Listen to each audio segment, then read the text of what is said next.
Call the September 3 council meeting to order. Commissioner Smith, if you give us the prayer pledge and fact of the day, please, sir.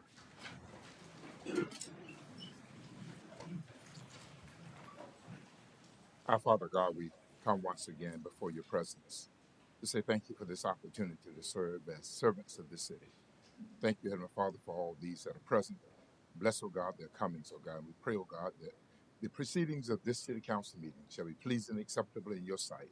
In thy Son, Jesus' name, we pray. Amen. Amen. I pledge allegiance to the flag of the United States of America and to the republic for which it stands, one nation under God, indivisible, with liberty and justice for all. Fact of the day. About September 3rd, the flag of the United States flies in a battle for the first time at Coots Bridge, Delaware, during a skirmish in the American Revolutionary War on September 3rd, 1777. Fact of the day. All right. Need to read the decorum statement. Welcome to the public meeting of the City Council of the City of Apopka. Please turn off all cell phones or set them to silent. The City Council permits and encourages inputs and comments by members of the public on all matters which may come before the Council for action. If you wish to address the Council this afternoon, please make sure you've filled out a card with your contact information and have presented it to the clerk. When called upon, please proceed to the podium and speak clearly into the microphone, stating your name, address of record, organization, if any, and direct your comments to the City Council and not to individual commissioners, staff, or members of the public. The Council and the City staff encourages constructive criticism. However, personal attacks are prohibited. Please observe general rules of decorum and civility. Speakers and members of the audience shall refrain from rude or derogatory remarks, shouting disruptions, reflections as to integrity, slander, abusive comments, profanity, vulgarities, and statements as to personalities. Any violations of these provisions may result in the issuance of a verbal warning, including warning for trespass. If violations persist after such warnings, violators may be removed from the council chambers. And with that,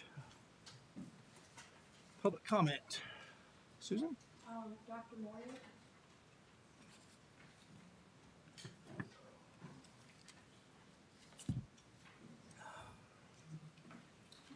Thank you.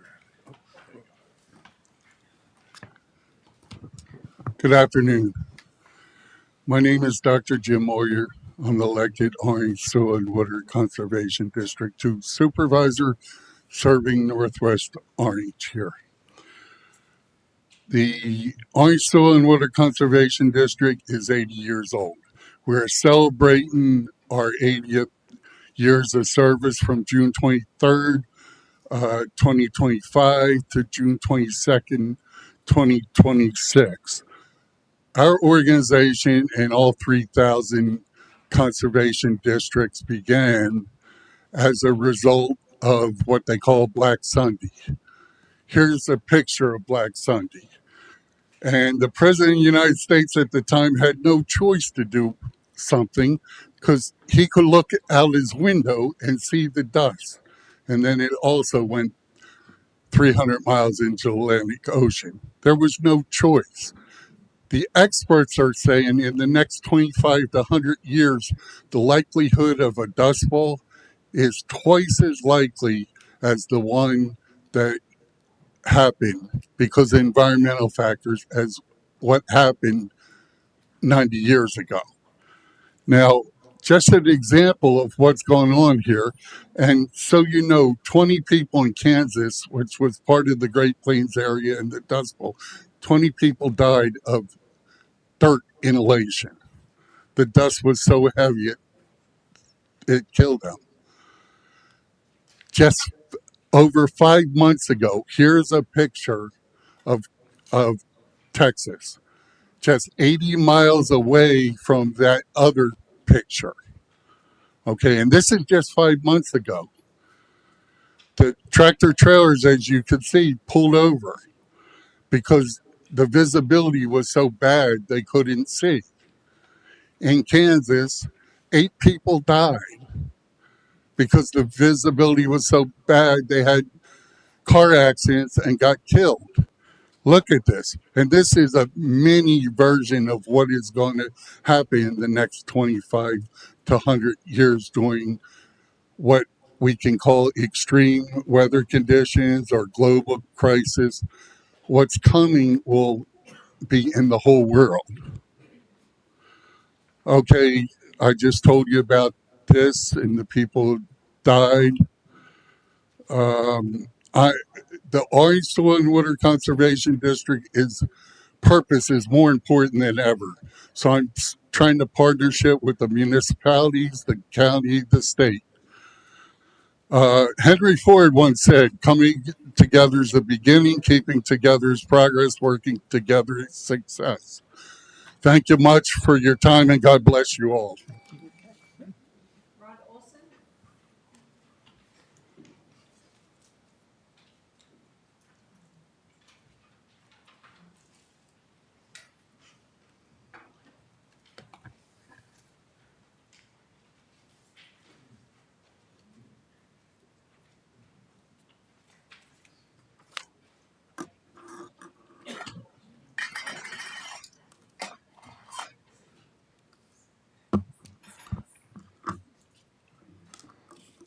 Rod Olson, 3156 Rolling Hills Lane. I'm here to talk today about infrastructure. Our millage utility rate increase should be no surprise. Failure to plan is planning to fail. Our budget process is supposed to be a roadmap for the future, what we need in staff, what we need in materials, what we need in supplies, what we need in equipment.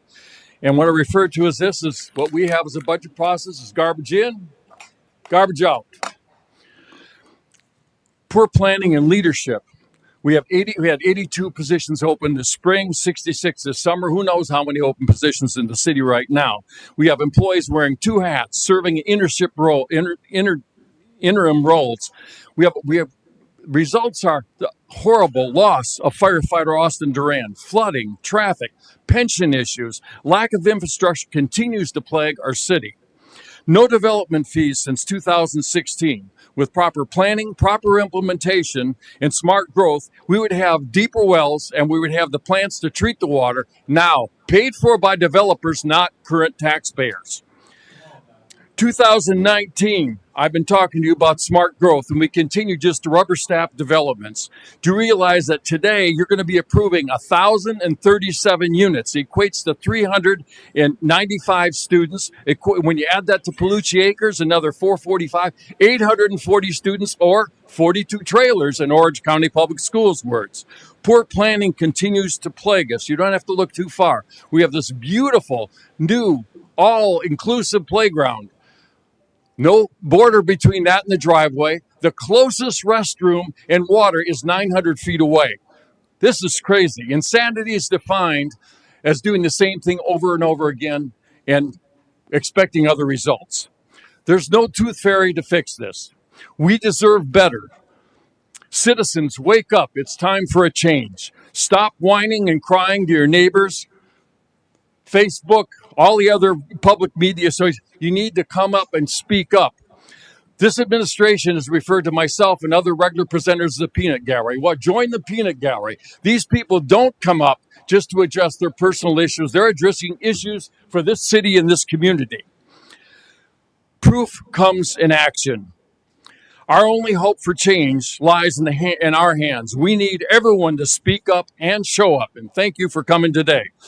Yoda in The Empire Strikes Back says, do or do not. There is no try. Actions speak louder than words. Don't talk a good game, play a good game. That's from my middle school football coach. Thank you.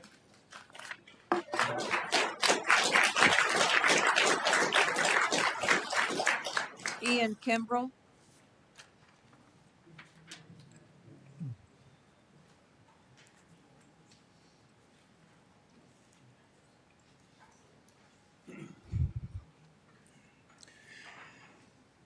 My name is Ian Kimbrell, Park Meadow Drive, Magnolia Park Estates. I'm here again. I'm glad to see a lot of other people showing up today, showing interest in what's going on in the city and how our money is being spent. Last time I was here, I highly recommended that Doge come in here and do a deep dive in how our money is being spent all across the board on everyone.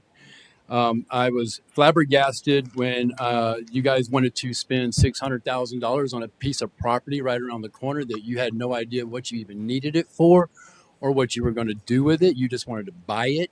That doesn't sound very fiscally responsible to me.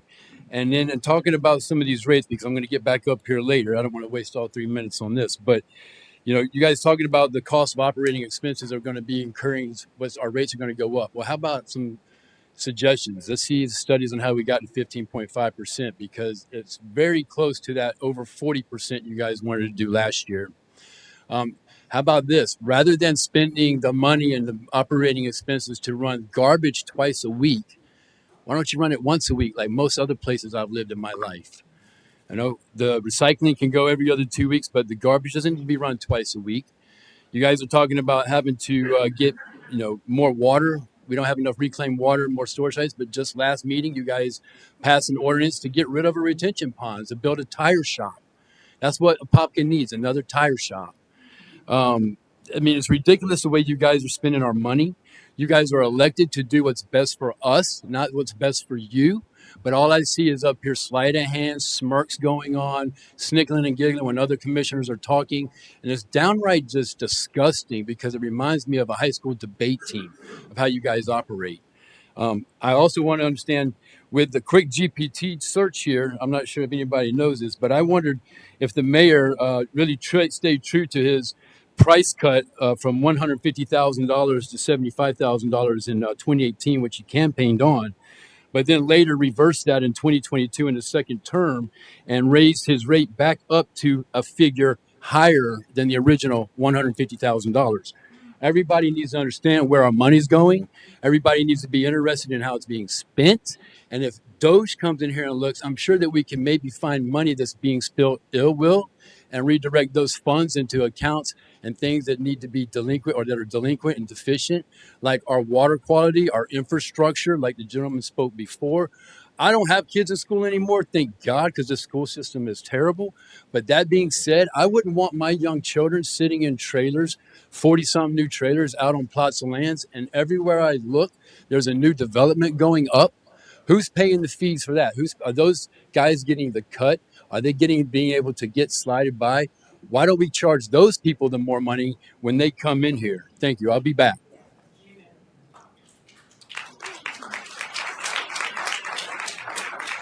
Bruce Riggin. Bruce Risson. Okay. Really don't.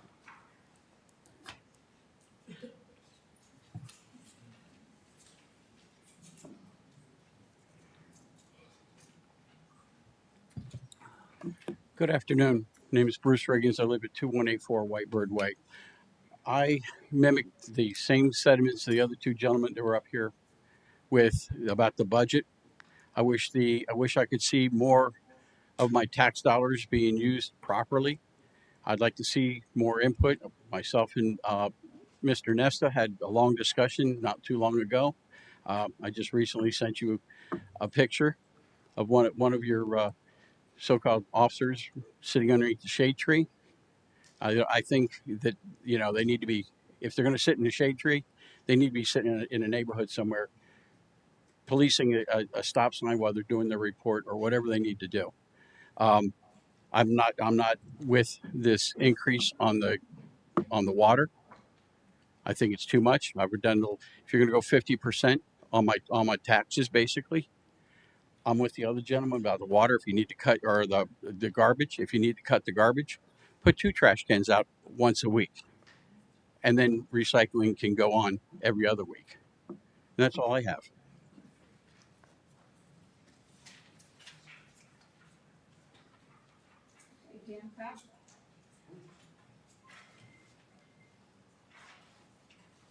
Didn't expect to go up right now, sorry.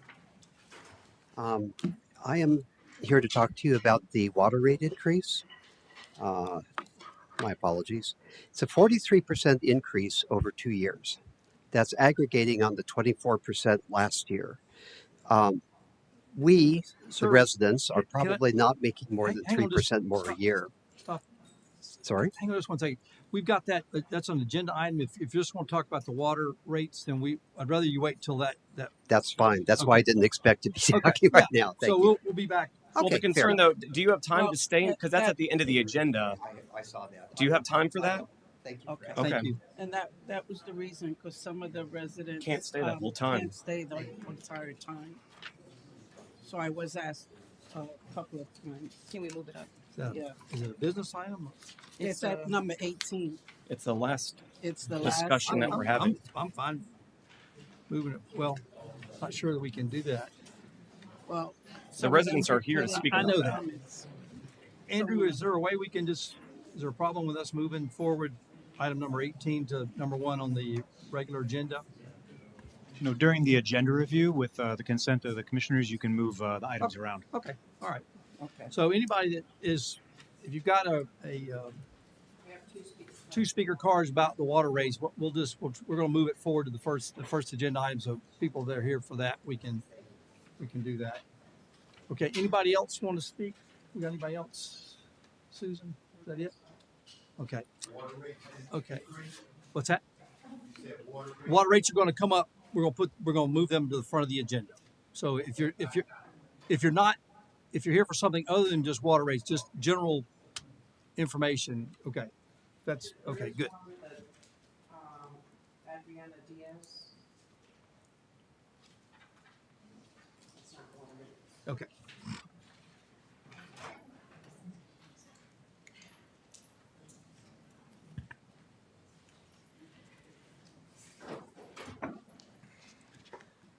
Hi, good afternoon. My name is Adriana Diaz. Address is 2826 Smithfield Drive.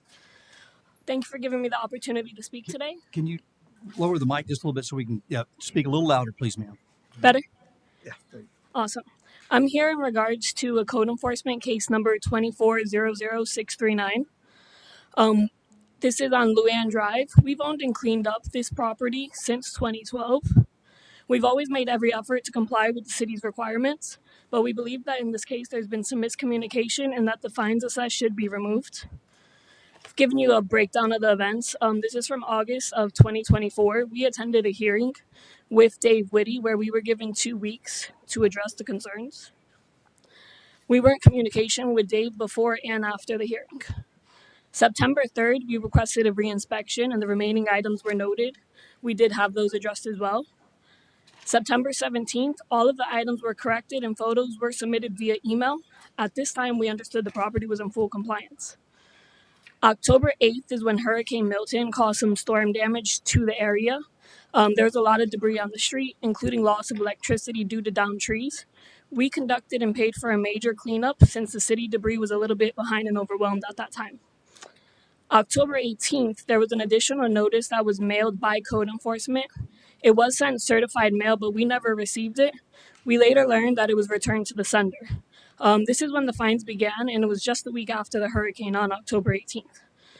It was not until May 2025 when we learned about this notice, and the fines have been accumulating daily, and we're now over $100,000. A few points to consider. There were no hard costs for the city during this situation. We do continuously dispose of larger trash items in this area, but unfortunately this is a vacant lot and it's kind of become a dumping grounds for the area. We put up no dumping signs and we are trying to be on top of it.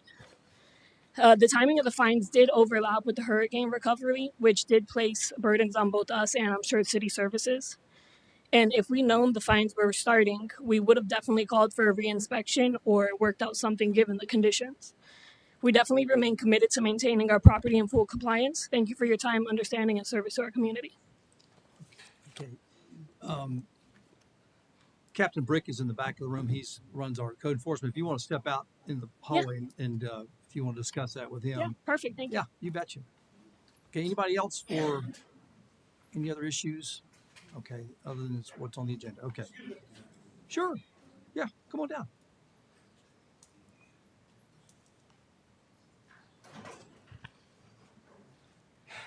Good afternoon, everyone. I've been a homeowner in Apopka since 1997, and I also have a second property here as well. I just moved to Errol's Estates area, and for about 3 years, was my fault. I wasn't looking at the bill correct. It said estimated bill, water bill. Now, that estimated bill was over $70, $80 a month, and it's just myself there. When I called the water company and asked them what was going on, they said, well, you should have looked at the estimated bill. And by the way, your water meter has been broken for 3 years. How is that possible? After that phone call, about 6 months later, they installed the water meter. So I was still getting an estimated bill. Called back again, the meter was not connected right. They work by Wi-Fi. Okay, so now we're left with an increase from the year before. Now, if this increase is correct, that will be a 40% increase. Some of us are not getting a 40% increase in pay. Me being a retired New York City worker, as well as you, Ms. Velasquez, our pensions are not raised every year. I'm too young for Social Security. Born and raised in New York City, East Harlem. I'm Italian and Puerto Rican, and it's hard to pay bills. Okay, so we really have to buckle down on what's going on.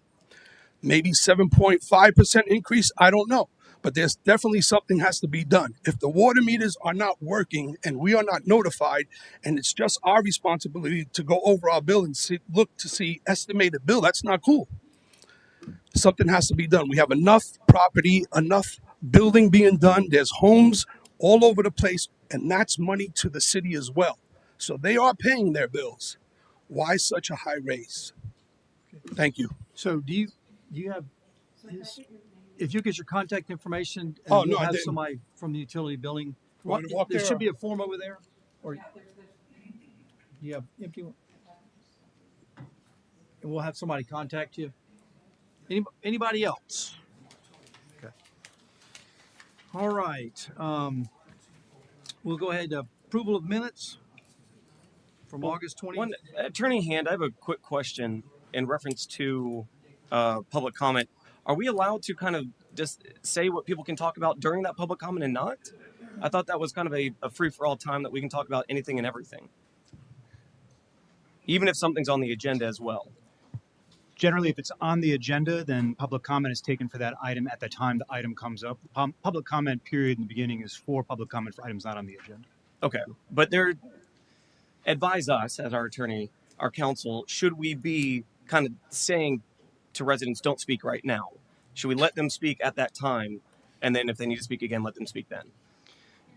No, it's just what you have to do is provide a period for public comment for an item on the agenda. So as long as they have that period prior to, if it's given later for specific to that agenda item, then that satisfies the legal requirements.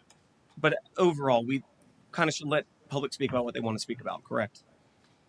Overall, they have to have, if there's a decision item on the agenda, then Well, there they have has to to be a speak. public comment Correct. period for that. If there's not if there's not a decision to be made, or if there's not something that's on the agenda, there has to be a public comment period specifically to allow the public to address whatever they want, except for items that will be forthcoming on the agenda. Okay, I just want to make sure we're not limiting speech at all, and we're able to hear from residents as convenient as we can for them.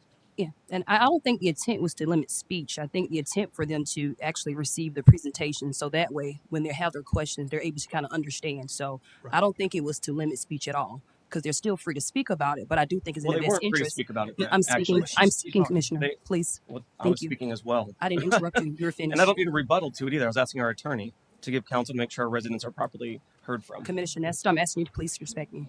Thank you. So as I was stating is that I think it's in the best interest that the public receive the presentation, so if they have any questions, they can actually be able to understand. It wasn't limiting their speech. They're still free to speak. Is that accurate, Mayor? They're still to come to speak if they would like. Okay. Absolutely. So if there's anyone that does not want to speak during this time, they're free to go up and speak now. So that when, if anyone's speech feel like it's limited, please at this time, come up and speak. All right. Okay. Thank you, Attorney Hand. I appreciate your answer. Very welcome. Okay. All right. We've got set of minutes from August 20th. I just have a 10-second say, I tried to get Well, you need, if you're going to come, you need to come up to the Absolutely. on the name. Please, can you give us your name, please? Just we. My name is Renee Bailey, and I live in Errol Estates. Yes, ma'am.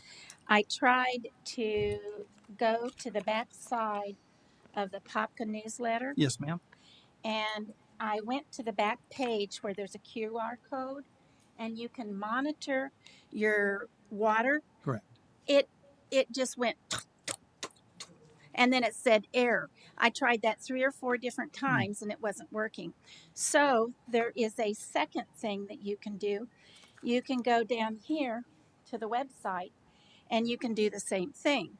So I tried that, same response. So if you could get somebody Yes, ma'am. to try to get that straight, that would be very Okay. helpful for all Oh, of us to keep our absolutely. Yeah. bills down. It's nice if you can monitor your own water. Absolutely. Yeah. Okay. Yeah, absolutely. Okay. Okay. Got a set of minutes from August 20th. Look for a motion to approve. Well, a question on the minutes. Per the current policy that's in place, we weren't supposed to be, or what was in that policy is that we're not taking any details of what public comment is stating, what the public are saying. We're just taking names. But in these sets of minutes, this is not to the policy. So how do we, the minutes in the way that they are right now are not to the approved policy that the council approved. So who directed, I guess, Susan, to one way or the other to put in details there that were not to the policy? Voted to provide up to 10 words of what the topic was. Well, it's my understanding it's on the agenda today to update the policy. So the policy hasn't been updated. Again, in the when we were meeting, that was directed to me to go ahead and put the subject of what was on the agenda. I mean, what was the topic of the public comment? Isn't this too much nitpicking? There's people that have got to go. Yeah, absolutely. No, Absolutely. I just want to make sure we're following policy. That's our problem here is we don't follow policy. So Ma'am, it is a serious meeting. I completely agree with so you. looking for a motion to approve the minutes from August 20th. So moved. Got a motion by Commissioner Smith. Second. Second by Commissioner Anderson. All those in favor? Aye. All opposed? No. Motion carries 4-1 with Commissioner Nesta in opposition. Okay, agenda review. Mayor, we need to pull public hearing number 16. That's resolution 2025-36. And It's in relation to the special election setting of November 4th. In further consultation with the city attorney's office and reviewing the action by council last meeting, the date is set for November 4th, 2025 through the ordinance that was approved last meeting. So that resolution is not needed. So as we had communicated, the information needs to be submitted to the Orange County Supervisor Office of Elections by Friday the 5th. And the ordinance is in effect 3072, and we will be doing that on Friday. so now I consulted with our attorney, and so I respectfully am asking our chair if we can bring back and reconsider that ordinance of 3072. Okay. So I'm asking the dais, and that has to do with the city charter, and that has to do with the. Okay, 3072 Yes. ordinance. Okay, all right. So do we, So, my We have that. understanding is that, I have to get, to reconsider? you To need- reconsider. You need to have 3 votes. I Yes, need ma'am. 3 votes. Yes, for ma'am. That would be a reconsidering. motion. It would have to be seconded, and the commission would have to vote on it. So do I make the motion to reconsider? So I make the motion to reconsider, ordinance 3072 to bring back for discussion here on the dais. So moved. Motion by Commissioner Velasquez, second by Commissioner Anderson to bring back ordinance number 3072. All those in favor? Aye. Where's that on the agenda? It's not. It's She's not, bringing back from last year's, last. well, because there was a resolution. So is this the appropriate time to do that though? You can do a motion. Right, anytime. I did consult with our city attorney. Okay. So we got a motion by Commissioner, Commissioner Smith, you have any? No, I understand. Okay, all right. So we got a motion by Commissioner Velasquez, a second by Commissioner Anderson. All those in favor? Aye. All opposed? No. Motion carries 3-2 with Anderson, Velasquez, and Nelson in favor, and Commissioner Smith and Nesta in opposition. Right. Okay. So do we bring that up now? Mayor, I'd recommend bringing that as the first business item.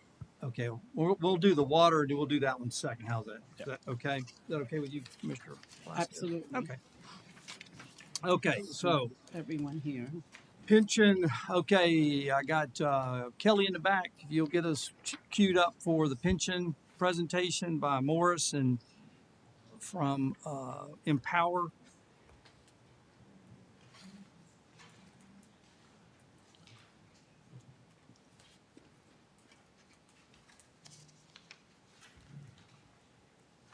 Yes, good afternoon. Can everyone hear us okay? Yep, sounds good. Thank you. All right, great. I'm just bringing up the presentation for everyone.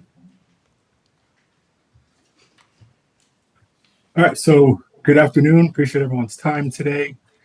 My name is Morris Jackson. I'm the relationship manager here at Empower. So I have overall responsibility of the pension plans for the city of Apopka. We were asked to come and present today for the city council to provide an overview of some recent changes that took place on the pension program. So with me to do that today, I have David Papalardo. He's our vice president in our benefit consulting services team. He'll do the walkthrough for everyone today. But before he does that, I just want to quickly note as well that due to privacy concerns, we aren't able to discuss individual participant matters, but we have sent out notices to each individual that was impacted with contact information for Empower. So with that, I'll turn it over to David. Thank you, Morris. Good afternoon, everyone. Pleasure to be with you. In addition to my role as the practice leader here at Empower for the actuarial component, I also am Apopka's lead actuary for the 3 pension plans that the city sponsors. And I appreciate the opportunity to provide some further clarity on the recently completed audit of retiree benefit calculations that touched all 3 of the pension plans. Now, the purpose of the audit was to ensure alignment between the plan document and the associated state and local ordinances that govern pension benefits. And it is our standard operating procedure to make sure that our record-keeping systems reflect all of the provisions of the plan document that define the benefit obligations of any particular plan sponsor. So it's not unique to the city. It's across all of our book of business, if you will. And as a directed record keeper, Empower takes direction from the sponsor and their legal counsel to ensure that the plan document aligns with all applicable law, whether that's state, federal, or city ordinances. So each plan was recently amended to align the definition of average monthly earnings that's used to determine an individual participant's retirement benefit to comply with local law. And in order to comply with that amended definition of average monthly earnings, there was a significant effort put forth to collect data that was required coordination between the city and Empower because we needed to reclassify earnings. And essentially what we needed to do was to move away from earnings that had been reported to us as calendar year earnings and break them down into monthly periods. And so during that process, the city discovered that there had previously been reported non-pensionable components in the earnings on that annual calendar year basis. And so there needed to be an adjustment to the earnings that went into the amended definition of average monthly earnings so that we did not include those amounts that should not have been there in the first place. And so the recalculation of benefits that occurred after our audit addressed both the revised earnings and the corrected average monthly earnings definition.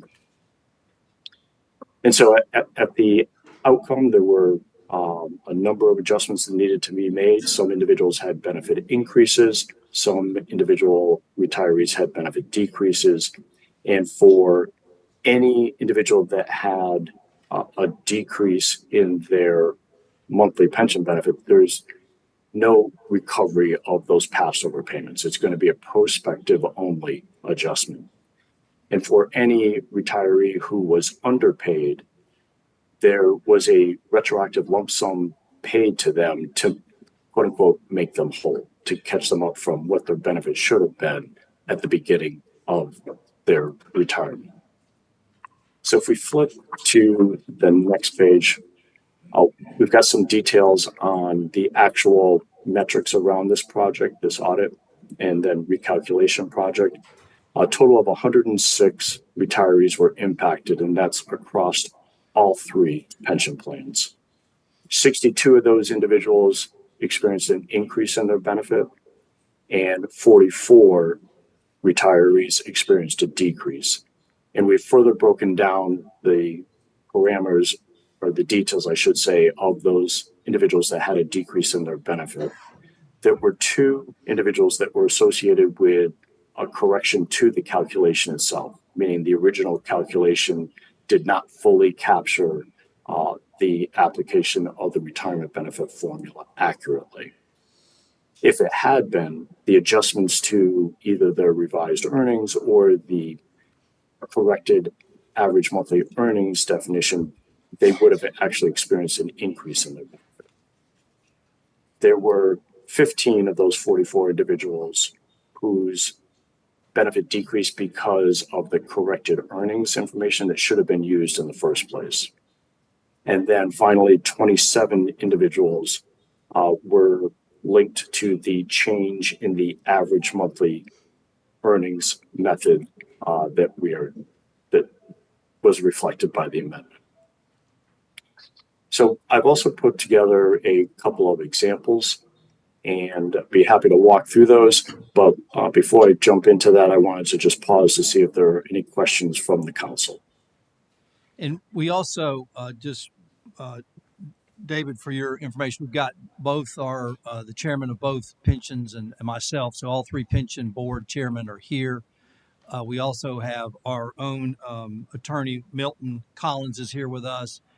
And so I don't know, Captain Brick, would you like to come forward?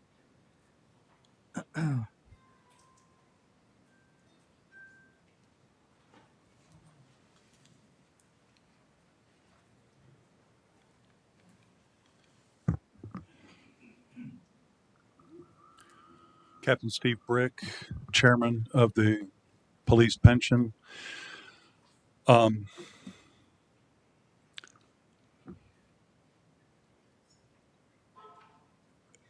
am very disappointed. Council, members of the public, and our pensions, I am heartbroken that we are where we are.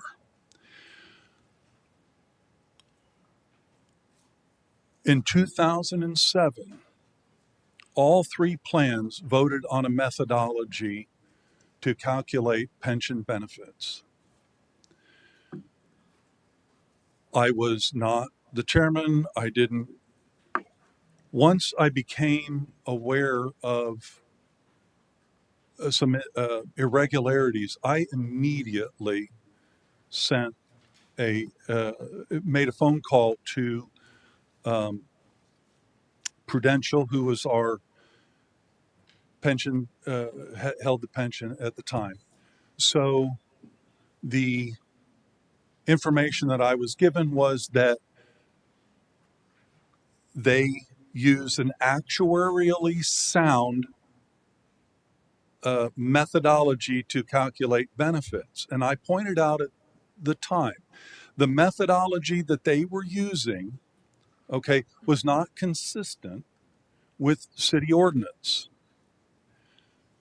The earliest emails, now phone calls started before. The first emails we have are in 2019, I think. That's 6 years ago. Okay. So, and then Mr. Papalato saying that this was done at the direction of the pension boards I don't feel is wholly accurate. Okay. Yes. Did they have a summary plan document? They sure did. It was drafted by the pension attorney to go forward. Okay. Um, but as I understand it, and the city's attorney can back me up on this, they're professionals. That summary plan document is for lay people. Okay, people that don't use, for our pensioners who can't go through or, and frankly shouldn't have to go through the ordinance to find out what their benefits are. Okay, they're supposed to use the city ordinances, the state law, and IRS code.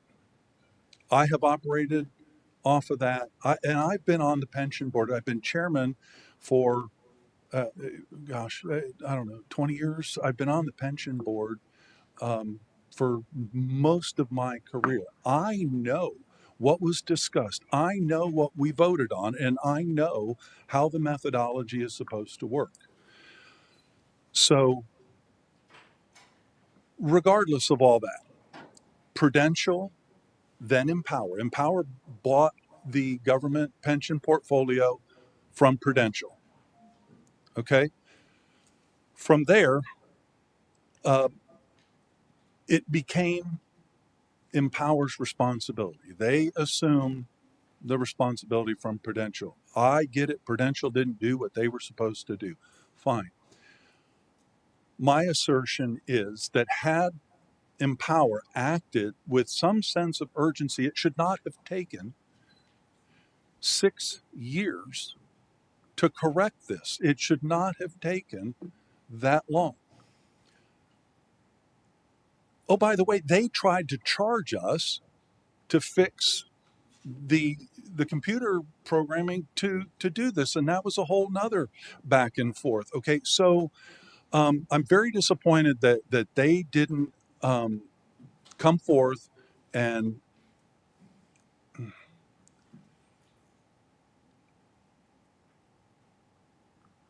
they should have caught this themselves. If they had a question, they should not, in my opinion, I'm not an attorney. Okay, our attorney can speak to the legal aspects. Okay, the ordinance, state law, and IRS code prevail. They are the professionals. I would have expected them to go back to the documents and figure that out. I pointed it out because when I started seeing calculations, they were using annual earnings statements. And I asked to see 60 months because that's how our pensions are. It's 3 12 consecutive month periods. Now, and what that means for the public and everyone else is if a pensioner can look at a calendar for their last 60 months and say they had a good 12-month period between February of one year and January of the next. Okay, but they got sick, they got rear-ended, as I did in a car accident on duty, or some other scenario that reduced their pension earnings by 2 months, let's say. So by this methodology, you can drop those 2 months, let's say March and April, and then go back and pick up your next 12-month period in May. So you're not penalized for a minor life happening. And you string 3 of those together. What Prudential, then Empower, was doing was if you retired in, let's say, June of this year, their previous methodology was to take January through December of 24, January through December of 23, and then go back to July through December of 22 and January to June of 25. So, regardless of how you slice it, those are 3 12 consecutive month periods, right? But they were based on annual earnings instead of doing the 3 12 consecutive month just straight. The reason I was given was that although our finance department initially was reporting payroll weekly to Prudential. Now, when we changed our pay system to every 2 weeks, I think it was reported monthly. Is that correct, Christina? Bi-weekly. Okay, so they're still getting, every time we get a paycheck, they're getting, I was told when I made a phone call that it was to my understanding of what was told to me, why they were not storing the biweekly earnings or monthly earnings, was that it was not cost effective for the company. It ate up storage or whatever. I hope you can understand I'm wholly unsympathetic to that line of reasoning. And if our pensions are to be calculated based on monthly earnings, then they should be storing the information on monthly earnings. So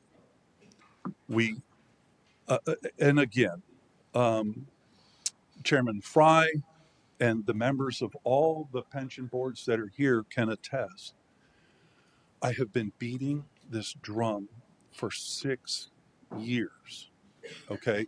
Now, I don't, the finish line's in sight. We have a couple things to shore up. And I was hoping that's where we were going with this presentation today. But to tell us, to make the statement that they were doing this recalculation based on direction from the board, I don't think that's accurate. And so here we are. Our previous pension board meeting, all the votes were unanimous. Number one, that we weren't going to go back and try to recoup. Our attorney has told us that the law only requires that we correct any inconsistencies going forward. Okay. Now, I don't know what I would do if my pension went down even $50 a month, let alone over $200 a month. And so we are all sympathetic. And the question was asked during the previous meeting, what do we do? And the attorney's, the board's attorney was that we had to follow the statute, and the statute requires that it be corrected going forward. But that didn't stop us, and we were looking for amicable recourse to try to make these employees whole. As now Mr. Rieger stated, he's been living off of that for several years, and I understand, and the board understands. So my hope is that we move forward in a cooperative manner to do what's best and what's right for our pensioners and our employees, and get this to where everyone has confidence in the plan and how our benefits are being calculated. And that's my promise to everyone. Okay. I'm not, I don't want to leave this lingering. Thank you, Captain Brick. Yeah, Mark, you want to come down? And so Mark Fry is the fire chairman. So, and then we'll I guess Paul will come back to you. I don't know if Milton, do you have anything to say? Or are you just here for? Okay, so just so everybody understands, we have a pension attorney which represents the 3 pension plans, but because this issue is maybe bigger than the pensions themselves, we also now have hired Milton to be the city attorney representing us on this pension issue. So a lot of attorneys. Hopefully we can get this thing resolved in a short order, but, Chairman Fry. Okay, Mark Fry, 2258 Mayflower Avenue, City of Apopka. I'm a lieutenant in the fire department. I've served on the board for 22 years, the whole time as the chairman of the fire board. And Steve Britt kind of headed up this whole thing, so I really won't speak to that. I think he covered it very well. But I just want to ensure the pensioners, the commission, everybody involved. I'm, obviously see the media stuff and how it can run away. This is a very isolated incident with a certain number of people. This in no way is a reflection on the way that the plans have been run, the funding of the plans. They're very sound. I would say some of the best in the state. It's been funded well by the pensioners and by the city. And don't let this one isolated case be a negative reflection upon what's going on with all of the city workers. It's an isolated case that we knew about, and everything that's happening now is part of the process that we have to go through to get to the final answer, which I have confidence that we'll be able to do. Awesome. Thank you, Chairman. Okay. Paul, you want to?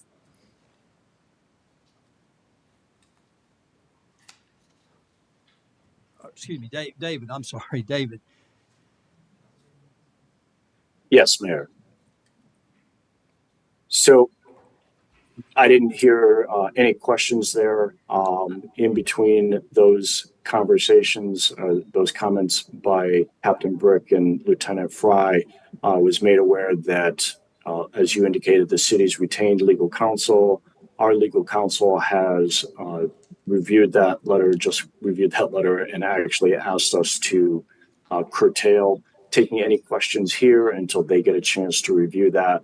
So at this point, we don't have anything further to add to the presentation. That really our objective here today was to just give an overview of what transpired and not to remediate or address any concerns that were just expressed by both of those two individuals. Okay. All right. Well, I know that we're waiting, I guess, from your team is to get us the next special meeting of the pension boards. I don't know if we've got that date set, but waiting on that to try to get this thing. Hopefully we get this resolved the next meeting. That would be my goal. And I hope it's your goal as well. That is our goal, and I feel similar to what Captain Brick and Lieutenant Fry said, that we are at the finish line. The numbers have been corrected for any of those situations that needed a correction, but more specifically, they've been revised to reflect the terms of the plan that are consistent with the law. And so, anybody that was underpaid has been made whole, and we are only making adjustments prospectively to anybody whose benefit has been reduced. And that has been done in conjunction with the city's pension attorney, as that is the direction that was given to us. So I feel like we are all on board and marching in the same direction. And I look forward to resolving this issue with the city. Okay. Thank you, David. And special shout out to Captain Brick. I tell you, he's taken the bull by the horns from the day one. And so without his leadership on this issue, we wouldn't be where we are today. So thank you. Thanks the team from Empower. We look forward to a quick resolution on this issue. So thank you, guys. Well, I do have a couple questions, not necessarily for Empower, but I guess for our attorney that we've retained. So the pension board already voted. I guess this is a question. Did the pension board vote to shore up, to kind of re-up anybody that was underfunded? That was already voted on? I think that's more appropriate for the pension board to address.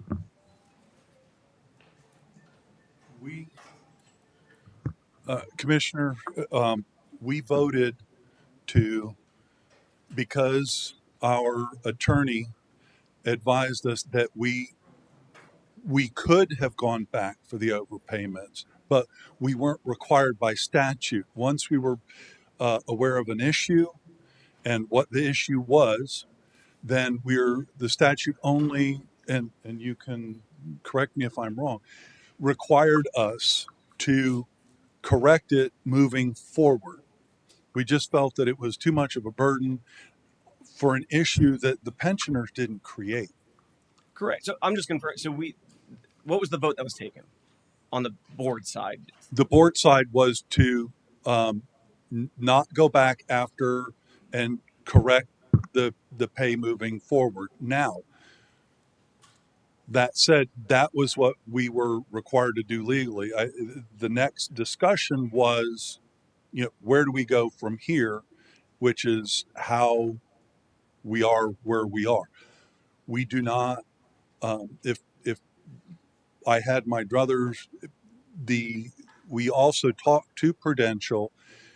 The September 1st payments were already coded. We couldn't empower. Yeah. I apologize. Yeah. We were told, because we asked, if we could postpone the corrections for another month. But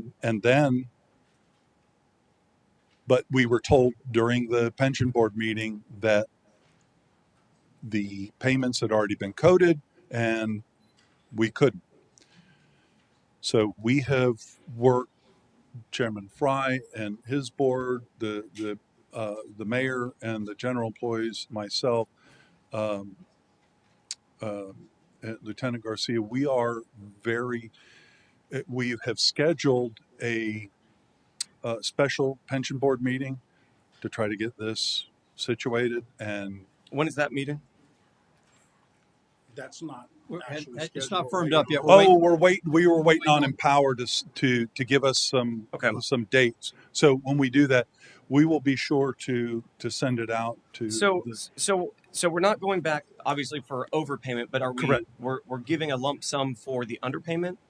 Yes. That was voted on. That and done. Okay. Was there any type of time value of money calculations, anything to kind of base off that since 2019? No.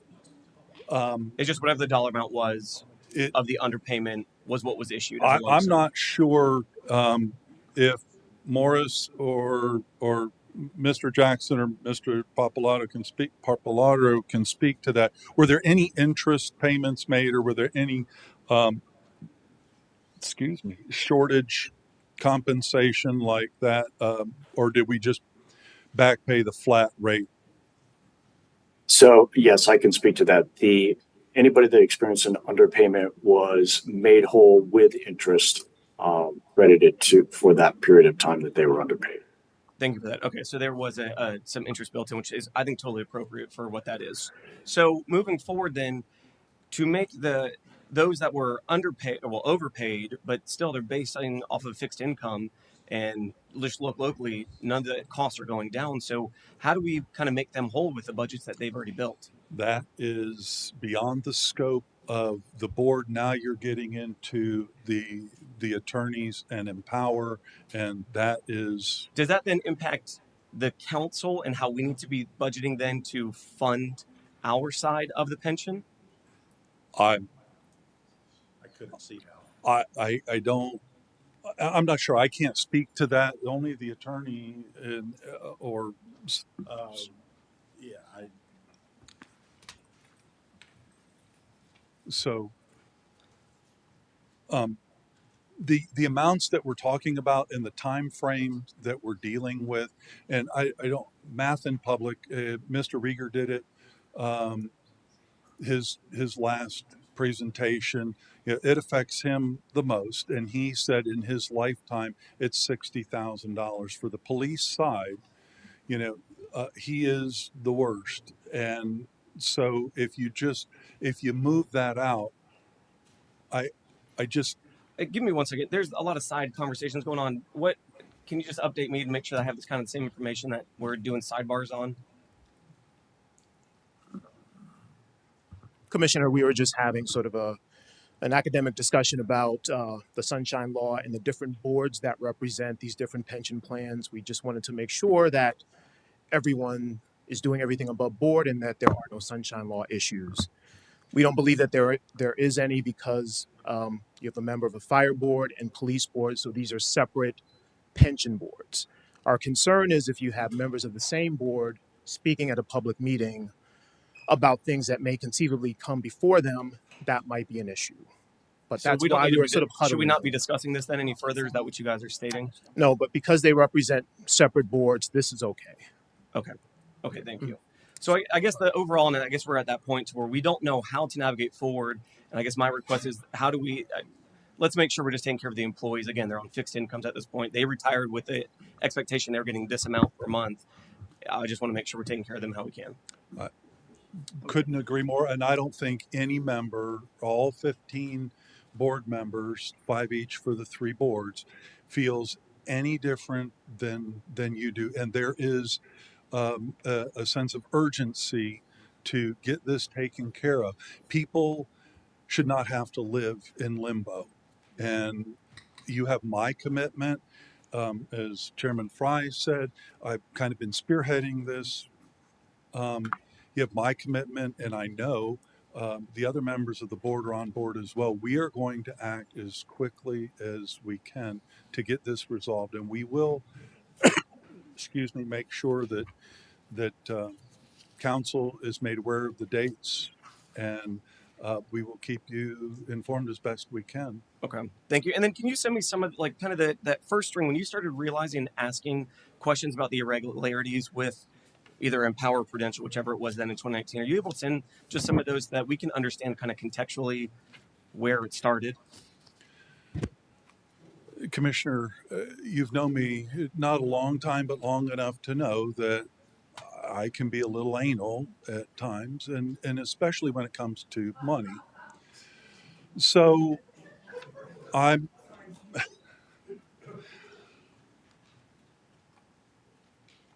wanted to know where they got the numbers that they got. Yeah, absolutely. Yeah, figuring out my pension. Absolutely. I got a summary sheet that listed had 4 lines. It had a partial year, 2 full years, and then another partial year. But it was based on annual earnings. I made a phone call. I asked for a copy of the 60 months because the police pension's unique from the other 2 pensions. Okay, let me back up, folks. The police is 3 12-month periods in the last 60 months. So best 3 of 5 is shorthand. Okay. Fire and general employee are best 5 of 10.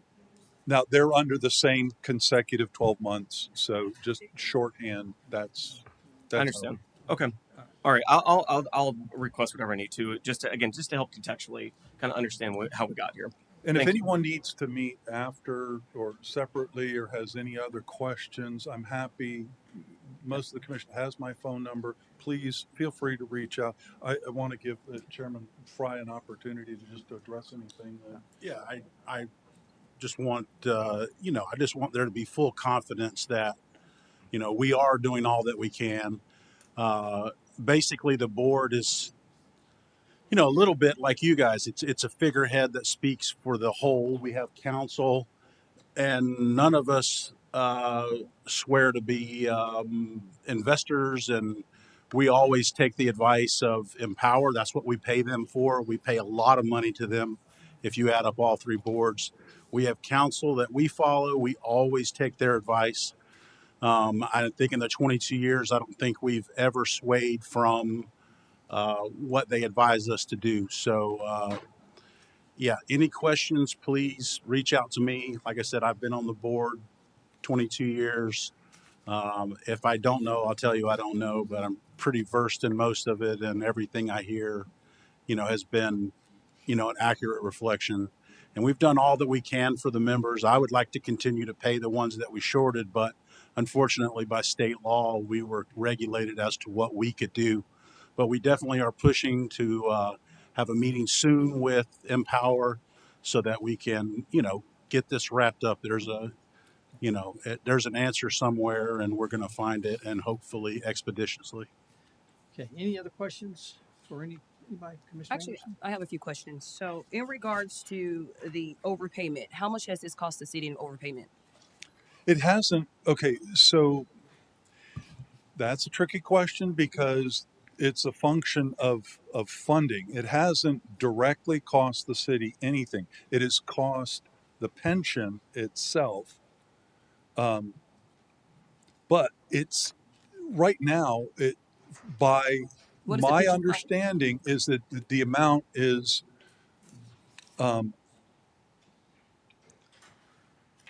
I can't imagine that in the last 4 years, the amount is much over six figures, right? But I'm not an accountant. I haven't done the math, but you do 4 years, you do 12 months times $250 for the one, and you just multiply it through. It's $3,000 a year, roughly 3,200 math in public, and then you multiply that times 4 years. That just for the highest person that would be affected is $12,000. So everyone else is less than that, and there's 14 of them. So you multiply 14 times that, and then you get a number. We've got about 200 million Okay. in pension between the three plans. Correct. The highest overpaid fire was about half of what the police was. I believe ours was around 125. Most of our overpayments and underpayments were in the $30 to $50 range. Most, not all, but most. And we had about 12, 13 total. But the pension is funded through the city. Is that accurate? Well, there's part of the pension is part of the pension is funded through the city. Part of the pension, which is the rest of my answer to your question, is there's three funding sources: the state premium insurance tax money, the employee contributions, and then after the actuary does the sorry, I talk with my hand, does the calculations, then the actuary tells the city how much they have to contribute to make the pension actuarially sound. Okay. All right. Any last questions? Let me just ask one, and that is during your next meeting that you are scheduling, you all are going to try to come up with a way to make the others whole that's going to have a deduction in the income. That is my desire. Okay. But the law prohibits the monies from coming from within the plan itself. Okay. The will for all three plans is there. What's at debate is the route we're going to get there. Okay. All right. Good. All right. That's up to the attorney. Good. David, any last words? If not, we'll move on. Thank you, guys. Appreciate y'all zooming in with us. Thank you. Thanks, Chairman. You're Fry. welcome.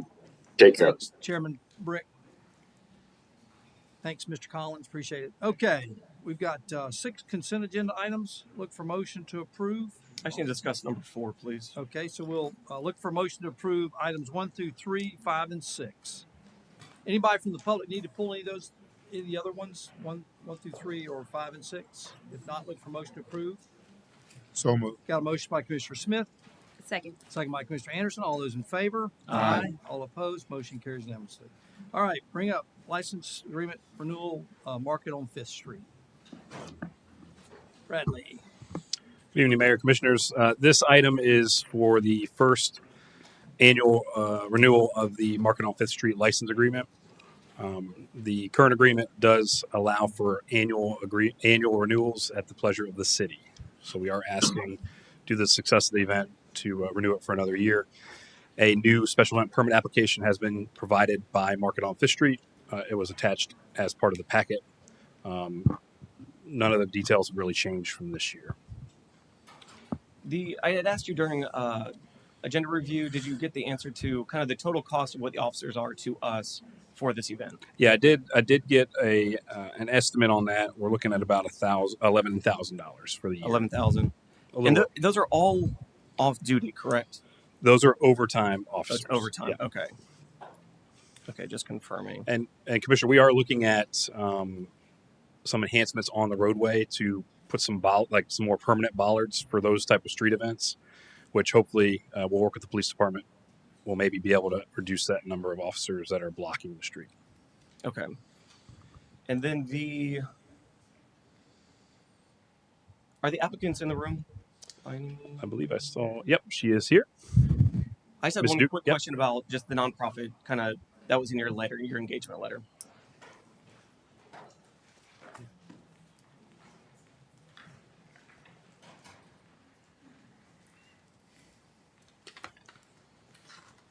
Yes, Commissioner. I appreciate it. I know the community. Name and address for the record, please. Oh, Ella Duke, Propagate Social House, 4850 5th Street. Thank you. In your letter that you sent, and I appreciate you sending that, it states that community support, including offering local nonprofits a free weekly booth to connect with residents and gain visibility, on top of some other new things you guys are adding in as well. Yeah. Is it one specific nonprofit, or are you kind of switching out and rotating throughout? Yeah, they reach out to us, different nonprofits throughout the city, and just kind of giving that central. opportunity. Yeah, just to get in front of the audience that we have. Okay, and is it just one per Yes. week that you Yeah. kind of focus on? Okay, no, I think it's a good. We don't want idea it to be able become every, no offense, realtor, insurance agent wants a tent, so we avoid having those types of people participate in the market. Sure. So, Well, yeah, those aren't nonprofits, so yeah, no, right, absolutely. right. But Well, I we think keep that it. just We helps keep our- it to nonprofits. Say that again. We keep it to nonprofits. Okay. No, I think it's a cool idea, and I think that just helps to kind of market our own nonprofits that are here to support the community as Mhm. well. So those are my only questions. Thank you so much. Okay. Anybody else? Any other questions? For I the just want to say you guys are doing an amazing job. So thank you. Oh, for all the thank you work so guys are much. Thank you. Thank you. Any other questions? Anybody from the public wish to speak on this one? If not, we'll close the public hearing. Look for a motion to approve the Market on Fifth contract So license agreement. Got a motion by Commissioner Anderson, Second. second by Commissioner Smith. All those in favor? Aye. All opposed? Motion carries unanimously. All right, moving on. We're going to run all the way back to 18, which is the resolution for the water rates. Blanche.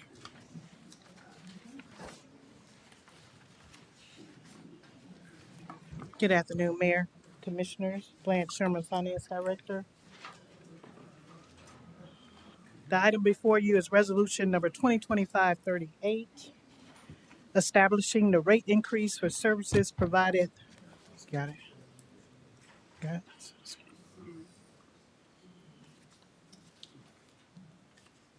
Sean, you didn't know you were going to get out of here early, did you? Well, you have to.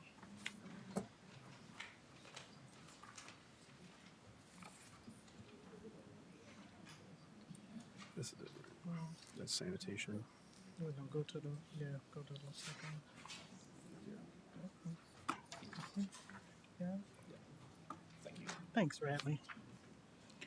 Resolution number 2025-38, establishing the rate increases for services provided by the water and wastewater and reclaim water services. I have Sean Ocasio with Ralph Tillis here to give a presentation of the results of the study and the recommendation.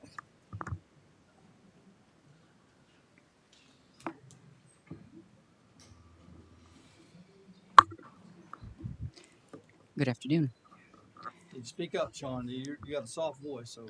I know. For the record, name is Sean Ocasio. I'm a senior manager with Reftalis Financial Consultants. I've been the project manager working with the city on the utility rate work, also on the some other engagements that we have with y'all. One of my colleagues, Henry Thomas, he gave the presentation initially back in July on this same topic. He will be joining later. He was coming from another client meeting, so he's on his way. Just jumping right in.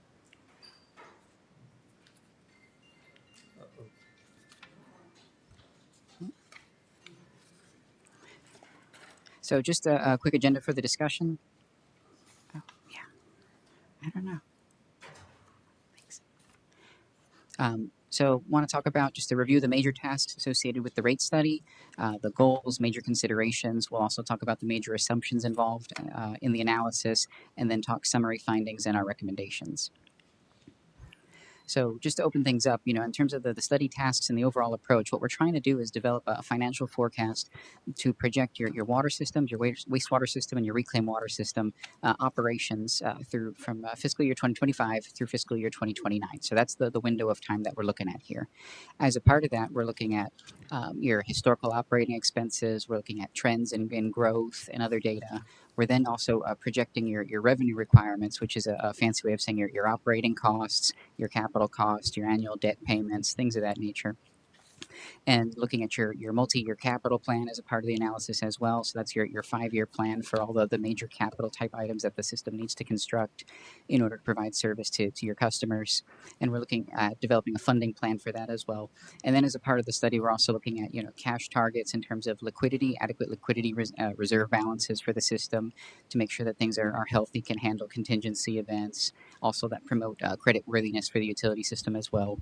And then measuring that all, we have a little graphic here just as kind of a balancing act, if you will. Essentially what we're balancing is the gross revenues of the system, which is your rate revenues. That's from your monthly user rates, your base charges, and your usage charges, your impact fees, and other charges, miscellaneous service fees, things of that nature.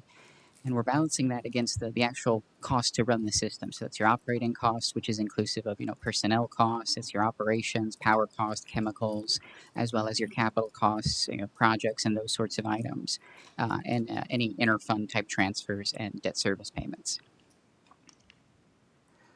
In terms of our major goals here, we're trying to make sure that there's that we're using existing reserves to the extent we have them available to phase in rate adjustments as possible. We are trying to manage the impact to the customer as best we can while still trying to balance out the fact that the system has rather significant needs in terms of its operations and its capital. As a part of that, we're trying to achieve and maintain positive cash flows for the system as a whole, and then also maintain and achieve adequate cash target reserves. So we're looking for the water and wastewater and reclaimed water system specifically. We're looking at a target of 150 days of revenues as a balance in the fund to try to achieve and maintain there. Some other items that we also look at, in addition to just making sure that the system covers its operating costs and its capital and the actual payment of the debt itself, there are also other financial margins that are required as a part of your loan agreements. One of those is your coverage margin. The coverage is your coverage margin is essentially your gross revenues minus your operating expenses, that net number or net revenue number as it compares to your debt payment. So there's a ratio requirement that you have as a part of your loan agreements that you have to maintain in order to be in compliance with your lenders that you've borrowed money from. And those requirements are noted here. Any loans that you have with SRF or the State Revolving Fund, that's a target of 115%, so we're trying to make sure we achieve and exceed that. For any of your senior lien loans, that's bonds, banknotes, things of that nature, you have your tests between 100 and 120% margin there. So trying to balance all that out, we're looking at an all-in target across all of your debts of about 150%. So these are just some of the metrics that we're looking at as a part of the analysis.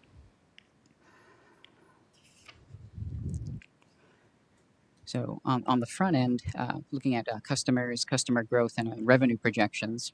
Right now, it's estimated as a fiscal year 2025 that the system provides service to just under 29,000 water accounts, just under 24,000 wastewater accounts, and almost 11,000 reclaimed water accounts. That being the baseline, then looking at growth and development projections as provided by the city and in discussions with staff, the customer growth projection over time is about 2.3% per year on an average annual basis.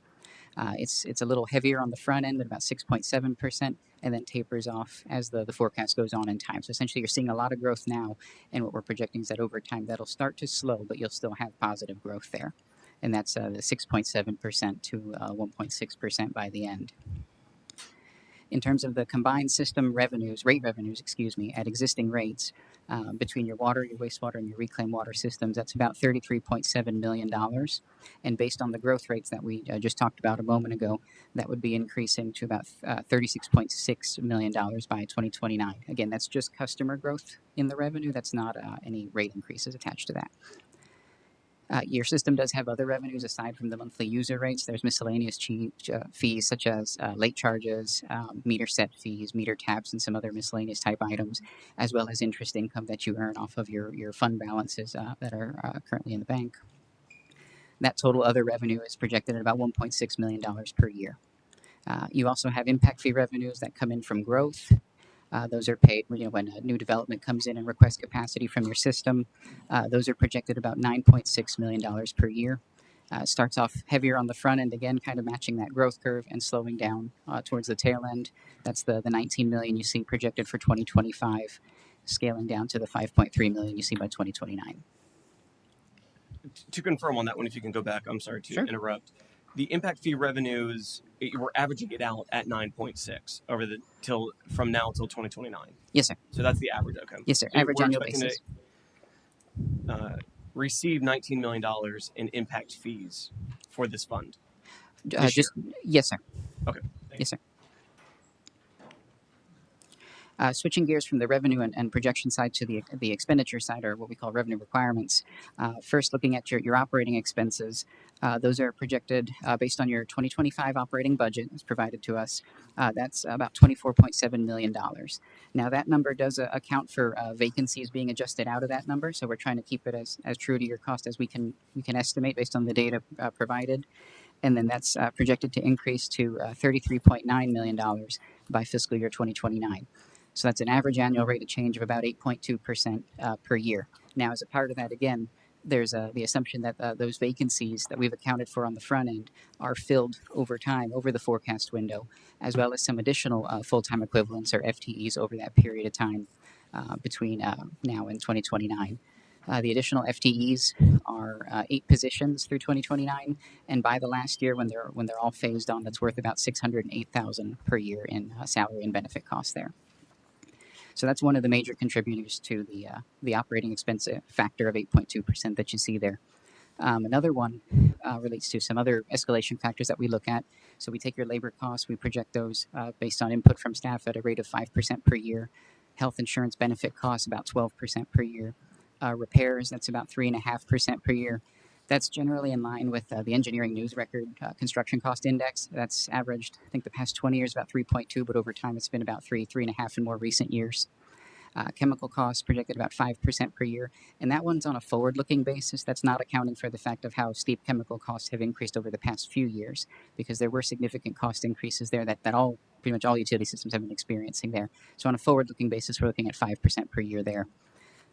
You also have, in addition to your operating costs, you have your existing loans that are currently outstanding. So you have debt service payments that you make on an annual basis of about $5 million per year. There's also transfers to the general fund that are made from the utility fund. That's budgeted at $3.3 million in fiscal year 2025, and that's projected to increase to about $4.1 million by 2029. That's a rate of change of about 5% per year. And if I can, the general fund transfers are coming from reserves from general fund, or is that other income received that is then allocated to this fund? So the transfer to the general fund is from your utility rate going to the general fund of the city. So this is an outflow of the system. As an expense. Okay, I understand. Yes, sir. Thank you. So then, aside from your existing debt and your operating costs, which again encompasses personnel, operations, chemicals, things of that nature, you also have your capital improvement plan. This is the biggest assumption built into the study here. You have a multi-year capital plan for 2025 through 2029 of total combined spending of approximately $188 million. That plan includes numerous projects in it as a part of it. There's plant expansions, there's lift station upsizing, there's pipe upsizings, reclaimed storage pond. There's a lot of significant dollars in there for various projects across the different 3 systems. In terms of the planned funding of this capital plan, just under $56 million is projected to be funded from impact fees. So that's your impact fees that you currently have in the bank right now, as well as impact fees that you're projected to collect over the 5-year period based on the growth assumptions we talked about a few minutes ago. We then have, I'm going to jump a bullet real quick. We have about $30.7 million, That should just be from rate funded. I apologize. It says impact fees twice. That should be rate and reserve funded there for the 30.7 million. That's about 16% of the total plan. And the biggest item is the $101.5 million of anticipated projects to be funded from future borrowings or debt. That's a little. That's about over half your plan. About 54% of the capital plan is to be funded from debt. Now, using debt to fund a capital plan is a reasonable tool because, one of the things is you're matching the cost of the asset over its useful life, and you're paying for it over that period of time. In this case, these are big, significant long-lived assets that the city is constructing that have, useful lives 25, 30 years plus. So trying to match that over time is a reasonable strategy there. And it mitigates the impact on the near term because if you were to try to fund $101 million right now, the rate increases would be all the more astronomical because you're trying to recover so much cost over a shorter period of time. So we're trying to extend that to match the useful life there. One thing I also did want to note here is part of the CIP discussions when we were working with the city, the $188 million that are currently in the plan is a reduced number. So the original capital plan that when we first started working with the city was actually much higher. It was to the tune of, I believe, about $482 million. So when we did a first preliminary pass at the analysis and we saw what the impacts were going to be associated with the funding of a plan that significant, we went back and the city staff went back and reassessed the capital plan, reprioritized projects to try to make sure, to the extent possible, that certain projects could be pushed back in time if the timing accommodates that, in order to try to mitigate some of the impacts there. So it was much higher than the 188 that you see before you right now. So with that anticipated borrowing of about just under $102 million, as you can imagine, there's an increase to your annual debt service payments because you have to make the payment on that debt. And so what the final bullet point on this slide is speaking to here is as those debt payments come online, they'll phase up over time. So it'll start at $3.2 million anticipated for 2026 and increase to $8.1 million by 2027 to fund, again, those borrowings to fund that $102 million. And that's an increase over the $5 million that we're currently paying. Yes, sir.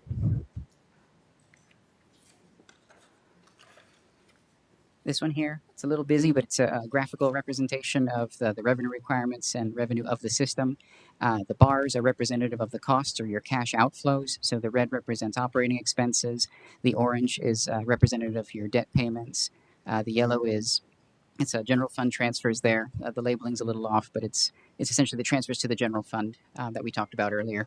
And capital funded from rates is the purple component.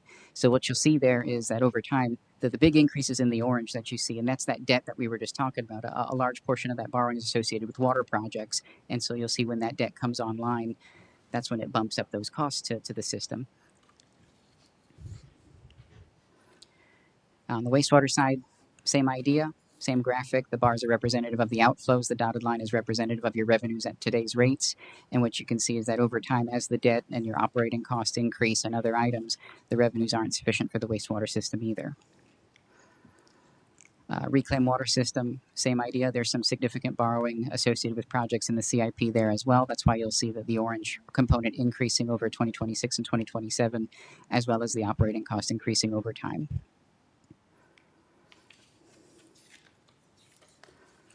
So the major issues that are generally at play here, you have a significant capital improvement program that's designed to expand the system as well as upgrade the system. So these are items that your staff has planned to maintain quality of service to your utility customers. Another thing is you have the increase in annual debt service payments associated with the funding of the capital plan. Again, those borrowings that relate to those capital projects. There's also increase in the renewal and replacement fund. Again, that's also related to your capital funding. It's just a breakout of it. And then we have those additional personnel positions that are coming on board, as well as just the overall inflationary impacts, to your chemical costs, power costs, and other types of items.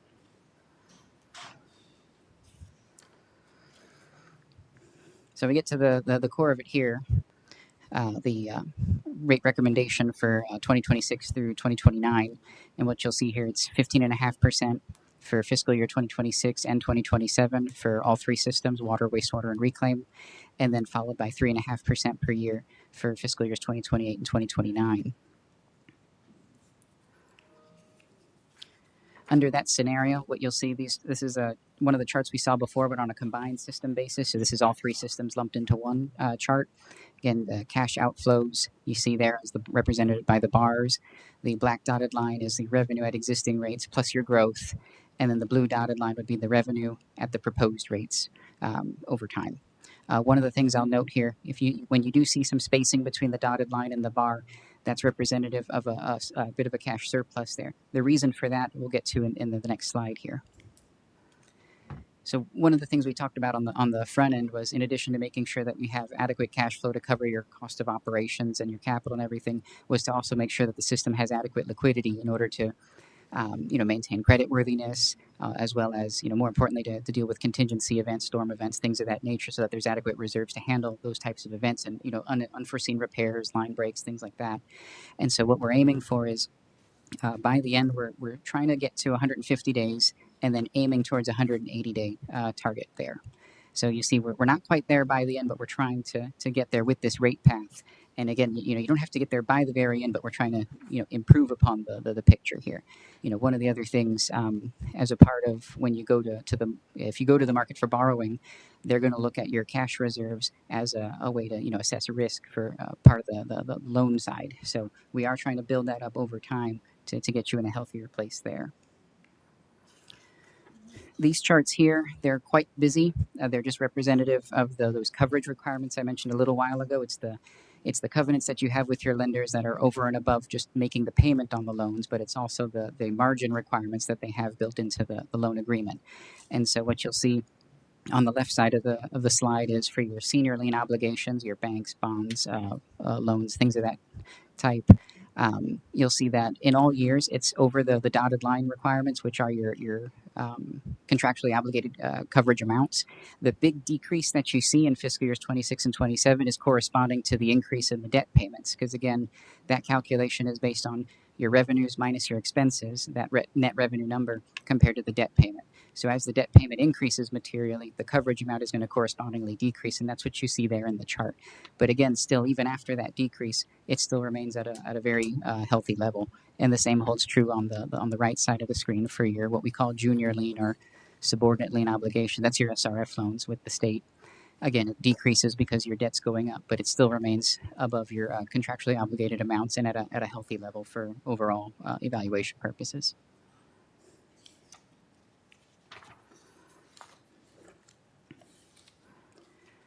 In terms of the rate comparison, you'll see here towards the left-hand side, you'll see the existing bill. This is assuming an average bill at 6,000 gallons of flow. The average bill for water and wastewater service at that level is $71.38. With the 15.5% increase to water and wastewater, that would increase to $79.61, or excuse me, $82.46. The average of the survey was $79.61. So still remaining generally comparable with other municipalities. One thing I'll note here is many of these other communities are having to do the exact same thing. They're in an environment where their costs are going up and they're having to raise rates as well. We work for a number of these municipalities, and we're seeing significant increases as well, which I do have some slides on in a moment. Now, yes, sir. Sean, on that, the rate, is that the rate? We know what our rates are. There's this year's and then what we're proposing for next year. Mm-hmm. What on the other cities is that this year's or is next year's? That's their rates today. So that they're obviously all of them going to go up. I mean, nobody's going down.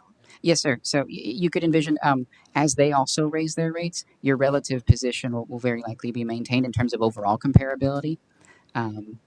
So yes, this is them today, not accounting for any future increases. Of the ones you represent in the local area, can you just give us a feel for what some of the other cities are doing? Sure. Yeah. Okay. There's a slide in here that covers a number of them. Okay. Thank you. Sure. So just rounding it out, in terms of observations and overall recommendations, based on our projections, again, in our discussions with staff and everything, and using the data provided, existing rates are projected to be insufficient to cover your total costs through fiscal year 2029.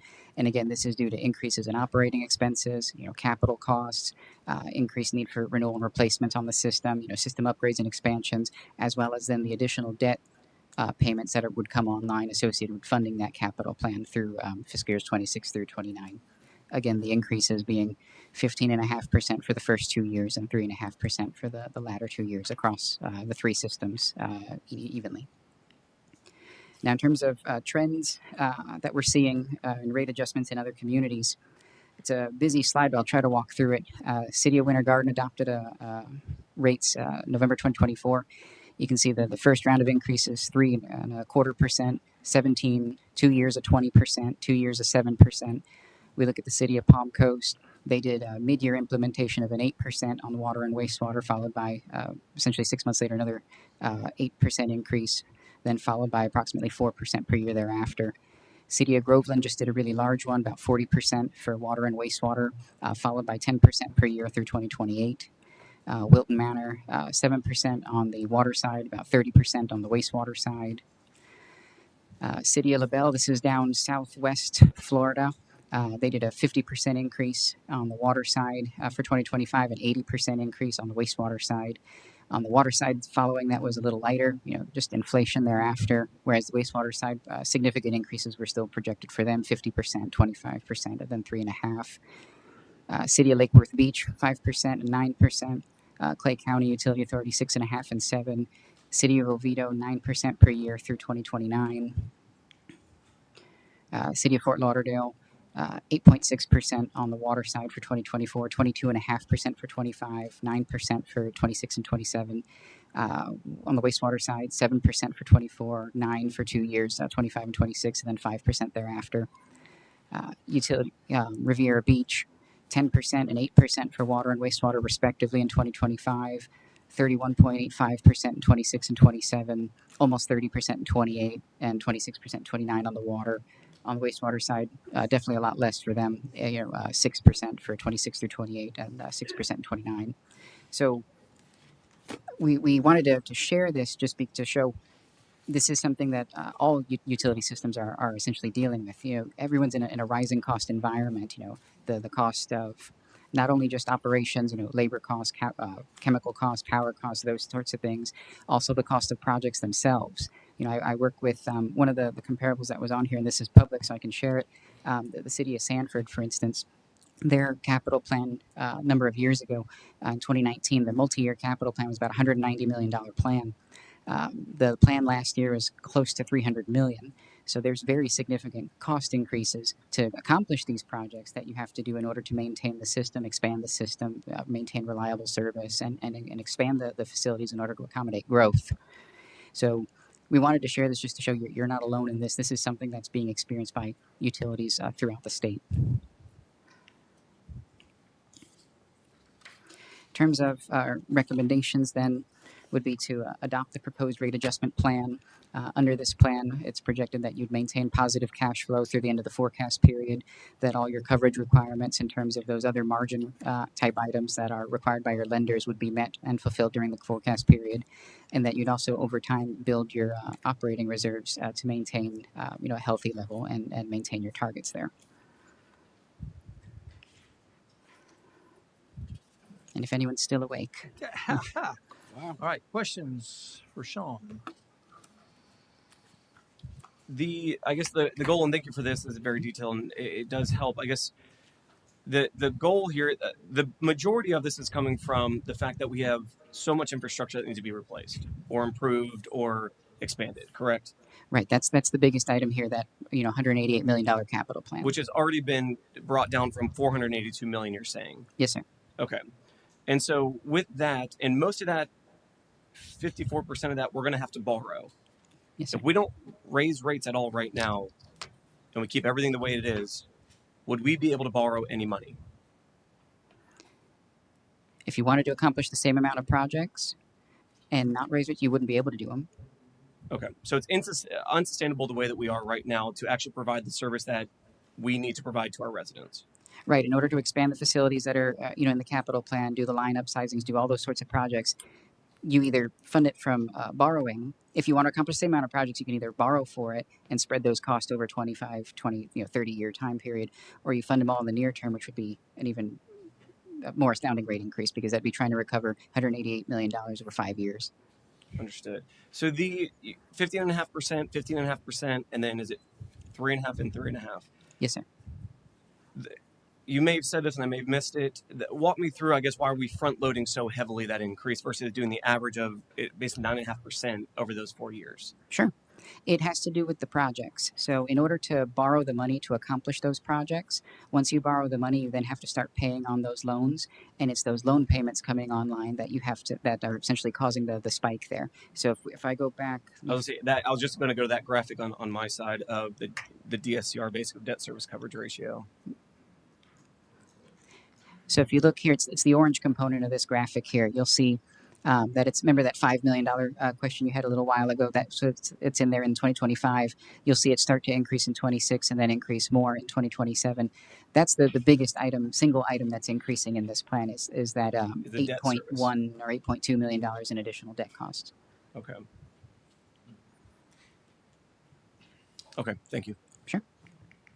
So this fund has to fund itself, am I correct? Yes, sir. The utility fund's an enterprise fund, so the rates have to cover its own costs. So even with the growth that we're experiencing, where our impact fee is now is the most that we can charge to fund this particular fund. Well, your impact fees are contributing to the funding of the capital plan. Mhm. There's a significant use of those funds as a part of that, built into here. As far as those fees being as high as they can be, those fees were updated in 23, 22? I think in fiscal year 2022 or fiscal year 2023.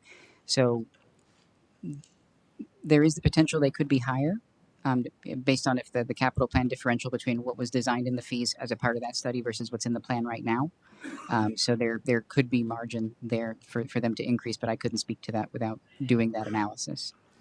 And when will we be allowed to increase them again? The statute, in normal conditions, it's every 4 years.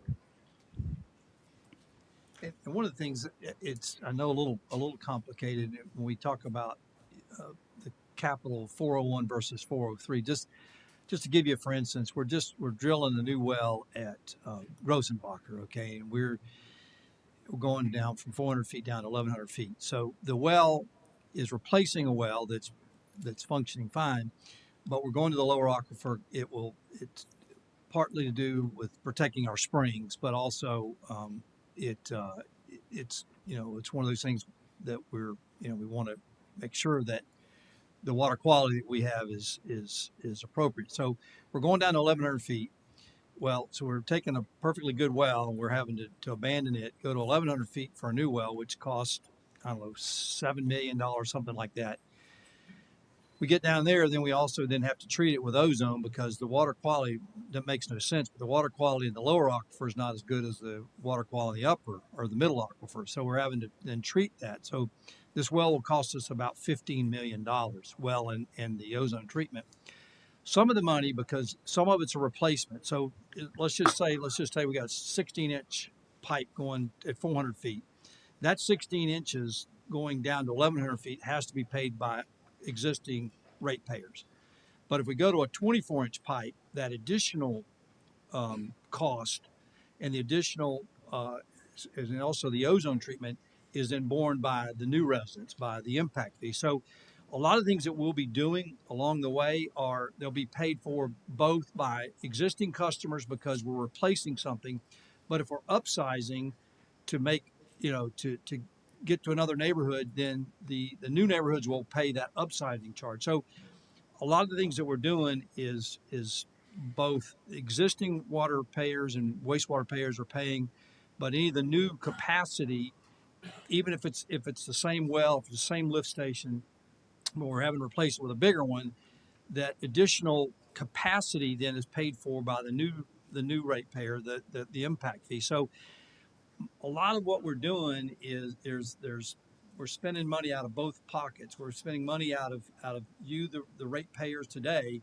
but we're also spending money from the impact fees that the new ratepayers that are coming online will be paying as well. So I can, the group here, Raftelis, Henry, and Sean it's a lot, very complicated, but they have done a marvelous job, trying to balance what should be replacement and what should be, new capacity, and how that falls into the rate for not only the rate for existing, ratepayers, but also for impact fees and what they should be. So Is that a pretty fair? Yes, sir.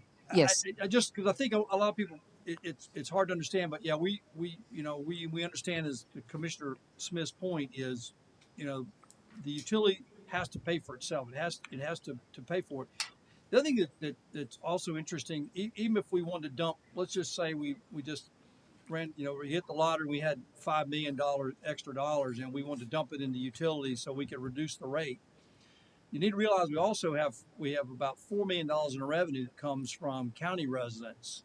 So if we dump city taxpayer dollars into the utility account, we're now benefiting the $4 million worth of water that's being sent to our friends in the county. So that there are reasons why we want to make sure that we protect the utility and we protect the general funds, and that's one of the reasons why we want to be careful that we don't fund the utility side out of general funds, because we're giving the county residents a discount when they really shouldn't or don't deserve one. So. When and also to your prior comment, as far as the balancing act between funding things from existing residents versus from growth and the impact fees, we're trying to use as much as we can in the plan to accomplish that. And those requirements that you were talking about, that's driven by the statute. So those monies have to be used for only those expansion related projects. You can't use it to replace them. So to the extent there are projects in the plan that we can use them for, you're absolutely right. That's where we're trying to drive them towards. Any other questions, Mr. Lasky? So where are we presently with the utility fund and with these increases? When will the utility fund actually start to fund itself? Because right now, how many years have we been funding the utility from the general fund? No, there she is. no, we aren't. What happened is when I got elected, we were the number. Sean and Henry, y'all can weigh in on this first piece. Is the amount of money that the utilities was sending to the general funds for their the reimbursement was higher than most other cities and counties around. And so what we're doing is reducing the amount of transfers from the utilities to the general fund, or we're reducing the impact, not reducing it. What we've done is kind of, as your revenues have continued to grow, we've leveled off the contributions. And so those contributions come in two pieces. One is for expenses like HR, management, system, community management, your costs. Some of that gets allocated to the enterprise fund costs. But then there's also another element that's just a transfer offset to the general fund. And we didn't want that to keep growing. But again, a little perspective on this, in my view, is that I've been doing this a long time. I've not seen these kinds of increases across the board. I've seen utilities a number of years ago. Winter Garden increased their rate 60%, but they hadn't increased them in 15 years. And all of a sudden they needed to double their plant capacity, and things got a little out of hand for a while. But those were not very normal things. Here, as you saw from what other communities are having to deal with, if we just look at the cost of like a rehabbing a lift station, pre-COVID, that's probably gone up 3 times today what it costs. Now, inflation has started to abate. Our contractors are not raising their bids quite as much, but it's a much higher level than it was. And another clear example is your neighbor, Mount Dora, where they expanded their sewer treatment plant to serve the community. And the plant on the books that was serving the community at that point in time cost them $14 per gallon of capacity. The new plant was over $40 per gallon of capacity to supplement and allow them to continue. Part of it is inflation, unprecedented. Other parts are these regulatory requirements are causing these needs as well. So, we don't take this lightly. We don't come in here and think a 15% rate increase is no big deal. Your rates are in a pretty good position compared to the rest of this area of Florida. But Again, we know that's a significant increase, but if you're going to fund these needs, it's just like Mayor said, we tried to balance everything we could, including many months of the staff looking at every project and trying to make sure these were all necessary projects. So, Anything else? Commissioner Vasquez? Commissioner Anderson? You good? Commissioner Smith? Anybody else? We good? Okay. All right. Mayor, So, Mayor, if I could, yeah, can we have I'm the sorry. city clerk read the resolution, please? Oh, that's right. I'm sorry. Yeah, Are we gonna have yeah, public comment? yeah. We need to read the, Oh, okay. yes, resolution. It's resolution number 2025-38. A resolution of the City Council of the City of Apopka, Florida, establishing 2026 rate schedules pertaining to the City of Apopka water use charges and deposits, wastewater use charges and deposits, distributed wastewater treatment system use charges and deposits, and reclaimed water rates, and providing an effective date. Okay, so public comment.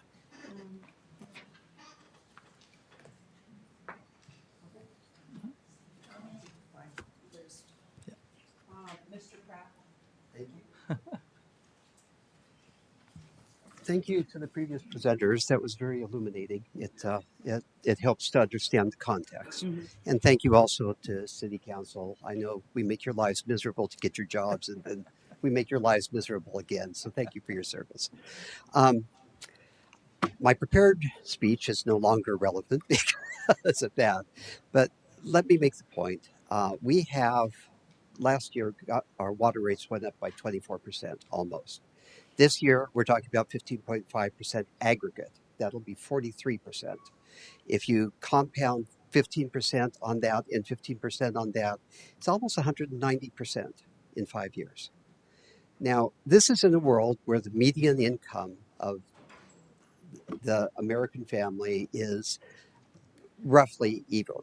The people who are on Social Security, net of Medicaid, Medicare, are losing money. And it's not sustainable. So I loved, Mayor Nelson, your metaphor about the pipe. It's the bigger part of the pipe. What I didn't hear anywhere in that presentation is an analysis that says that is actually happening religiously. I heard every couple of years we might consider a rate increase for the developer impact fees.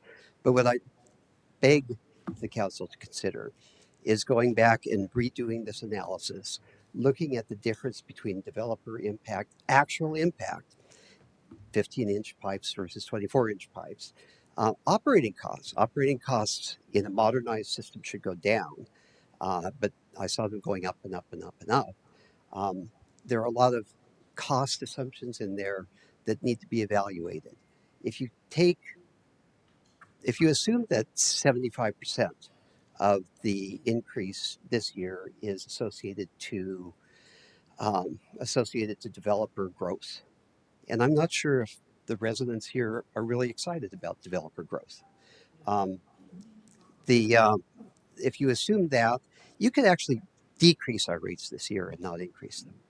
So I request that the board challenge that question of the. That's my statement. Thank you. Thank you. Okay. Next up. David Bynum, or Donald Bynum, I'm sorry. Donald Bynum. I live at 4308 Caledonia Avenue. And most of my questions, I have a list here, were answered just about. Okay. I live in Rock Springs Ridge, and many of you, may know where that is. But there is some problems as far as this rate increase is a problem. And we're all talking about it right now. As the gentleman that was here that spoke, the plan that's in place now and the things that he's proposing for you guys to vote on, that's just a plan. But if we look at, and you all are looking at this, because most of you guys live here too, you're looking at what's going on in your own pockets. I heard someone say, the gentleman before me said, uh, people being on fixed income, this, that, and the other, not enough money to keep up with things. I wrote down here on my list here, I says, it looks like we have a losing financial battle that we're dealing with here because things keep going up, up, up, and out of control. Now, that's what I see here. So I don't know. It might be a flight of people maybe leaving Florida because this is not just happening here. You know, I listen to what's going on in the news media and I try to pay attention. This stuff is happening all over the place. And we all know that. You can't deny it. You can't hide under a rock either because when the bill comes, you either pay it or don't pay it, right? You either stay there and suffer because a lot of people are suffering. That's what I'm putting emphasis on that word. This is a suffering situation that we're in. This whole country seems like we're suffering. And certain people, those at a certain income level, are really, really, really suffering. Now, if we all were rich, we wouldn't even care about what was said up here. You know, but that's not happening. That's not the real world that we live in. And we're here in Apopka. I look around. I was a firefighter, battalion chief in the city of Detroit for 33 years. And I gave my life to that. So I'm down here now to add to the neighborhood, not take away. So I see things. I pay attention. I make phone calls. I come to these meetings. I listen. And I write notes. I'm looking at the impact. We talked about impact. Thank you, sir. Yes. Your 3 minutes is up. But Yes. thank you Okay. for All coming out right. today. Yes. But you guys know what I'm talking about.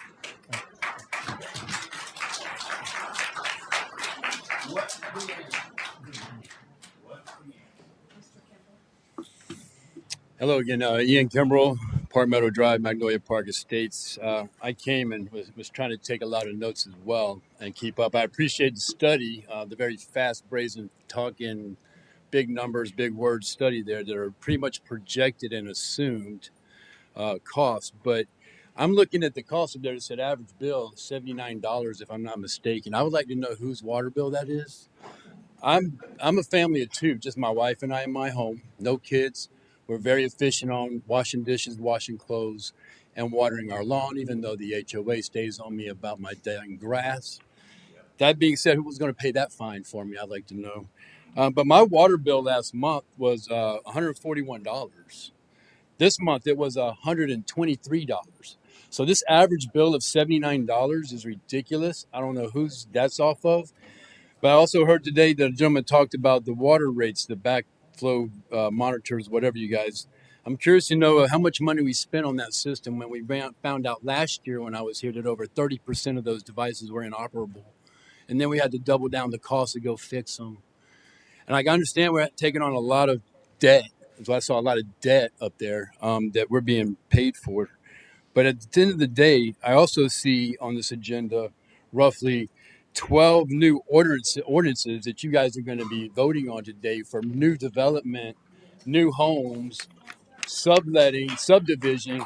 And I also know that we're in the process of searching out to other municipalities to purchase water because we don't have enough water. We're fighting a problem now that should have been addressed 4 years ago. And we're dealing with things now that you guys are trying to fix that should have already been fixed. And you're preparing for the next 4 years. You're not going to be ready in 4 years for what's to come. You have too much development going on here. You have not enough water. You don't have enough facilities to treat the water. And you don't have enough money to fix it. You guys are broken. Broken is what's broken is what's broken. You guys need to figure out, look at the money, look at how it's being spent. And again, I would love for Doge to get here. Please, if anybody's listening, Doge, come into Apopka when you're done with Orlando and look at these people spending, where the money's going, how it's being reallocated, what funds being moved, whose money's going on. And for most part, Impact fees. They were assessed, what, maybe 2 years ago, the gentleman said? I'm not sure if that's accurate, but when was the last time the impact fees were raised for all of these new developers that come in here week after week, month after month, get their little ordinances passed, shake the hands, do the old nod, and walk out the door? What about us that live here? This is getting absurd. Slow the growth. If you don't have enough money to do it, don't build it. Simple, smart, common sense. I'm just going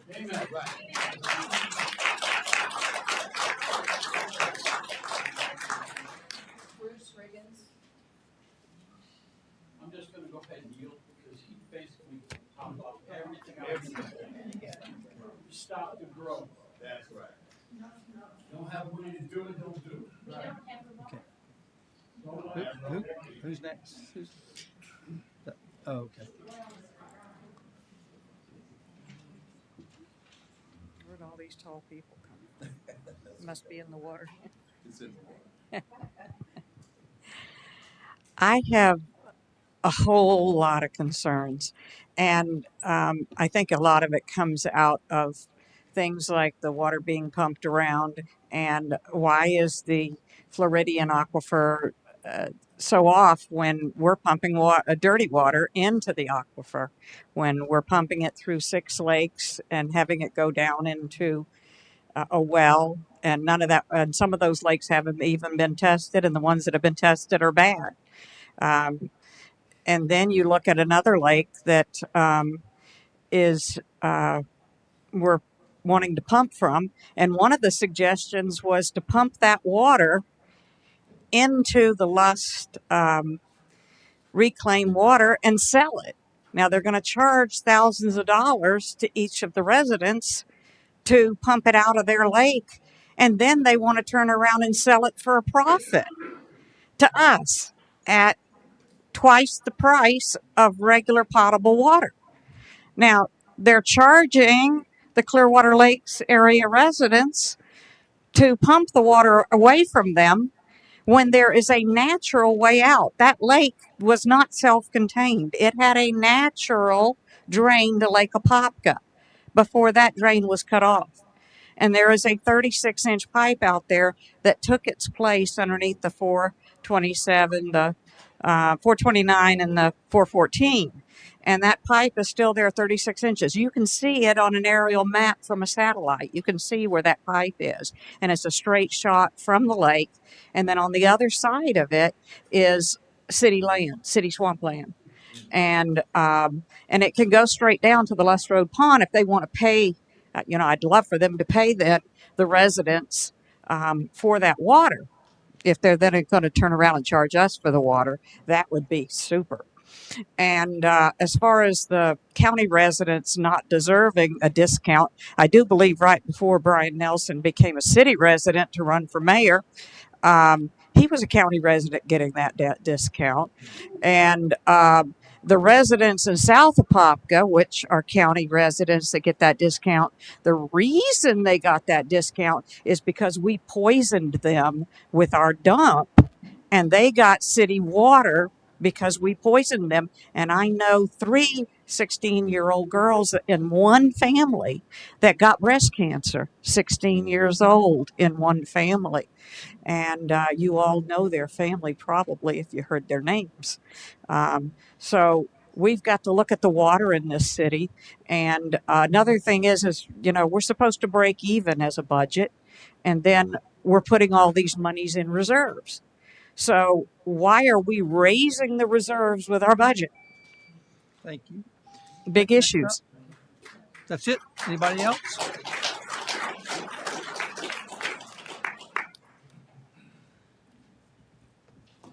Tag team. Thank you. My thoughts is like Sylvester Hall. It does my heart good to see the turnout that we have here today. Because if you know me, you will hear this statement. In the city of Apopka, state of Florida, and in our country, we had a national crisis because too many good people are standing by witnessing bad things happening and not saying one word. looking the other way, don't want to get involved, don't want to be inconvenienced.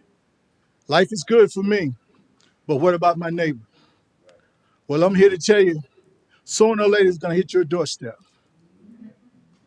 Sooner or later it's going to hit your doorstep. Some time ago, and just to give you a little insight, January of 2021, I started coming to these city council meetings. That's been over 4 years and 8 months. And I may have missed maybe 10 in that time span. So I got a lot of contents of what's been going on. And when you talk about the development, I asked the mayor, I said, Mayor, it seems like the residents has more questions, bring up more questions concerned than the panel here. I said, do we have a consultant, somebody that'll give us some insight on pros and cons of how this is going to affect us long term? The mayor said, I have a consultant. Well, I don't know where he at, but he needs to be here. Because if what the gentleman said, it's common sense that we need to stop the growth. It's common sense that we need to have infrastructure in place when we start this growth. That has to be part of the conversation. It can't be bring in the developer and then 10 years later, we're going to figure out the infrastructure. It can't be that way. And then the other thing is when you're talking about making any kind of budget or any type of situation here, this city is very, very understaffed, period. The city is very understaffed, period, in just about every position. And then there's a challenge at leadership in just about every position. And so when you're trying to make these budgets and you determine, we don't need Doge here. We had a forensic audit voted for and it was shot down. It would have answered the question that you wanted. Look at this panel. They voted it down. So it's time for y'all to keep coming out and showing up. That's how we maintain accountability. That's how we get these commissioners, these mayors to do what they're supposed to do for the people. Yes, and show up and vote. Out of 61,000 people, 8,000 showed up for the last mayor election. That is unfair. Thank you.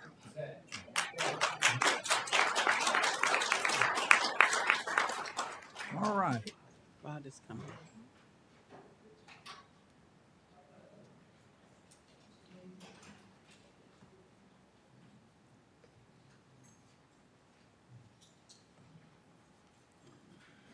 Rod Olson, 3156 Rolling Hills Lane. I've already talked about the failure to plan. It's planning to fail is what we do. Our budget process, I've sat through the details of all the events the last 3 years, and it falls somewhere between swag and a wing and a prayer. Swag stands for Sophisticated Wild Ass Guess. We've been since 2016. We've not increased the development fees. And yes, we're swinging it now. Why? Every year costs go up. Those fees ought to be looked at every year. If we can only do it every 4 years, then fine, do it. It's been almost 10 years since we did a rate increase. They should be paying for the stuff we're talking about now. We're a day late and a dollar short and continue to be. We talked about the peanut gallery earlier. The peanut gallery has some expertise, has a number of citizens in this community that are willing to help. I proposed 2 years ago and again this year to put together a citizens committee to help you with the budgeting process to make it more effective. No, we hear anything. We have an expert on Golden Gem Pond. Nobody reaches out to say, hey, we could maybe use some help. We can look at offsetting the utility bills maybe a little bit by, let's sell advertising. Every month we get a bill, don't we? There's some vendors and people in the community that might be willing to pay for that. That can help offset some of the cost. When this administration proposes, we'll put a couple of roundabouts on Pond Can Road to address the 2,000 to 3,000 additional cars on Pond Can Road, give me a break. And then we sit there and we point our finger and say, St. John's Water District says we gotta put in a deeper pond and it costs more. I'm sorry.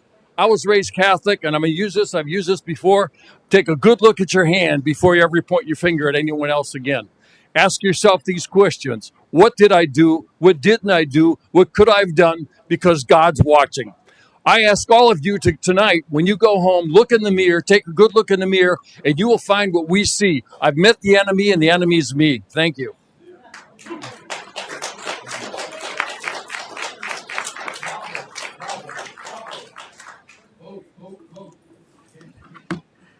Good afternoon. My name is Ann Skernick. I live on Orange Rose Loop in Winding Meadows, one of those new communities. I moved up here from Broward County, where I lived there for the past 56 years. I've seen growth. I remember when Broward County was nothing but swampland, and I remember when all the developers came in. And I also remember the impact fees. What I have seen here, and I've only been here for 3 months, so I'm the outsider looking in. What I've seen here is a lack of accountability for your developers. You should have gone ahead and planned on road widening. Plymouth Sorrento Road is a joke. Not to mention at nighttime, I'm afraid to drive it, and I've driven on I-95 at night. So you have not gone ahead and looked at your impact fees. You should have had your water already set and ready to go before all these developers came in. The roads should have been widened. Lighting should have been put in. You should have had this structure in place. And yes, I'm looking at this agenda going, holy crap, they're approving all of these amendments on additional development? In Winding Meadows, they're looking to get out of there by December. They're building homes without them being sold in the hopes of people coming in and buying them. And if they have to reduce them to pennies on the dollar, they will, because the house that I'm in is already $10,000 less than what I paid for it. So you need to look back at what you have done. Otherwise, your city is going to go to hell in a handbasket real quick. Forgive my language. But you're talking about somebody who came from Fort Lauderdale, who came from Broward County. I lived in Pembroke Pines, a city of over 175,000 people, who saw extensive growth going out west to the Everglades. Where I lived, originally, there was nothing. When I left, I had a Publix 2.5 miles from me each way. I had Aldi at my fingertips, Walmart, Target, you named it. I could have driven there in 5 minutes. But there were impact fees paid to widen roads, paid to put in stoplights, paid to put in lighting. Plymouth Sorrento Road is a death trap at night. The one thing I wasn't expecting when I moved up here are hills. Because you know what? Florida's flat, not up here. And when you go down Plymouth Sorrento at night, you don't know what's coming at you over those hills. Because there is no lighting. It is a 2-lane road. You've got a community going up that is going to be 62 and older. Stillwater, when they go and start construction, roads back up because guess what? It's a 2-lane road. They've got to stop the construction to let people out. Look at your impact fees on these developers.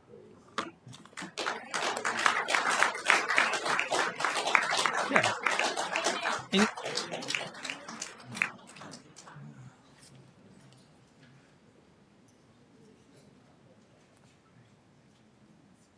Good afternoon. I apologize. I wasn't going to speak today. I didn't fill out a card. My name is Karen Settle. I live at 2226 Grassmere Drive in Piedmont Park. I agree totally with what the gentleman in the blue said. I'm not going to take my whole 3 minutes. The only other thing that I wanted to bring up was I agreed with the other gentleman that was up here. Why on earth did we receive estimated water bills for months and months and months and months and months? Nobody came and did anything to my water meter. They never notified me of anything, nothing. I just kept looking it up and it just kept going up and up a little bit. And finally, when you get those on, when you go online, you pretty much just go in there and pay it and go in there and pay it.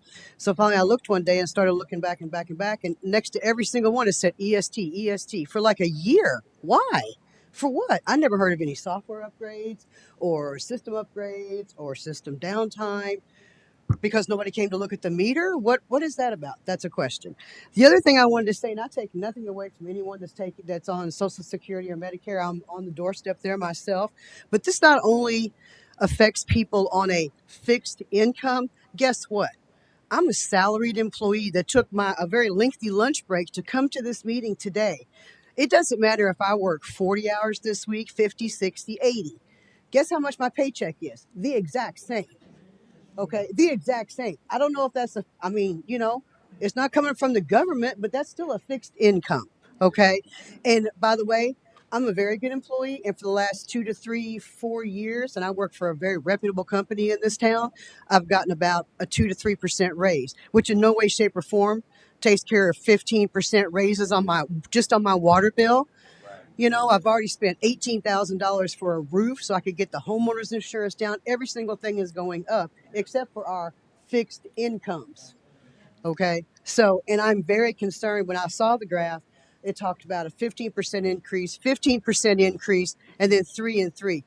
I bet you donuts to dollars when we get to the 3% year. Oh, well, things have gone up. You know, there's more tariffs, so we're going to have to raise it some more. Okay. And I agree with everyone. You're building and building and building. Why are we building so many hotels in Apopka? Who comes here to stay? We're not even by Disney. Why would you come out here and stay in a hotel and drive 45 minutes to an hour to go to a park? No. In the development, I live in the neighborhood that you built that Sam's Club in a few years ago. I look at that thing out my back door every day. And I brought many residents here at the time. We fought it. We tried to fight it. And at the end, all y'all said, no, money. And you approved it. Okay. I really hope you're going to listen to your residents this time. Thank you so much.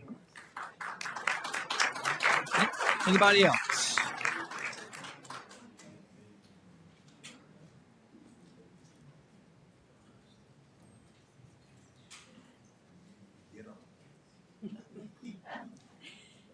Hi, Deborah Horn. I live in Errol Estates. I'm in the same position that a gentleman spoke about earlier. My water bill's been estimated. I mean, you guys own the meters. You don't know they're broken if you're sending out all these estimated bills. They did come out and replace my meter last month. My bill went from 140 down to 60, but now it still says it's estimated. I don't understand. That's all I got to say. I don't know if I should let somebody else know about that. If you give me your address and we'll. Okay. Thank you, ma'am. Okay, if anybody else not, well, Rad, I know you wanted to kind of. I know that we've talked about looking at costs, and I just want to thank Radley and the whole team from Public Services. I mean, back in when did we do the first looking at the rates? Henry, it's been what, 4 months ago? 4 months ago, and we all understand. I mean, we all understand 15% is a lot. And so I tasked Radley and our whole team out at Public Services and utility billing. And what can we do to help with, our rates going forward? And so Radley's got a list of things that I know that we're looking at, we hope to accomplish. And hopefully next, we'll see some significant, changes in, how what monies we collect, and also making sure that we're being as efficient as we possibly can. So Radley. Yeah, absolutely. As the mayor mentioned, commissioners, a couple months ago now, when we undertook our reorganization of the Public Services Department and split into utilities operations and public works, I got with our utilities operations team and our utility billing team, and we started looking into some things that we could do to push hard to make corrections in a faster timetable to any meter issues that we have, and also look at some other operational and capital efficiencies as we move forward. Obviously, the rate study is completed. There is a proposed rate for this upcoming year, but we are implementing some additional items to try and improve on that as we move forward, and then re-engage with Raftillis sometime after the first quarter of 2026 fiscal year to take another look into the study and see if there's any improvements or improving trends. Some of the items we're pushing towards is to, I know there's some discussion about the FlexNet meter issues and estimated reads. We are pushing very hard, and I know Blanche and our utility operations department can attest that we've been pushing hard over the last month to really start drive down those remaining numbers. We've ordered more equipment, ordered more FlexNet equipment, and our goal is to drop that number by the end of this year, 2025, more to the national standard, which is between 5 and 10%. Correct. That'll give us the opportunity during those monthly periods to have a better opportunity to get those adjusted before the bill goes out with our operations team. We're also in the proposed budget. We have planned to install 3 new FlexNet bases. If that budget is approved, we will move as quickly as possible with our census company to get those installed either before the end of the 2025 period or in January 2026. They do say that equipment is available to move fast. We are preparing and proposing, and we'll be coming back to you all with some Fee adjustments, some of those do relate to new installations, new water, sewer, and reclaimed tap fees. Potentially a new or a small fee on a credit card service. Right now, the utility fund does pay all service fees for credit cards. And when we looked at those new service fees, the tap fees, we assessed it with our current operation and what it takes manpower wise and equipment wise, and we do have some room to make some improvements there. We're also looking to implement some new email notification processes on delinquent accounts before they're sent over to collections. Again, utility operations, utility billing, working closely on that to, again, try and get the information, get other channels of communication out with those residents to help them either set up payment plans or get active again before we have to go the next route. We're also looking to implement a utility tampering fee, which will be coming back to you, or tampering fine. As we're out in the field, we are noticing some issues with either the meters or the flex nets being disturbed, being cut. We'll be bringing that back to the board for consideration, hopefully at this next meeting. Can you repeat that? Meter tampering fine. Okay. Right now, there's a meter tampering fee, which basically we can charge to recover the cost of replacing the equipment. There's no fine currently that we can charge to possibly be a deterrent on that. We're also, as we move through the FY26 proposed budget period, and then as we move into the new budget, I'll be working with our utility operations team and public works department to make sure we're evaluating the budget progress and searching for as many efficiencies and operational improvements that we can make through the fiscal year. Obviously, looking for cost savings because those will help us continue to build those cash reserves. So, I mean, the only question I have, because I have been asked that, you know, that I've been keeping up with how many meters are not working and that we're kind of just estimating. But one of the questions I get asked by some of the constituents who have realized that their meters are being estimated, their concern is that when you install a new meter, they feel like they're being billed now for the time that they were estimated, rather than just moving forward and reading their meter from there forward. Their concern is that when they get the new bill, it's not really telling them, are you billing them for past, or are you billing them starting from when the new meter is reading their water? When we have those readings, we do a back billing. So now that resident is actually now, besides the increase, they're actually paying a back fee. Yes.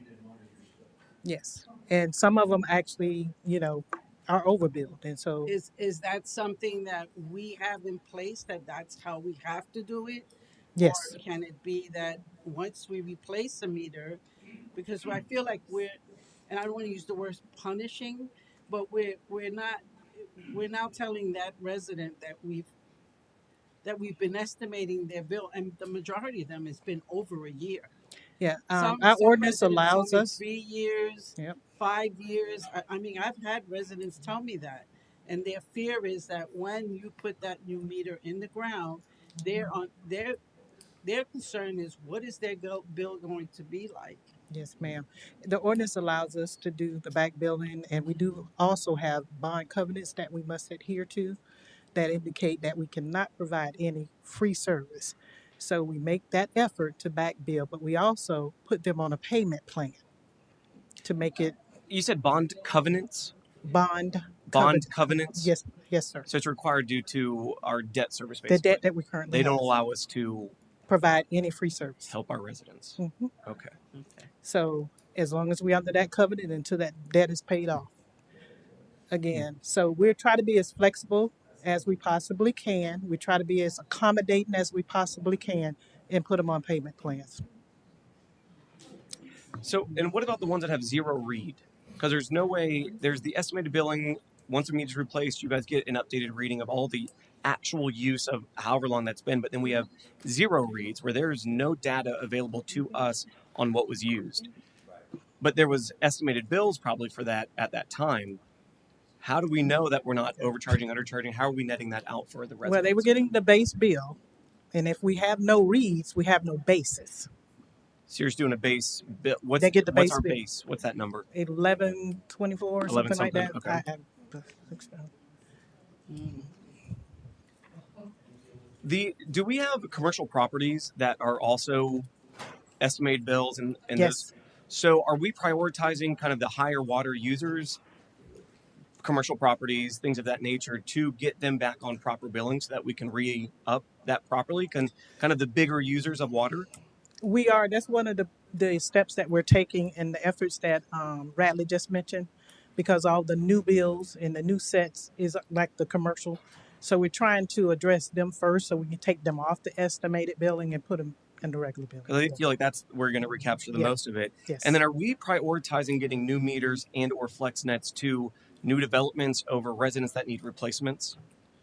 I don't think we're. No, right now we are moving towards the residents, correcting the residents, and the commercial ones that are currently not working. We're estimating. Say that again, please. We're moving towards the residents that are having issues, the current customers, and the commercial that are having issues, the current. We're moving commercial. towards that. Yeah, we have. That's what we're doing right now. That's the focus, is what he's Okay. saying. Yeah. Were we ever prioritizing new development over the current residents? No, and actually, the practice in the utilities operations was to use the the FlexNet specifically from some of the new builds to help fix the existing customer The residents. residents. Okay. And it's So our priority, they're prioritizing the resident. It's the city's. It's my understanding that it's the city's job to install new water meters and flex nets on new development, though. Correct. Correct. And we could pass that on as a cost and expense to them exclusively. Correct. They do pass the meter costs on. Yeah, they pay. Yeah, so those are the new tap fees The fees. that they pay, and that's what I was saying. We need to make. So they're some running with that adjustments on now. We don't install any new meters on new developments. No, we install We them install. and we charge them a new tap fee. Why don't we have them install it? It's 'Cause our then we can prioritize our residents to get updated. We're not using our staff to then do development. it's our infrastructure. It's something we can look at. We've also we do have contractors that have helped us earlier this fiscal year to make a first push on the meter replacements that were needed. We're looking to re-engage them in the new fiscal year. Correct. With the new budget, and Well, we're I brought making this up progress. when we first were discussing kind of this update, and that I think the developers should just run with their own, because there was an ordering issue at one point that we needed to provide those as well, and trying to decide who gets what first. So let the developers deal with their inventory issues and timing, and let our staff serve our residents, kind of, so that there's not a priority issue. We have corrected the ordering issue. The lead times have maintained about 3 months, so we have implemented an ordering system that will keep stock in our Reorder. shelves without having that lead time. Okay. Well, to the residents, I just want to say thank you for being here. Thank you for advocating for what is right. It's definitely, I'm not immune to any of these increases as well. I have a family that I pay for, twin girls that like to use a lot of water in their showers. So it's definitely, I'm not immune to this at all. And I see it as a family member or whoever it may be. I don't take it lightly, any of these increases. And then specifically too, I wanted to reference the development and overdevelopment. And I was looking for my folder here. I've been advocating for probably over a year now on doing a moratorium. I have other cities and municipalities and examples of who's done it successfully. The problem is now, because we didn't jump on this soon enough, the state legislator has now not allowed us to do a moratorium. Effectively, it's SB 180, if I'm not mistaken, has now, and I'm getting our attorney, I just wanted to confirm that was the correct one. He's giving me an affirmative head shake. That doesn't allow us to stop development now.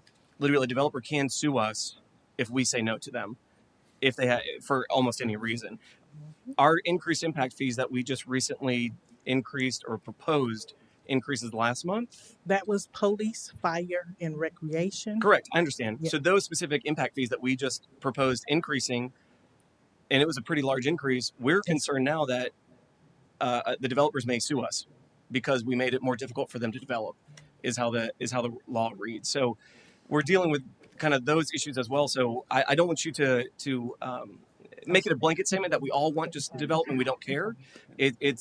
I've definitely cared. I've been advocating for, let's slow this down. Let's find a different way to advocate for the residents. We understand growth is coming, but let's do it responsibly. But now the state has somewhat overreached and not allowed us to advocate on your behalf properly. So that's the other issue we're running into. And while you're seeing all this development being approved, it's either we approve the development or we have litigation fees that will probably be coming up as well. Okay. We increased it pretty substantially. Do you remember? It was in December of 2022. It increased by 35%. 35%. The question was, what were the impact fee increases currently? The ones we just did. Yeah, the ones we just did for fire, police. Oh, fire. They were larger. Very large. I mean, 50 we went plus up percent maybe on some of them. The police, fire, recreation impact fees went up. I'm talking about the $5,000 that it has been. What have the house's impact fees gone?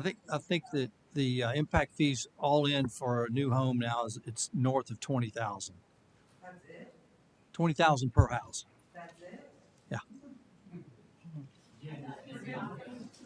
Forgive my blanket look, because that's not enough.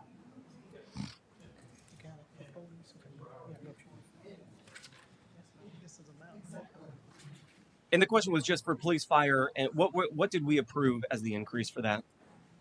Do you remember at the last? So for police, the fee would be increasing on a per residential unit basis from $747 to $1,262. For fire,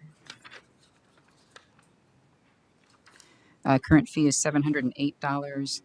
Proposed increase to $1,511. And then recreation, that one was current fee $1,060, increased to $1,358. Okay, thank you. Thank you, Sean. Okay. So are we able to do similar to what we asked? I understand that there's, for the debt service coverage, basically, we need to see those big increases in the beginning. But what are we able to do to sharpen our pencils to kind of bring that down to that 9.5, to where we're still seeing the increase that we are needing, but just not in that time when our residents aren't seeing that double-digit increase year over year? So you're talking about for next year? Talking about for the first, whatever increase we're talking about first is what I'm talking about. The 15.5%, if we wanted to take that down to 9 or 10%, we would need to reduce that CIP by $64 million.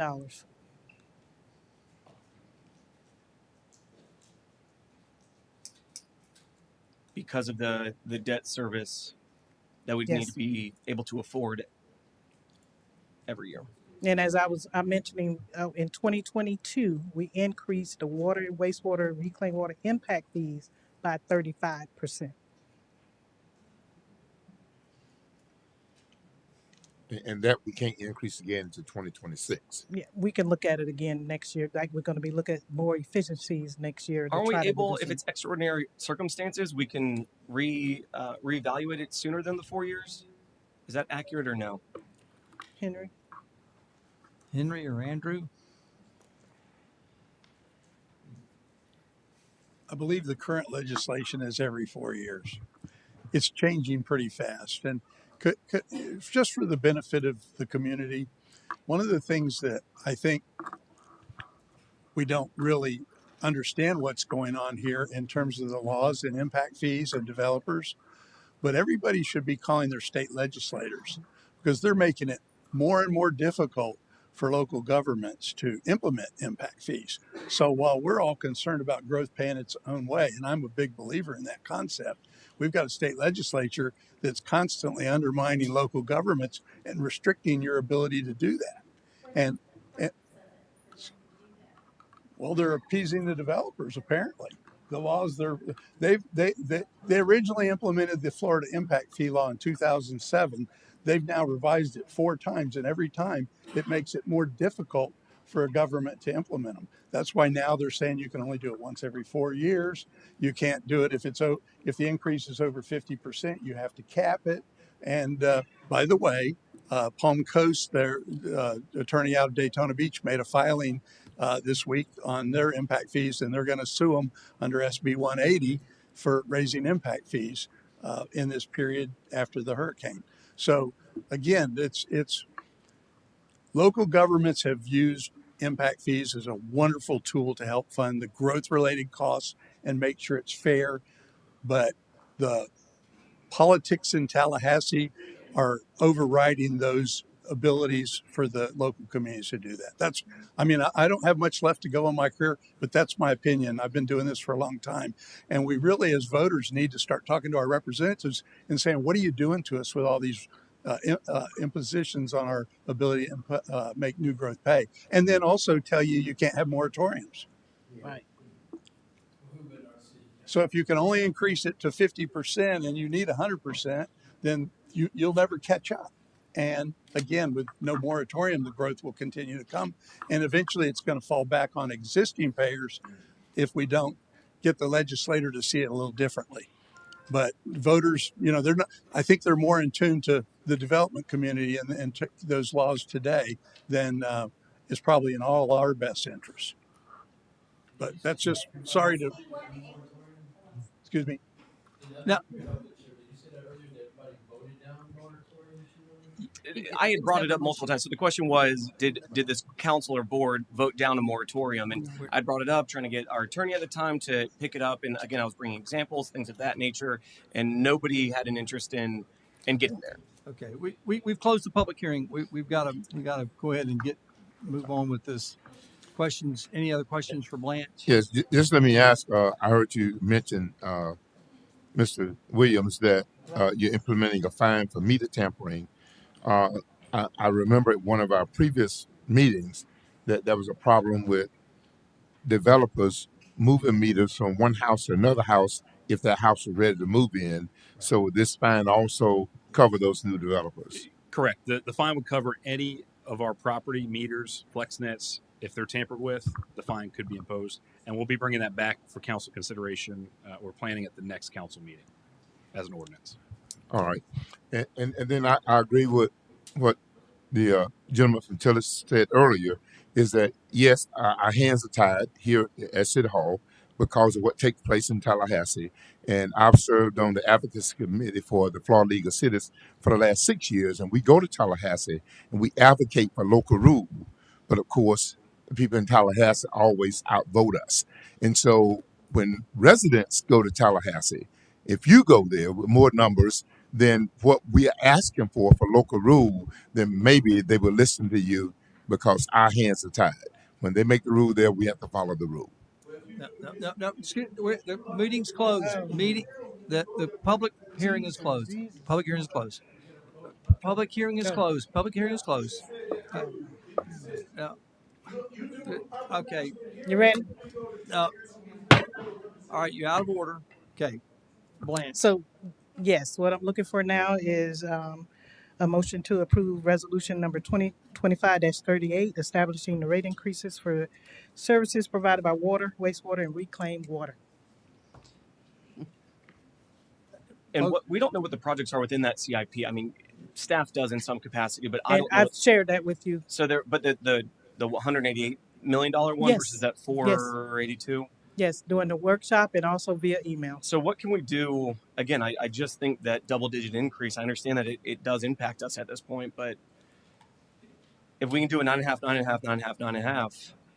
Again, that would take going back to the drawing board and reducing the CIP again. I think it's critical that we move forward with what we have if we want to maintain and improve this system adequately. I think the presentation that was just provided by Ralph Tillis indicated that, if we got to maintain it. We got growth that we have to deal with. We have to make some improvements.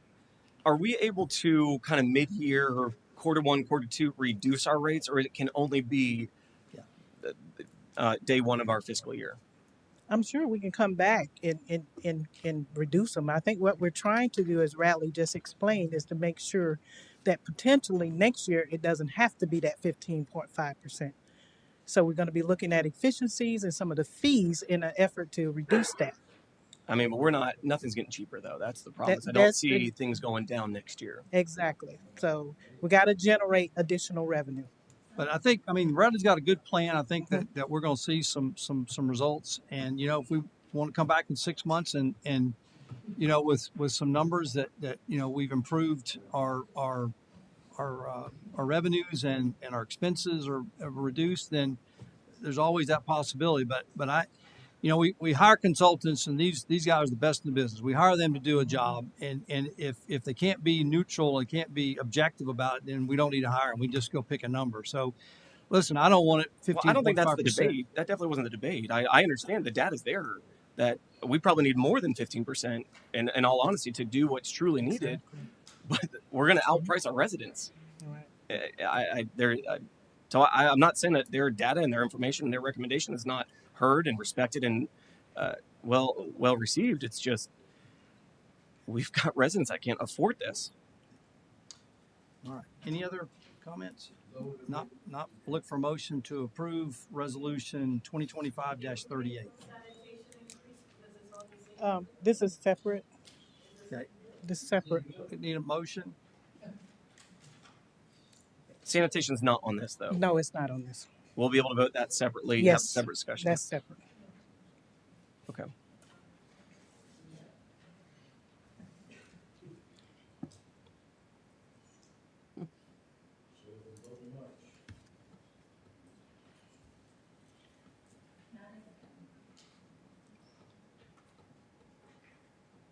So you're saying we cannot reduce this on the I mean, first if you do, that's what you have to do. I mean, I reduced the CIP by 64 million. I mean, again, we'll be kicking the can down the road once again, you know.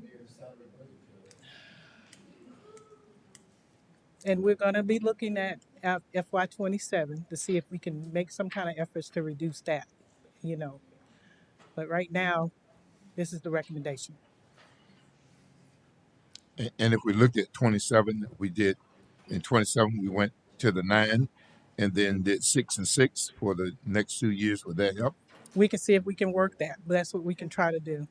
And I feel pretty confident that between Radley and utility billing and public services that we're going to be able to see some meaningful changes that will help mitigate the future increases. Yeah. So I you know, I feel confident. I mean, got a good team looking at. I mean, we're looking under every rock, under every crevice, and we're gonna see what we can do to make an impact on the rates that we're all paying. Mm-hmm. No. The public hearing is closed, ma'am. It's just okay. So I'm just looking for a motion from the council.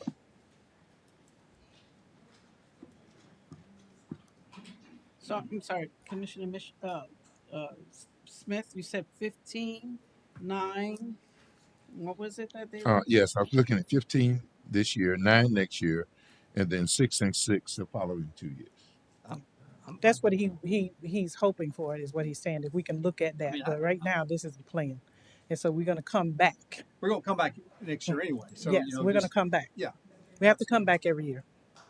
And my hope is we can even get the 9 lower, but that's. So if we went 9 this year. No, ma'am. Why? No, we're talking about the 15.5. The plan is the 15.5, 15.5, 3, and 3. What we're saying is we're going to come back next year to see if we can reduce the 2027 15.5 to 9, and then raise the other 2 to 6 and 6 is what he's asking. But the plan before you is the 15.5, 15.5, 3, and 3, whatever, 3.5. With the understanding to come back and try to reduce the FY27. If you want, we can, Commissioner Smith, to your point, if you want to come back in 6 months and we'll give you a briefing. The plan was to get with Henry and his team mid-January to start re-engaging with seeing where our trends are for the fiscal year.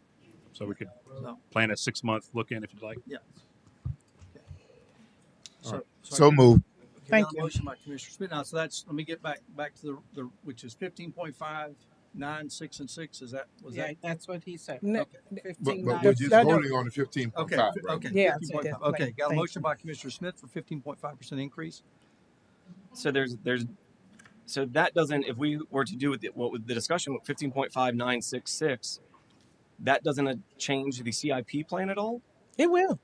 It will. That's why we're doing this 1 year right now. The plan has the 4 years. And that is the plan. What we're trying to do is come back and hopefully we can change the plan for FY27 by looking at some of the CIP projects and some other revenue streams. It's the whole. Got a motion by Commissioner Smith. Looking for a second.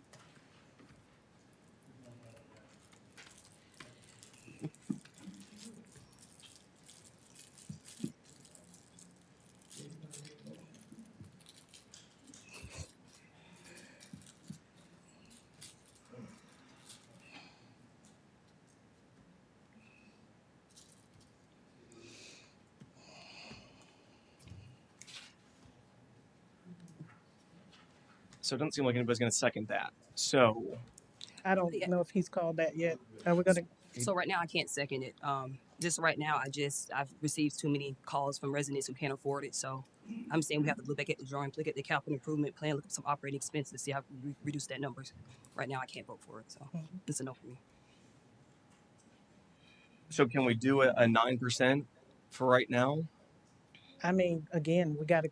If you do, we got to, like you say, go back to the drawing board, cut 64 million out of the CIP. So, and then do we have to do it in the beginning of the fiscal year? Can we make an increase December, January? You can make it any time during the year. It's going to infect, I understand the cash flow and Yeah. the fund itself. So Mhm. I guess the point that's being made is let's go back to the drawing board and see what else we can cut at this point.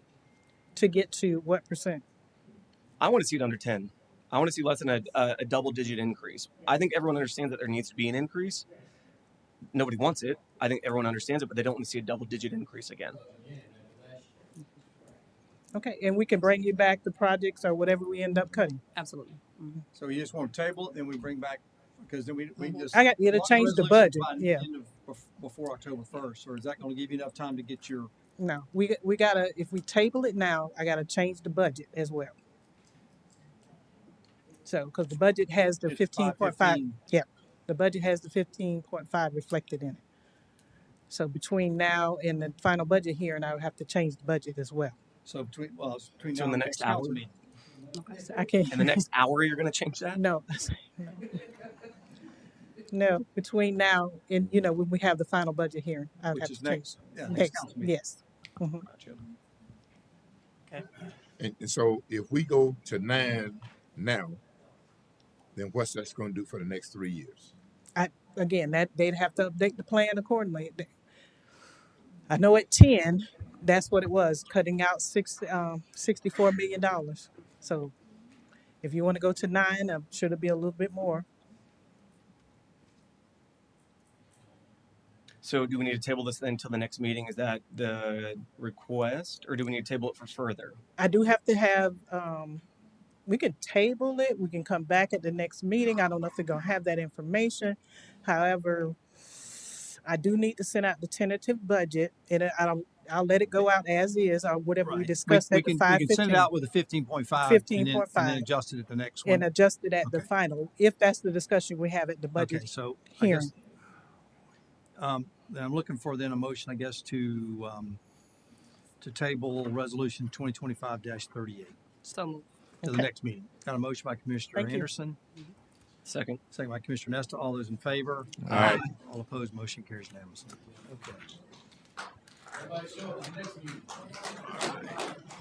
Okay, next up, we got, go I back have to, I have to just go to the ladies' room. all right, take a 5-minute break. Thank you, Mayor. 4,000 meters, and they cut a water of 700.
All right, we're gonna take up ordinance number 3072.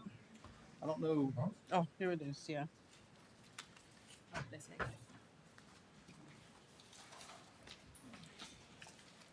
I don't know who's running point on this. Is it possible to move up? Because I know some residents are still here for the sanitation rate increase as well. I don't think pretty much. I think we're fine. Let's just get this. Okay. Which go one ahead. is this? Go ahead, Commissioner. Okay, so some guidance by the attorney that I had asked for ordinance 3072 to be brought back for reconsideration. So we did get the second, you got 3-2. And then you said, if you're asked why you want to add, I've put, I'm saying it's due to the newly acquired information regarding the election, specifically regarding the cost of the election.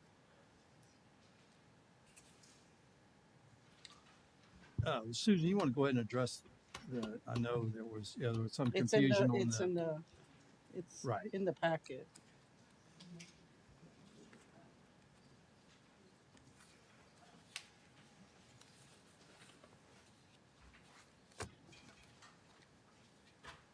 So during the last meeting, I was,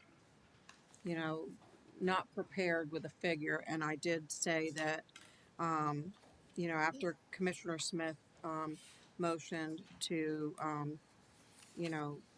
bring this to, if we're still in time for the November election, to go ahead and get the cost. So I did that after the last meeting on the 20th, and then we were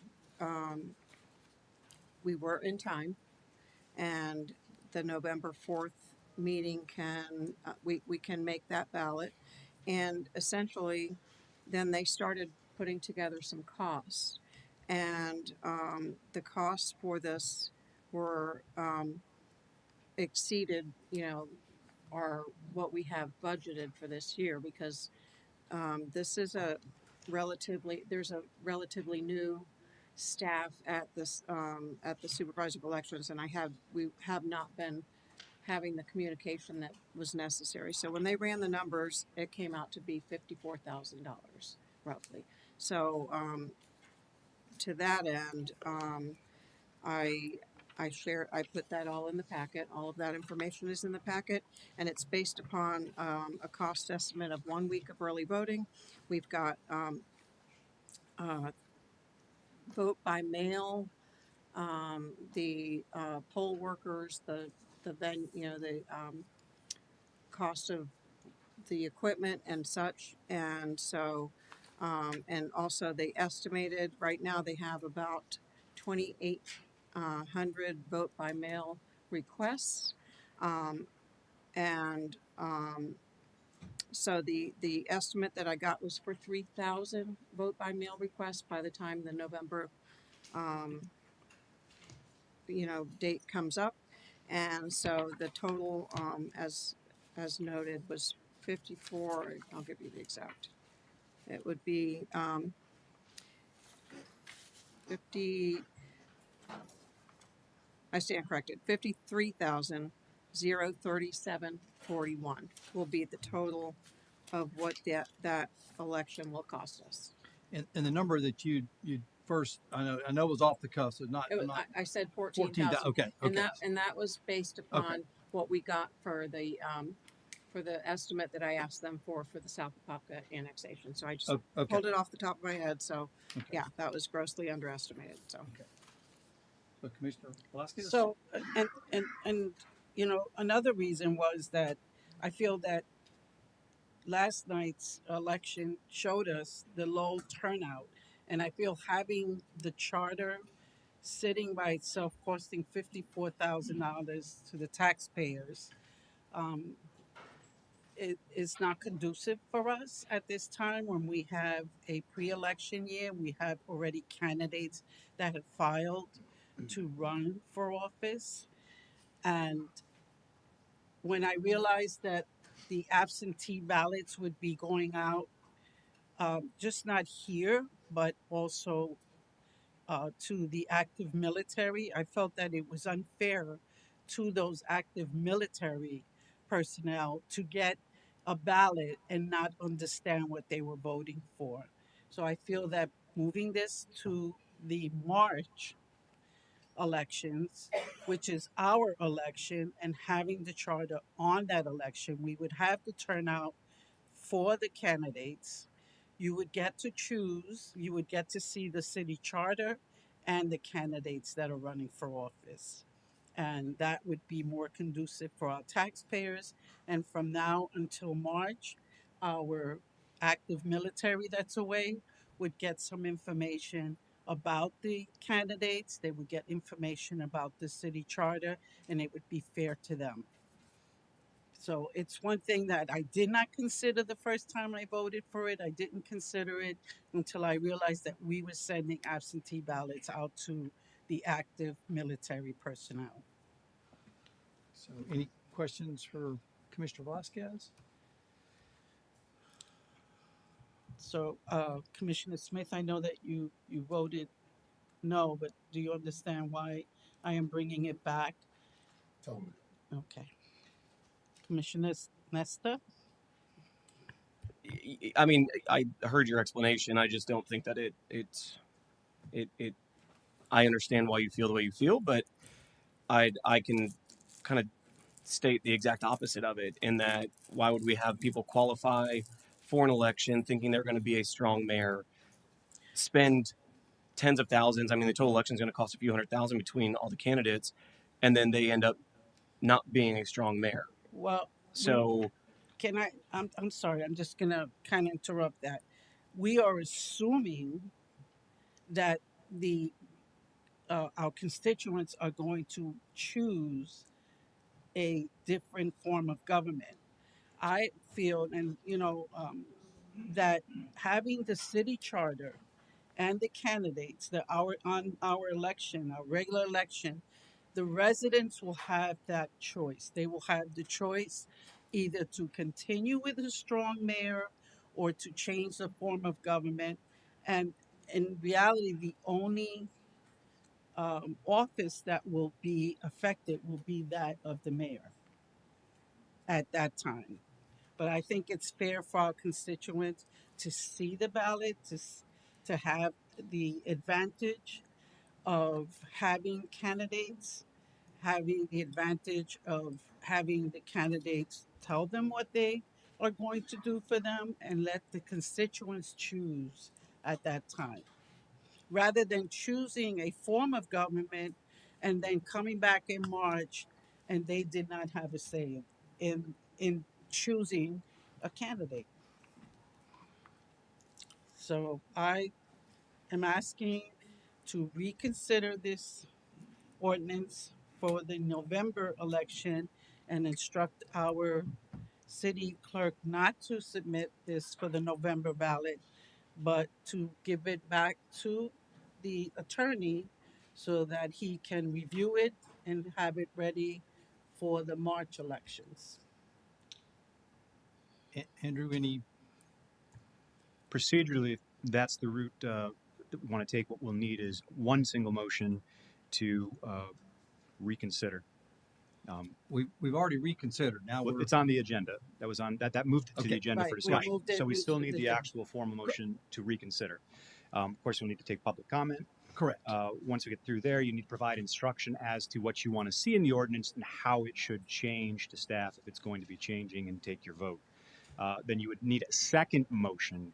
And in that motion, that would provide direction to the city clerk to essentially not send in ordinance, the content of 3072 to go to the November election, while the new ordinance is being created by staff and presumably my office. Okay, so the first motion will be to reconsider ordinance number 3072. Yes, sir. And then the second motion, if that one passes, would be to, You have that one. You have discussion as to what you want to see change in the ordinance, or some direction from council as to how the new ordinance should look, what's going to change about it. Once that is disposed of, then that second motion is going to be to instruct the city clerk how to proceed with the ordinance that was adopted at the previous meeting, which is essentially to tell the city clerk, don't send that in. All right. But we need public comment. Yep. Yes. Public comment. Anybody want to speak on this one?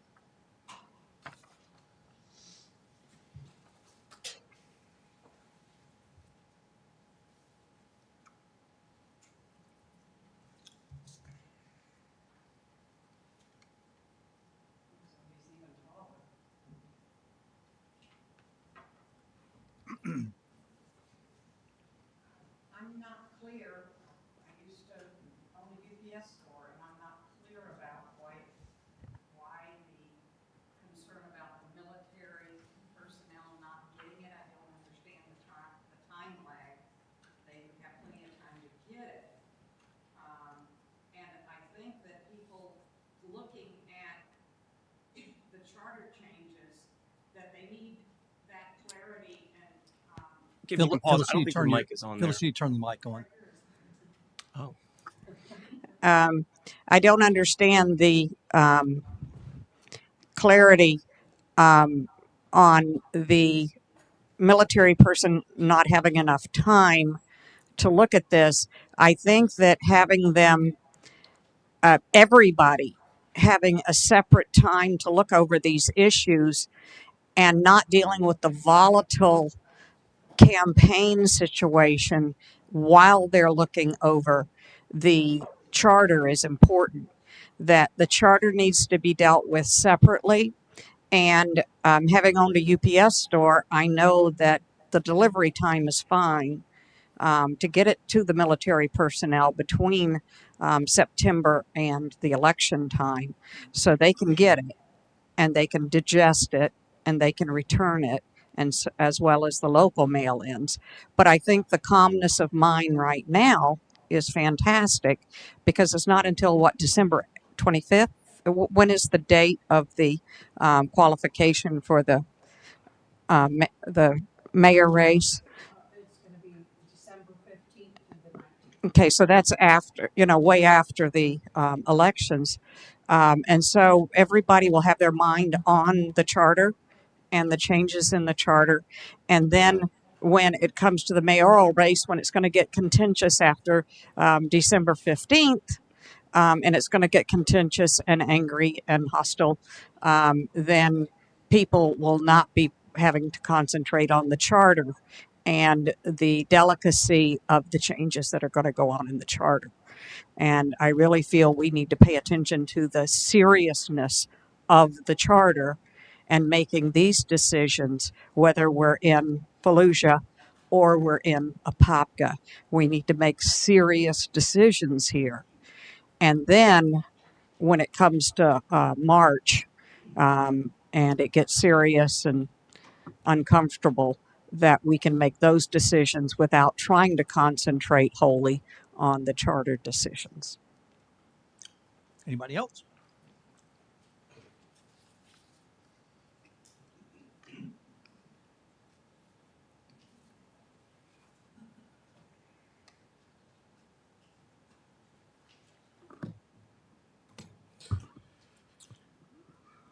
Sylvester Hall, I'm gonna be real quick.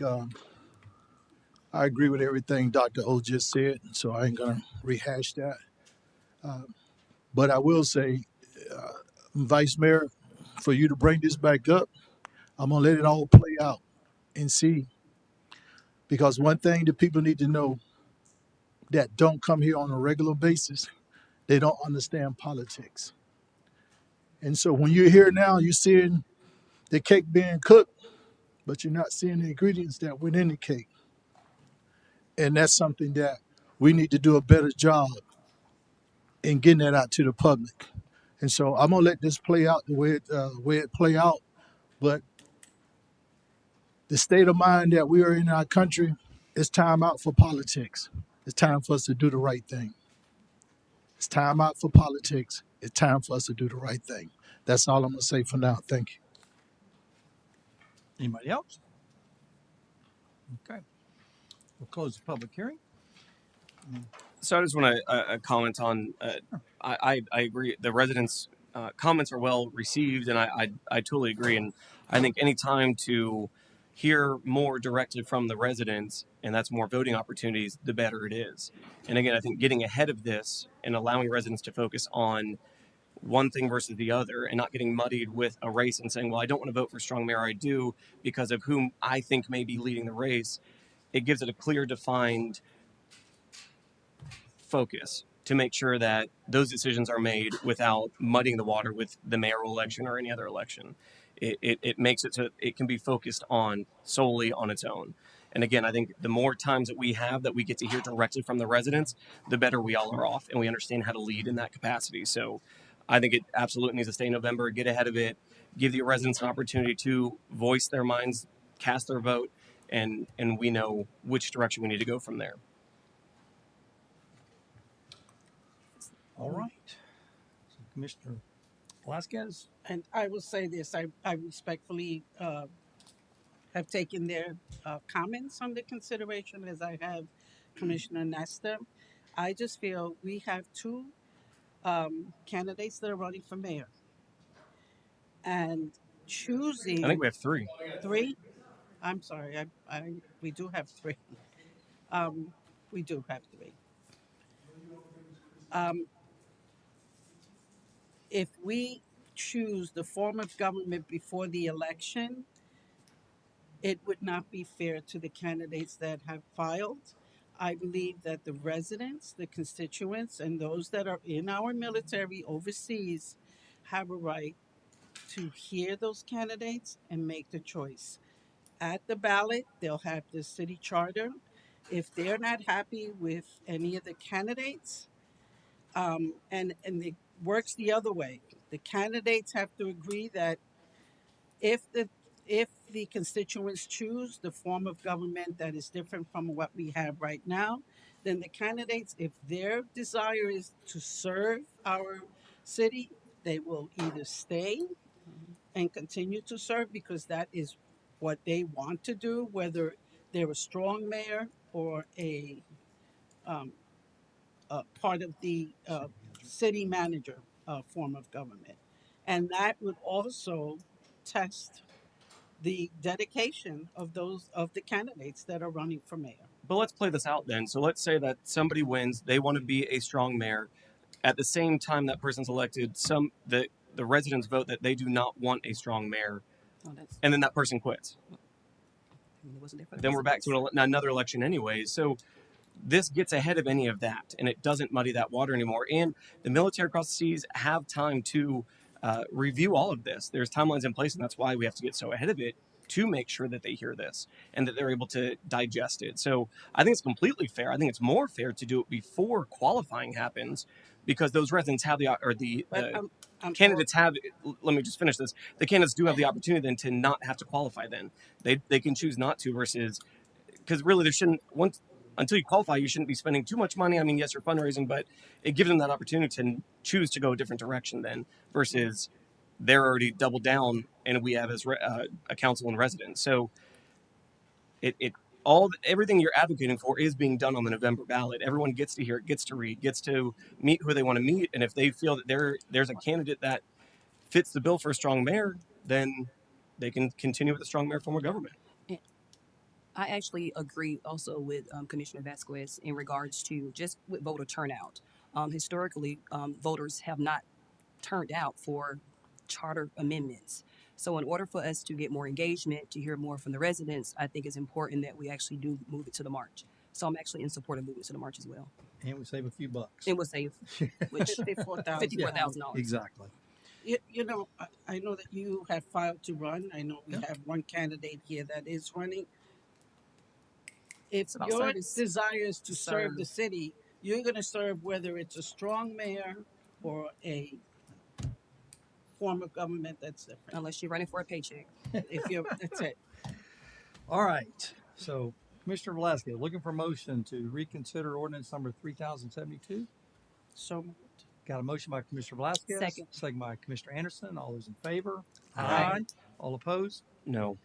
Motion carries 4-1 with Commissioner Nesta in opposition. So now we You need to provide instructions as to what you want to see changed in the ordinance. So it's a motion to reconsider. You just need to provide the feedback to staff, what to bring back, you want to see at the next meeting. So do we have to do anything tonight? We just table that if we've already moved? I think what I heard was change the date change the date to the March election would be the So only just change. A motion to move ordinance number 3072 to the March election? Is that? Fine versus you can provide that just by direction, by consensus. We don't even need to motion. Okay. No, because you're not voting on that. You're just Okay. voting on it to come back before you. Okay. In a new Okay. ordinance. Good. All right. So we good then? Okay. All right. And then we have the third to, And Andrew, your mic wasn't on. My apologies, sir. Next motion for the clerk, for instructions for the clerk of how to proceed with the former ordinance. Okay. So which is ordinance? That's the one we got. that's 3072. Oh. 3072? But that's 3072 we brought back. That's the resolution is. Right, the resolution, It's not 16. the resolution. Resolution 2025-36. Mayor, it's here's not the resolution. Okay. So, all right. I have the resolution. if you want. Okay.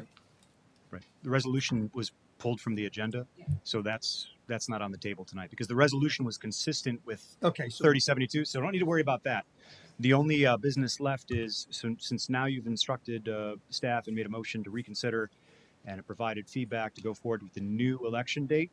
What remains is the former ordinance instructs the clerk to send those materials into the supervisor of elections. So there needs to be a motion to direct the city clerk not to send those materials in from 3072.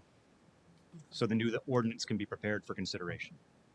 Okay, so I make a motion to direct the city clerk not to send the ballot for the charter amendments for the November 4th election. got a motion. Well, we probably need to reopen it to the public. Anybody from the public wishes to speak on this? Yeah, come on. Okay.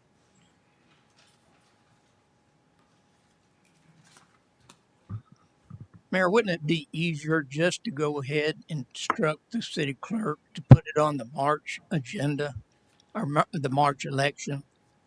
Wouldn't it be just easy to not kick this thing more and have to make another decision down the road and just say, have the city clerk to schedule it for the March election? I think that's what we're doing, isn't it?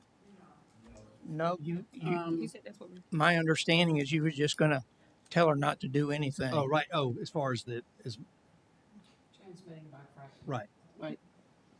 Ultimately, what needs to happen is you already have an ordinance in place that states that this needs to go for the November election.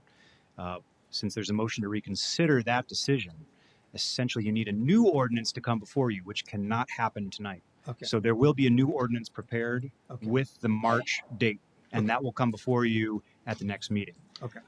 So yes, for anyone who's wondering, this is just to not send in the current ordinance 3072. Once the new ordinance is adopted, the city clerk will absolutely need to transfer that over to the supervisor of elections. So you'll have to do a new first reading and a new second reading.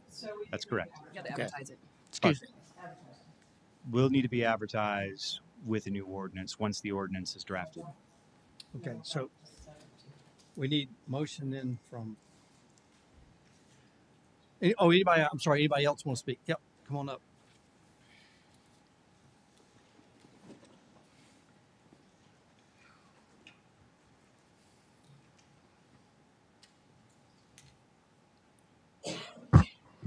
Rod Olson, 3156 Rolling Hills Lane.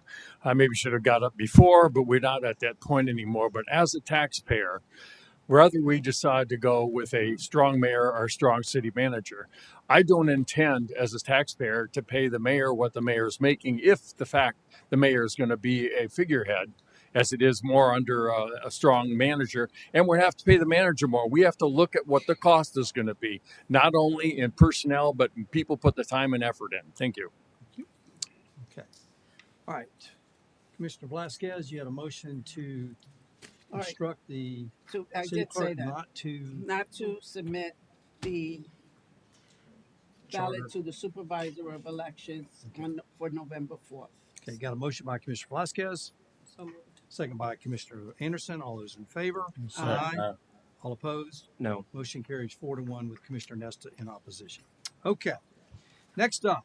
Thank you. Thank you, ladies, for hanging out here with us, all of our our special event people. So you are special. Oh, and yes, and Bill. So what are we having? Good evening again, Mayor and Commissioners. I am filling in for Cindy tonight. She's en route to visit her new grandson. Yeah. So she just had a grandson born, so we're excited for her. Tonight, in front of you, we have a request to approve a signature event agreement for City of Apopka signature events. The City of Apopka has a long-standing history of hosting and co-producing a series of community traditions that have become reorganized as signature events. These celebrations are deeply rooted in the city's identity, bringing together residents, families, and visitors year after year. They showcase Apopka's culture, honor its veterans and community leaders, and strengthen civic pride, while also supporting local organizations and businesses. We've identified the following events as signature events: the Martin Luther King Jr. Parade, the Spring and Fall Rotary Fairs, the Apopka Christmas Parade, Memorial Day Ceremony, Veterans Day Ceremony, and the Apopka Art and Foliage Festival. The proposed signature event agreement is aimed to standardize and formalize how the city works with these community partners as signature events, and will help us continue to bring these popular, long-standing signature events to the Apopka community. And this is coming to you tonight because the agreement with the Sertoma Club of Apopka for the Apopka Christmas Parade is expiring at the end of this year. So staff took the opportunity to, while looking at that agreement, looking at these other signature events that have been going on in the city for decades, and again, trying to standardize and formalize how the city operates with these partners to continue bringing these wonderful events to the Apopka community. And I do see that we have, I think, representation from everybody, from all the different clubs that put on these great events. So they're available for comments or questions, and looking forward to moving forward. Yeah. Any questions for Radley or any of the signature event people? Well, I will say this. I want to say thank you, because this was something that I have been asking for a few years, was to have some kind of policy in place that would identify our signature events that we have in the city. The only thing I asked for yesterday at the agenda review, because I did see the letters that were submitted by each of the organizations. Now, these become historical documents that will get filed with this business agenda. If you can send a new letter, at least identifying who your board members are as of today, and someone signing them, because some of these letters were not signed at all. And that was my only concern. I saw that the VFW, Miss Loretta did sign it, so she doesn't have to repeat it because she is the commanding officer. The Martin Luther King Parade, I did see Monique is here. If you can just kind of identify your board members as of today, and the Apopka Art and Foliage, our new board members. And again, I'm glad that you wrote these in support of that, but because they're historical documents, 10 years from now, if anybody asks for these records for whatever reason, they're going to say, who wrote these letters? And who were the board members at that time? Yeah, I asked them to do that because I thought it was significant that we kind of give that, that historical perspective on what they do, because it's a signature event. What does that mean? How long has it been going on? How, what have we, how many people show up? So I think it was, something that was worthy of. So I appreciate that this policy was created, but at the same time, congratulations to our signature events, because we support them every year, and we will continue to do so. Okay. So thank you. All right. Any other questions for Radley or any of the? Yeah, come on up. Good evening. Monique Morris, 630 East 13th Street, Apopka, Florida. I just want to thank the city of Apopka for looking at the Martin Luther King Jr. Parade as a signature event. I'm really appreciative for that. We will be celebrating the 17th year coming up in January. And I want to thank the city, the police department. And I know Chief McKinley is going to be retiring, but I'm so looking forward to um, our deputy chief, Quinn Henry, that she once she become chief, that we'll be working closely together. Because I with Jerome, a former deputy chief. Um, we really work closely. He always sent an officer to our meetings and everything, and I would like for that to continue, and that the continued support, even the support of some of the commissioners that also go above and beyond and also give us a donation for the event. So I thank you so much on behalf of the South Apopka Minister Alliance, which is our president, Richard King. Thank you. Thank you. All right. Anybody from the public wish to speak on this one? If not, we'll close the public hearing. Look for a motion to approve the signature event agreement for the City of Apopka signature events. Got a And if I motion can by ask Commissioner. one additional question, there's no because we do apply certain funds that are budgeted for these events as well. This agreement doesn't stipulate that, correct? No, the agreement stipulates the funds as budgeted every year through the budgetary So I process. wanted to make sure that so that it can be was- adjusted on a yearly basis at the council's direction. Okay, that was continuing. Okay, understood. Thank you. Okay, got a motion by motion by Commissioner Anderson, second by Commissioner Velasquez. All those in favor? Aye. All opposed? Motion carries unanimously. Thank you. All right, Spring Haven, Chandler Hills. Thanks, ladies, and thanks, Bill, you as well. Oh, the Rotary was one also that I wanted. Good afternoon, Bobby Howell, Planning Manager. The applicant is requesting approval of a major development plan with a total of 392 single-family units at a density of 3.38 dwelling units per acre on 117.16 acres. This is in the neighborhood character zone of the form-based code area, which a maximum density of 5 units per acre is allowed there. The master plan was approved by the City Council on February 19th, 2025. All elements of the major development plan are consistent with the master plan that was approved, including access to the site on Kelly Park Road, dedication of a 30-foot wide strip for future right-of-way needs on Kelly Park Road, pedestrian connections and roadway connections provided to allow cross-access to the properties to the east and the west. Recreational elements are consistent with the approved master plan. Open space is at 32.59%, which is consistent with the approved master plan. In addition, the applicant is detailing or dedicating a 15-foot wide strip and 50-foot wide strip for future right-of-way needs for Chandler Road on the portions of the property that are under their ownership. The Development Review Committee recommends approval. The Planning Commission unanimously recommends approval. Recommended motion is approval of the major development plan. Myself and the applicant are available for questions. Any questions for Bobby? Mr. Howell, I do have one question, and it came up after our agenda review yesterday. That's the only reason that I didn't bring it up. Mm-hmm. And it's around this project, but it's not pertinent to this project. Is there a daycare facility being proposed somewhere in this area?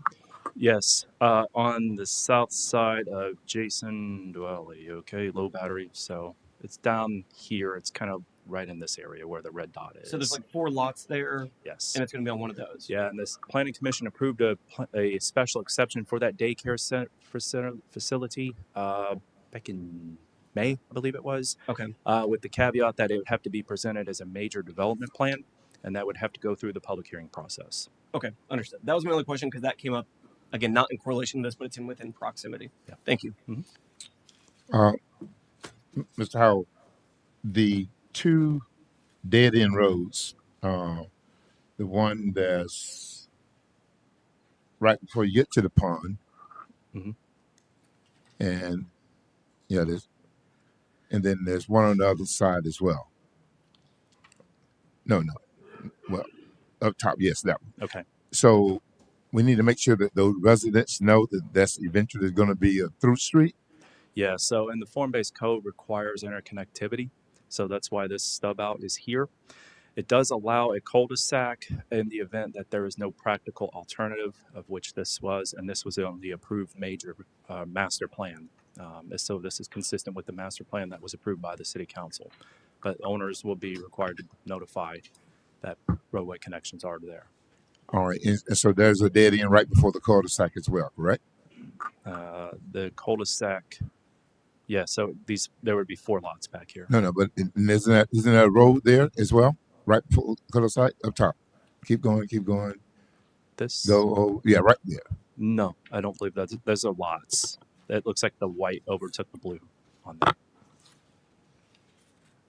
Is the developer here on that project? Yeah. Is it in to Chandler Road? Is that what it is? Yeah, Chandler that's what Road it that kind of says. cuts through. It is Luke Classen with 1828. That's actually it is Chandler Road. It's a private tract that the HOA owns. That's Orchard Estates. It actually goes through the site and goes up to Kelly Park Road. That's part of the project limits. And so we're maintaining that connectivity because that's their emergency access. So they can then connect to the public roads being proposed.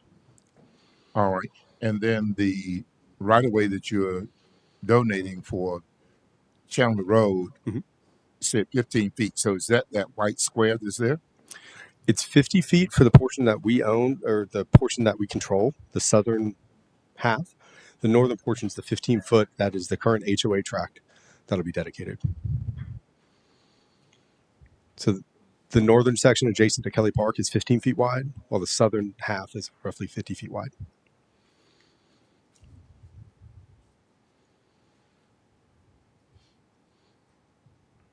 The map you're looking at is rotated north to the left. All right. So will this subdivision be completed before Kelly Park is 4-lane?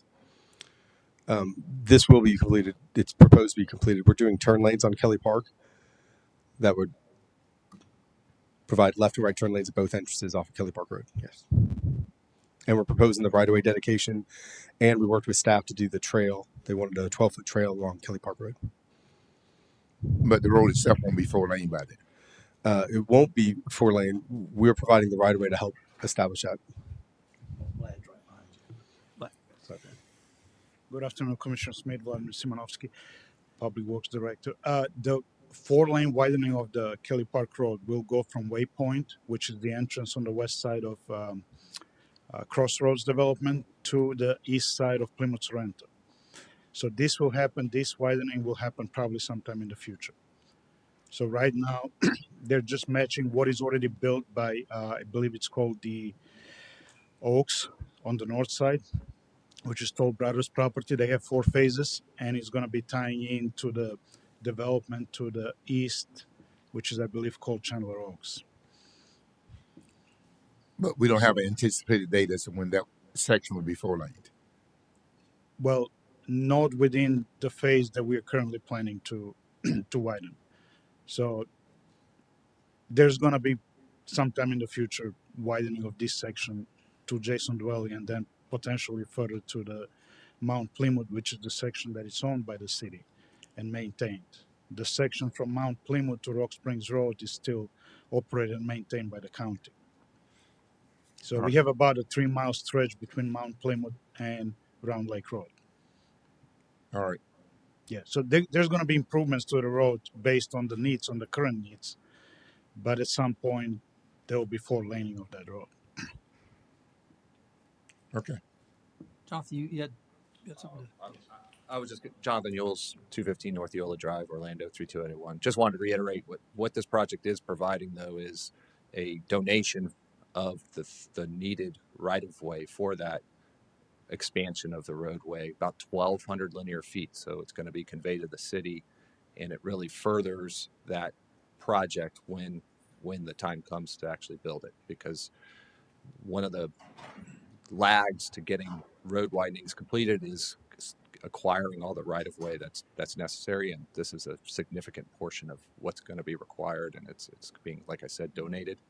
The city won't have to take any action either through negotiation or eminent domain to obtain this needed area for the expansion. Okay. Okay, any other questions for the applicant or for I Bobby? had one additional question here. There's not going to be, so this backs up to Kelly Park School. There's not going to be any direct access to that school. So if I heard correctly, you're going to be doing the trail in front of your project, but is there any way that you can do some offsite improvements to just extend that sidewalk to, I think, to Jason Dwelly, where's the next sidewalk, just to ensure that there's safe travel for the students that may be walking, biking to school? We thank you for the question, Commissioner. We've reached out to the school and OCPS, and they don't allow it. It's mostly for protection for the kids and for access. They want to understand where their access points are, and so they only access off of Jason Dwelly. They don't want to have even pedestrian access in the rear. We have a roadway stub out that goes to the east towards Jason Dwelly, and that has proposed sidewalks on it, and we would have connectivity in that direction just north of the school. So when that gets developed, it's right there. When that gets developed, the property to the east, that would be able to connect without having to go up to Kelly Park. You'd be able to cut over directly to the east to Jason Dwelly. Understood. But in the interim, that's going to be a few years down the road. Are we able to, because I think there is sidewalks on both sides of Jason Dwelly on the east and west. Are you able to connect on the west side of Jason Dwelly just so that, again, the residents and students that will be inhabiting this neighborhood are easily and safely able to walk to school?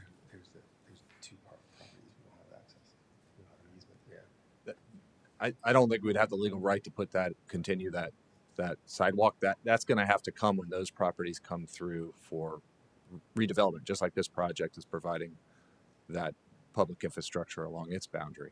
Walk me through then, I guess, how are they going to access school safely? They would go up to Kelly Park and then cut down to Jason Dwelly. But there's no If they sidewalks on walked that side of the road. On Jason Dwelly or on Kelly Park? Kelly Park. We're proposing the trail that would then extend over. So the trail will extend to Jason Dwelly. It's along our frontage, but it won't go the whole way to So then I am going Jason to have a Dwelly. block where You're going kids to are have going to a walk in gap. the street. If kids do walk to school in that location, yeah. Is there anything we can do about that? Can we work on that? The problem is because we're dedicating the 30 feet, if you build a sidewalk, when that roadway widening happens, you're going to rip out that sidewalk. And then it's not only a sidewalk, your staff is asking for a 12-foot trail. And you can't really fit that right now in the current right-of-way. There's a swale on the south side, so you can't really fit that in that current right-of-way limits, what you're asking for. But we don't know when this road's going to be widened. We don't have that on our capital plan in any capacity in the near future. It's not. This right-of-way dedication does help progress that along. And I acknowledge that for sure. But don't let that go unnoticed. I definitely appreciate that. It doesn't. Yeah, it's not currently in your Because capital. it's the same issue that we're having on the north side of the project to the north, the Oaks. Again, great path, great 12-foot wide path that just dead ends into another neighbor, basically. So, and these are, there are a lot of homes with a lot of students that are going to be in there. So if we can look into that a little more deeper, if we can do something to help the students safely that are going to be bike riding, because that does happen in this area to these schools, that would be greatly appreciated. Let's work with staff when we come back to the CSP and see what we can do as far as cutting across, getting a temporary easement for the properties to the east. I think that might be a better option than going up to Kelly Park, because the swales, I don't think, really provide an opportunity to put anything permanent on Kelly Park right now. Please look into that, and then if we can re-up before you guys come back and just kind of see what can be done for the students in that area. We can do that. Thank you. Any other questions for the applicant? Okay, anybody from the public wish to speak? There's a student showing.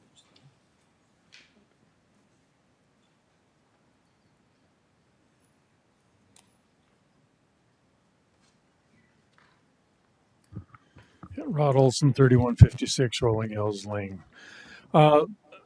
Historically, you know that I've been up here. I've been communicating with you as a group and the previous groups up here since 2019, advocating for schools.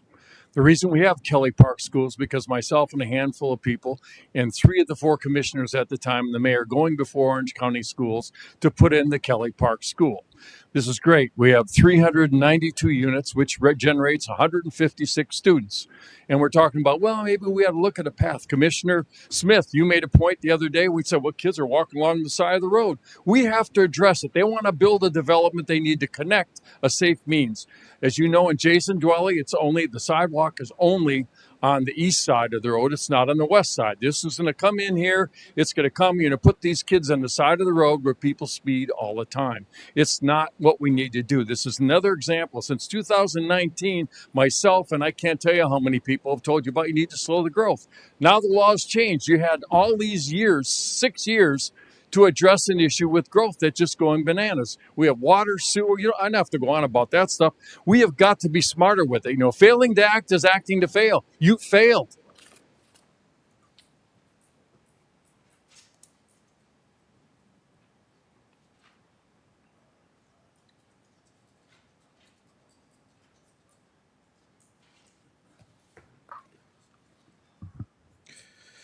Sylvester Hall, we always talk about we can't change the past, but we can make an impact on the future. So, what is the right thing to do moving forward in this situation? Can we build some sidewalks where the kids won't have to walk in the road? It's just as simple as that. Somebody make a motion to add sidewalks. So a lot of things, what Commissioner Smith, you were saying earlier, before the mayor just shut me down, we need to go to Tallahassee. Well, you also need to do y'all common sense management here.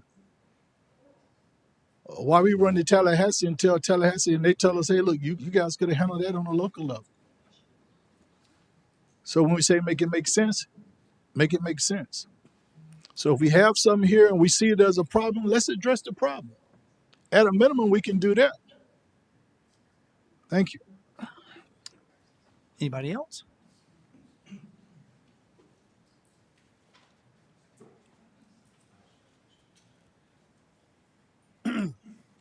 Ian Kimbrell, Park Meadow Drive, Magnolia Park Estates. Again, I'm going to reiterate everything that the gentleman said before me. Here we are, starting to pass all these resolutions on future land development, rezoning, and all this and stuff. And we are building a gigantic development right by a school, and we're not even taking into consideration the kids' safeties that probably will walk to school. They probably might walk a beaten path through that empty lot. Who knows? But the one thing you don't want to happen is a child get hit by a car, because it's going to be in this city council's record that residents warned you about it, and the developers are saying they can't do it because they want to let the next developer pay for that and foot the bill to them. When in fact, all you could do is pave a sidewalk. How difficult is it to put a sidewalk down? Again, we're getting the problem and then we're trying to solve it, just like the development down Publix and Apopka Road and Keene Road. You guys don't want to widen the road first. You want to wait till everything's done and then deal with that. Let's fight the problem before it becomes a problem. Put sidewalks in and protect our kids. That simple. Anybody else? Jonathan, you got Sure. Yeah. We've been brainstorming back here about what Commissioner Nesta brought up about access, and actually it was readily apparent to us. We just, through the process, this is I think the 6th time this property and project's been before you, going through the comp plan, future land use map amendment, and the rezoning. Purposes of this process is because it's in the Kelly Park interchange form-based code area. We had a master plan that was approved as part of the rezoning. This is the proof of this to show that what for the major development plan is consistent with that master plan. And I believe staff has reported to you that it is consistent. But with terms of access, one of the benefits of having to maintain this HOA tract access point because of some easement rights for access from these parcels, this provides a ready pedestrian path as well through Orchid Estates and out to Jason Dwelly. So they'll be able to access this point through the Orchid Estates community, through public rights of way, public sidewalks, and into the school. sorry it took us a few minutes to connect those dots, but Yeah, that was too appreciate long. the challenge. No, I'm kidding. No, that's very helpful. The Oregon Estates owns Chandler Road, or It's that. so it's all being as part of this project. Mhm. This owner is going to unify that ownership, and it's going to maintain the ownership rights on this section, but donate to the city the ownership rights of this section for future improvement once this substandard area here that's only 15 feet, the remainder is acquired from the neighbor, which is an out parcel here. Okay, so students will be able to access Chandler Road onto sidewalks that will take public sidewalks that will take them directly and safely to Kelly Park School or down to the other two schools that are down there. Okay, thank you. That's very helpful. Appreciate you guys. All right. Close this public hearing. Anybody else? Good. Yeah, I'm just going to bring it up just because I got Pam Richmond in the room. What we spent, because when we built the K-8 school, we ran the sidewalk all the way from almost Mount Plymouth Road all the way to Jason Dwelly at a cost of, I want to say just north of $1 million. A little bit less. But anyway, so we take our children's safety very, very importantly. We don't. She even afford to have the traffic light there. Right. So all that was based on a new school coming in. So we did. Yeah. So it was we knew that the school was coming. We needed to get sidewalks to there. So anyway, with that, we'll look for a motion to approve. Let's see here. Ordinance. The major development plan for the Spring Haven development. Got a motion by Commissioner Anderson. No, I didn't say anything. Oh, I'm sorry. Oh, that was But I'm just Susan. saying, she said something. Okay. Sorry about that. For motion. So Got a motion by Commissioner Velasquez.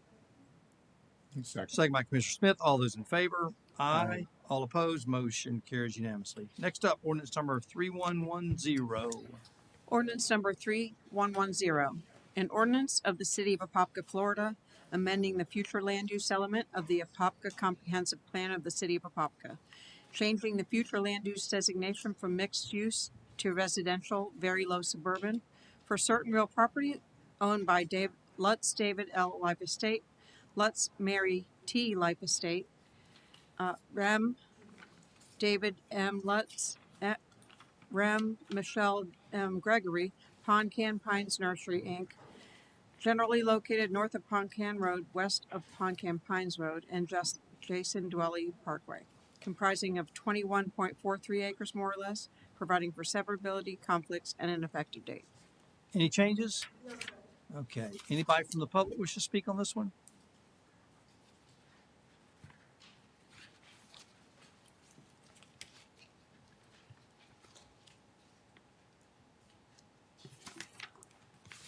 Rod Olson, 3156. I'll keep things brief. It's 42 units, means 17 more students into our schools.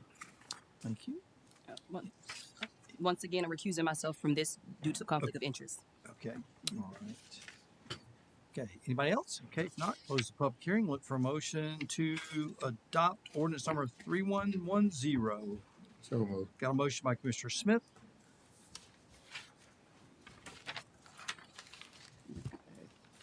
Second. Second by Commissioner Nesta. All those in favor? Aye. All opposed? Motion carries unanimously with one abstention, Commissioner Anderson. Next up, ordinance number 3111. Ordinance number 3111.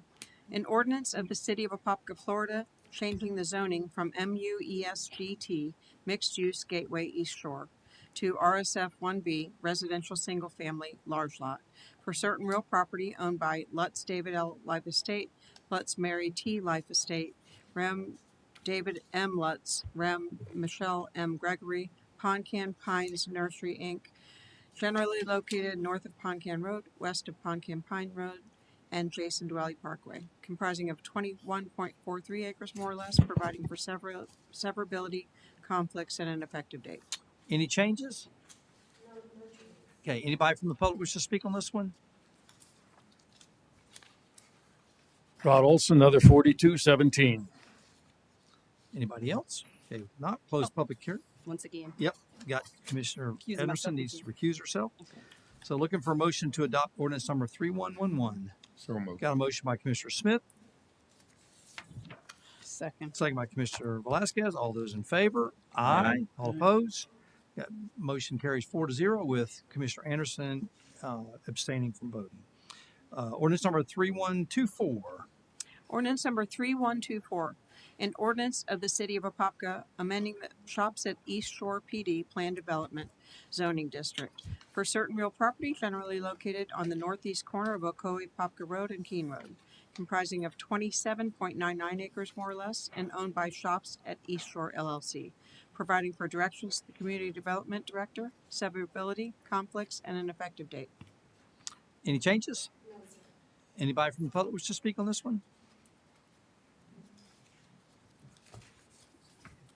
So I'd save myself some steps. There's 229 units, another 85 students. Okay. Anybody else want to speak on this one? Correct me if I'm wrong. Ian Kimbrell, Park Meadow Drive, Magnolia Park Estates. This is the development that's going down across from the El Jardín apartment complexes on Keene and the one that we discussed about you guys getting rid of a retention pond for reclaimed water and rediverting it for a tire shop, correct? Or some shops and things of that nature. My question is this, again, we're talking about needing low on water, all these new people coming here. Reclaimed water is reclaimed water, but we are going to mow over a retention pond and divert that water back to a back lot in order to build more shops.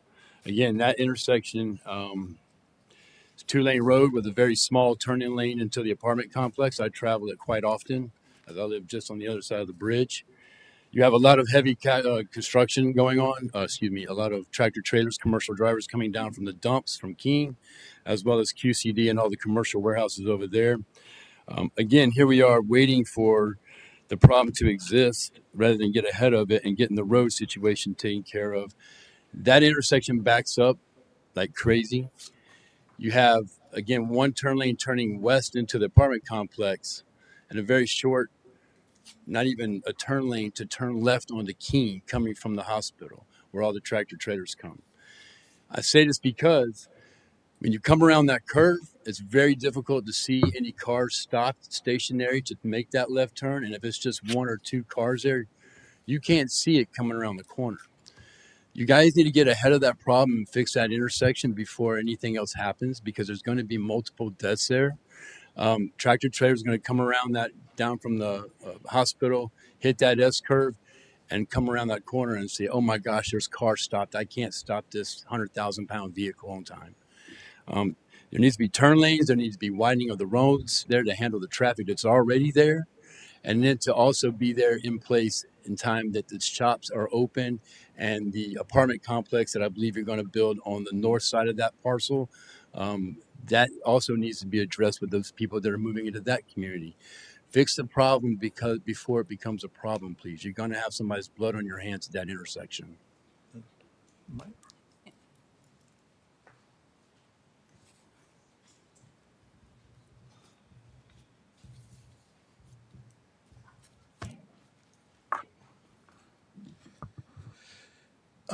Sylvester, this is the second request I'm gonna make, that we come up with some type of workshop so we can start analyzing what's going on, because it's just been repeated over and over.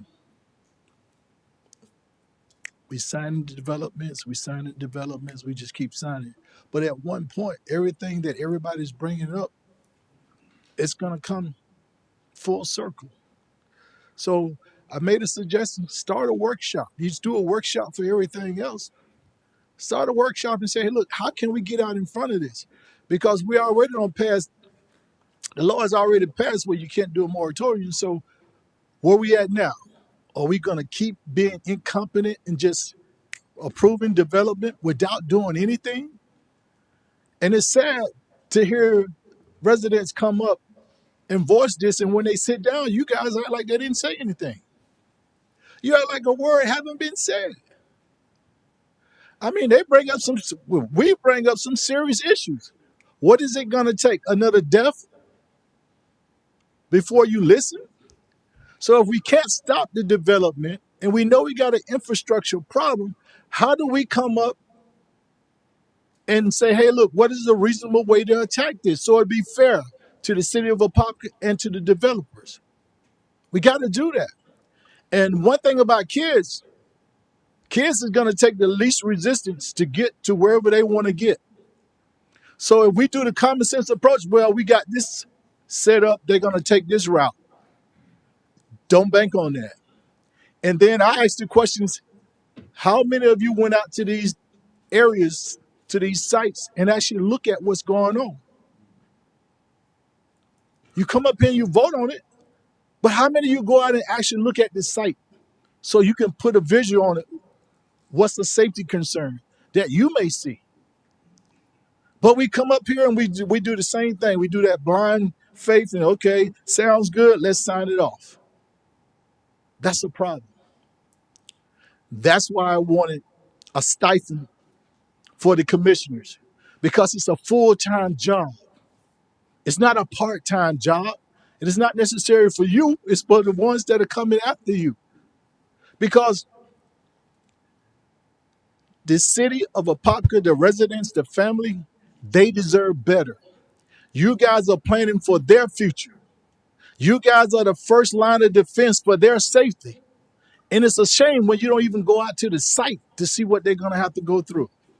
It's just a shame. Thank you. So, So I will say I have a this, question. because I do go to the sites on Sunday. Okay, I do go to them.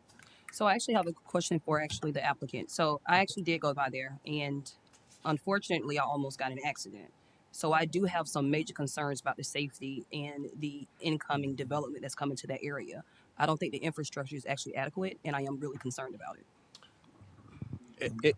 Right now we're in an interim phase because right now, before this project, as this project's been, once again, like the last project, been in front of the city council probably a half dozen times in public hearings as we went through the process of annexation, comp plan amendment, and rezoning, and the major development plan. And now we're here on the amendment of the major development plan. Through that process, it was discussed about infrastructure needs to support this project. Through that process, this project is obligated itself to take what was a stop signed intersection of Keene Road and Apopka Road, 2-lane rural road segment in both directions with an unsafe curve, and it's being converted to an urban road section with turn lanes on both approaches on Apopka Road, turn lanes on Keene Road, and the signalization of that intersection, Apopka Road and Keene Road.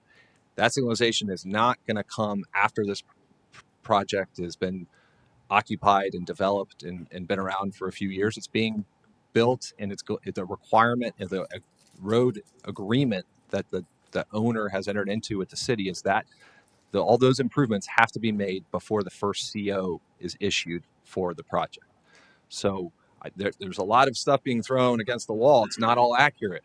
There is a lot that goes into working in this city on development. It's not a carte blanche, approved, go on your way. It took a long time to work through those issues and come up with a framework that was workable and achieve the goals that the city had, which was that section of road is unsafe in its current form, and it needed to be changed. And so that's a commitment, that's an agreement that's in place between the owner and the city. Those are the obligations that they've committed to, and that's the work that they're doing out there right now. So for a long time we've heard about that intersection being unsafe. That it is changing. And just one other comment, because it was stated, we talked about this last time. This project it's a mixed use project. It has retail, it has medical office, it has a residential component. That residential component, according to the PD approval, so it's a restriction, can only be senior age restricted housing, which does not produce children and won't be sending any students to the school system. So let me ask you a question about that. And it does say the residential component of the project is characterized as luxury age restricted senior housing rental. So what's considered luxury? Well, that is going to be up to you all when you. I think you've already approved the major development plan for that project. That was done by another group. So so can someone identify what luxury is with the city?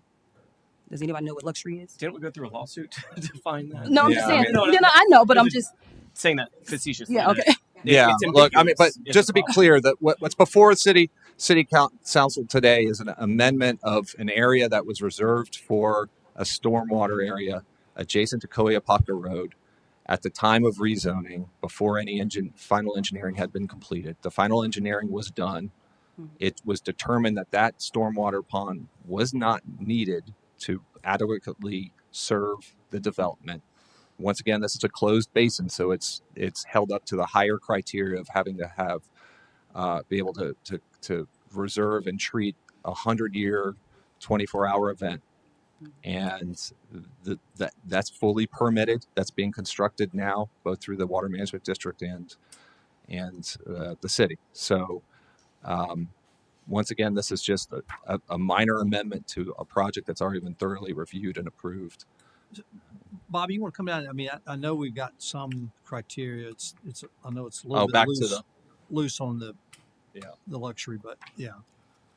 So typically, and we have to be careful because what Commissioner Nesta talked about, we got in a lawsuit over that with the balconies and stuff. But typically, it requires granite countertops, high-end appliances, clubhouse amenities that are resort style. Basically, is what luxury is.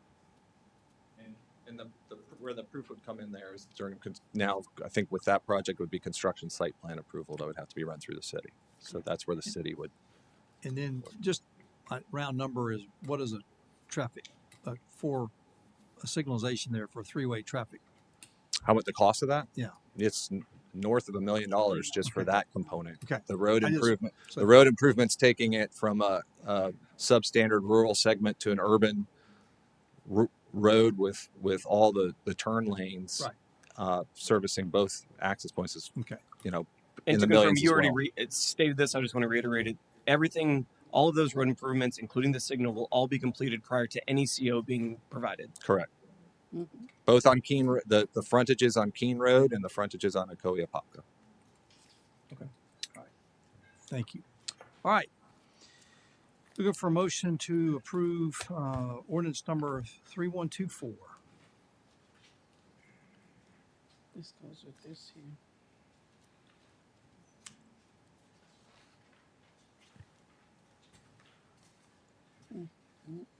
So moved. Got a motion by Commissioner Nesta. Second by Commissioner Smith. All those in favor? Aye. All opposed? Motion carries unanimously. Next up, ordinance number 3105. Ordinance number 3105. An ordinance of the City of Apopka, Florida, amending the future land use element of the Apopka Comprehensive Plan of the City of Apopka, changing the future land use designation from agriculture and in progress to residential medium-low for property owned by Dewar Keene 40 LLC, located at 608 West Keene Road, 632 West Keene Road, 742 West Keene Road, and 2751 Marden Road, comprising of 38.59 acres more or less, providing for severability, conflicts, and an effective date. Good evening, everyone. For a record, I'm Amir Hamza, Planner 1. The applicant has submitted a small-scale future land use amendment to go from agriculture and in progress to residential medium-low for properties located on 724 West Keene Road, 632 West Keene Road, 608 West Keene Road, and 2751 Marden Road. And all the properties are adjacent to each other, located on the southeast corner of West Keene Road and Marden Road. These are the vicinity and aerial maps of the 724 West Keene Road, 632 West Keene Road, 608 West Keene Road, and 2751 Marden Road. All of the four properties combined have a total site area of 38.59 acres. The applicant is requesting the future land use amendment so that they could develop a subdivision in the future that includes single-family homes and townhomes. These are the future land use maps, and as mentioned before, the future land use is being changed from agriculture and in progress, and proposed to change to a residential medium low. And the zoning map is also shown, where zoning is agriculture and transitional currently, and is proposed to change to RMF, residential multifamily. This is a concept plan of the combined 4 properties that was sent by the applicant. This is the future land use map, but zoomed out to show the surrounding areas have other existing subdivisions that have a future land use that both in the city and the county that have a minimum to maximum density of between 10 to 15 dwelling units per acre. And these are the listed subdivisions in the area. So the Development Review Committee has recommended approval at the August 12th, 2025 meeting. Planning Commission has recommended approval, and the recommended motion is to accept first reading of Ordinance 3105 and hold it over for second reading and adoption on the September 17, 2025 meeting. Any questions for Amir? Got a couple quick questions. Sure. Thank you for this too. So this area, because it's a former nursery or greenhouse, well, maybe it's not specific to that, but are there any type of phase ones or environmental assessments that the developer will have to do to just ensure that there's no contamination on the site? Well, because it is over 10 acres, they're gonna have to submit a environmental assessment. Okay, so if that comes up with any type of anything, something that may not be preferred, they have to kind of go through steps to either remediate or, I guess, what are the steps from there? Something Logan would have to. Applicant will be able to answer it. Thank you. Thanks, Mayor. Good evening, Logan Opsall, 215 North Eola Drive. I'll answer your question directly, and then if you have another, I'll step aside before absolutely. I do the applicant prepresentation. We have done phase one, and it's come back clean on the property. Okay, so no issues on. Okay, good, and that answered the question very directly. Yep. It was more of a comment, and we have met about this project specifically. I don't prefer, and I think it's something we need to change within our code, is alleyways. I think because it puts a strain on the HOAs. We're seeing at Emerson Park that the HOA 20 years later wasn't budgeting properly from the initial onset, and then the city had to take them over. It also gives first responders some issues accessing properties, garbage trucks, same thing. So it's not specific to you guys, but I'd like to get away from alleyways and actually create true roads back there. But again, I know that's something on our side that we need to work through. Sure. And your point's well taken, Commissioner. We did talk about that in some detail. I'll note, and I'll repeat, that the concept plan that was shown was really an exercise, right, of what can we build out for purposes of school capacity and reflecting compatibility. It came out to just below 6 units per acre, and so that was the purpose of that exercise. But yes, we did note that in our meeting together, and is something that we can discuss as we move this to site plan, which will of course come back for you. And again, it's in our ordinances, so we need to change that. That's not a you guys thing. It's just I want to start looking at that more and more as a council and as a city, that these alleyways are starting to put strains on the HOAs, and then we're having to step in to kind of remedy that. So if we can get ahead of it now, in the next 20 years, we won't see as many issues. So, but again, that just something to think about down the road. So I appreciate it. Thank you. Any more questions for Amir before I Any continue? questions? I have a question for the attorney. So I know we kind of spoke about this briefly, and I was actually waiting to hear from Attorney Shepard because I want to kind of really kind of understand this.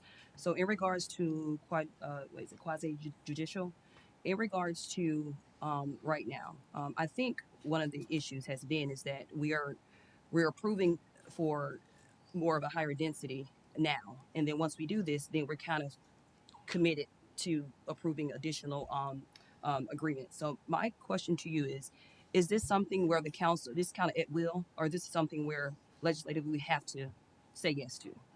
No, legislative, we can. We can change it. Okay. Right, it's quasi. It's quasi. Okay, so this is something. So my thought process is, once we vote yes on this, then we are actually kind of committed to allowing the development to continue. But if we vote no on this, then it kind of gives us the opportunity to kind of slow down growth.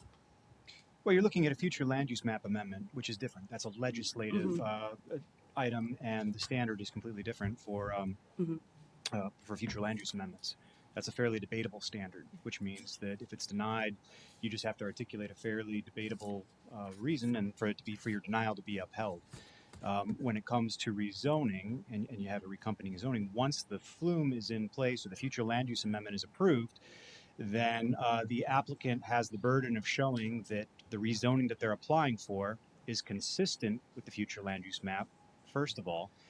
And if they fail to, ultimately, if they establish and can satisfy that burden, then the burden shifts. If there's to be a denial of that application of rezoning, then the city, based on the evidence that's presented during the hearing, so what you hear from staff, you have to hear something in that hearing that essentially that the rezoning is inconsistent with the future land use map, or that it doesn't serve a legitimate public purpose. And that has to be based on the evidence. Now, at this point in time, we're talking about a future land use map.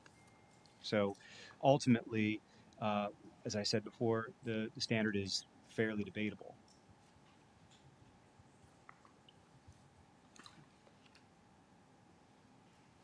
Thank you.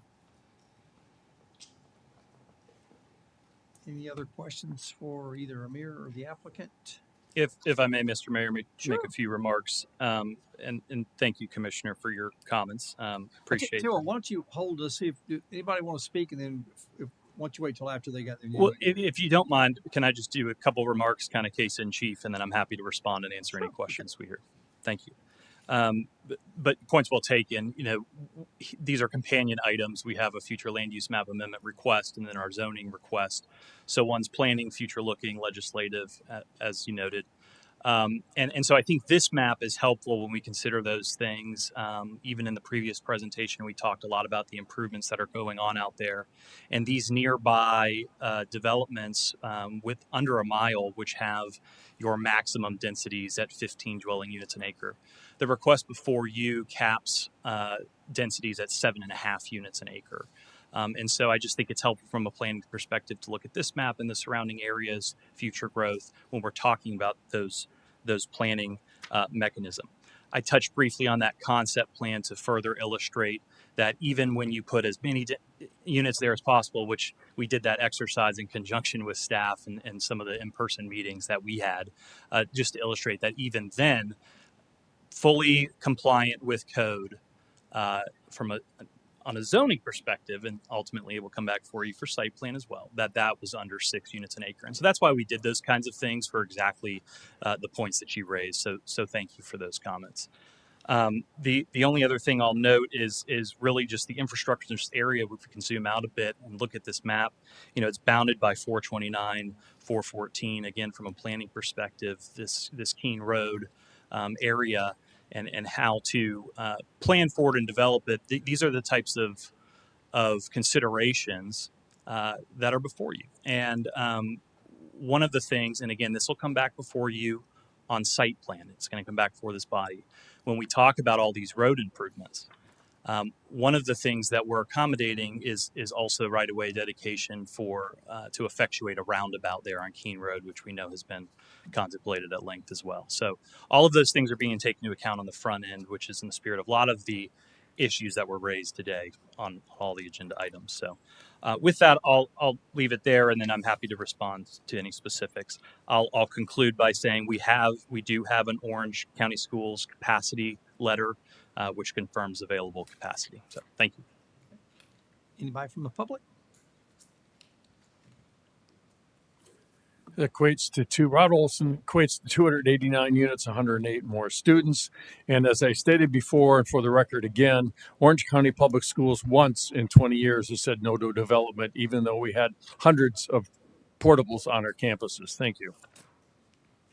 Anybody else? Okay. We'll close the public hearing. Any Just one more question for the applicant? the applicants. Sure. On page 2, where it says E, is it compatible with existing and proposed uses surrounding the subject land and is appropriate district for the land? It says adjacent to that, there's an existing East Horse Farm and a residential zone A1 within Orange County. did you have a community meeting with those owners and what was the feedback there? Yes, ma'am, we did, and thank you for bringing that up. We did have a community meeting. The resident of the horse farm, which is to our west, adjoining, was on the community meeting, participating in the community meeting. The specific feedback we got from that resident was, you know, ensuring that there'll be appropriate buffering towards code and screening, and anything we can do above and beyond exceeding code, that would be appreciated. We actually got the same comment and feedback from the adjoining parcel to the east. So those two residents joined, participated, and we talked through those items. The only other specific that really came up was the availability of connection to utilities, which is on Keene Road, but more specifically ensuring that our project wouldn't require other neighbors to connect, and of course it would not. So those were the specifics that were covered at the community meeting. Amir, or maybe Vlad, y'all know where the nearest wastewater lines are to the site?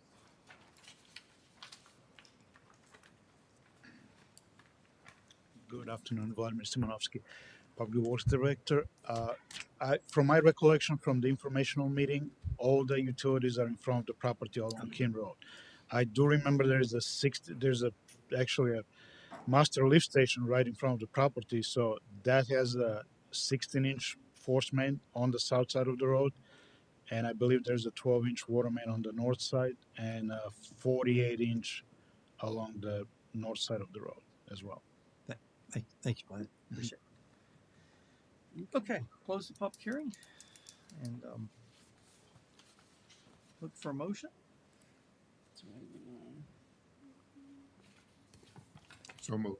Got a motion by Commissioner Smith.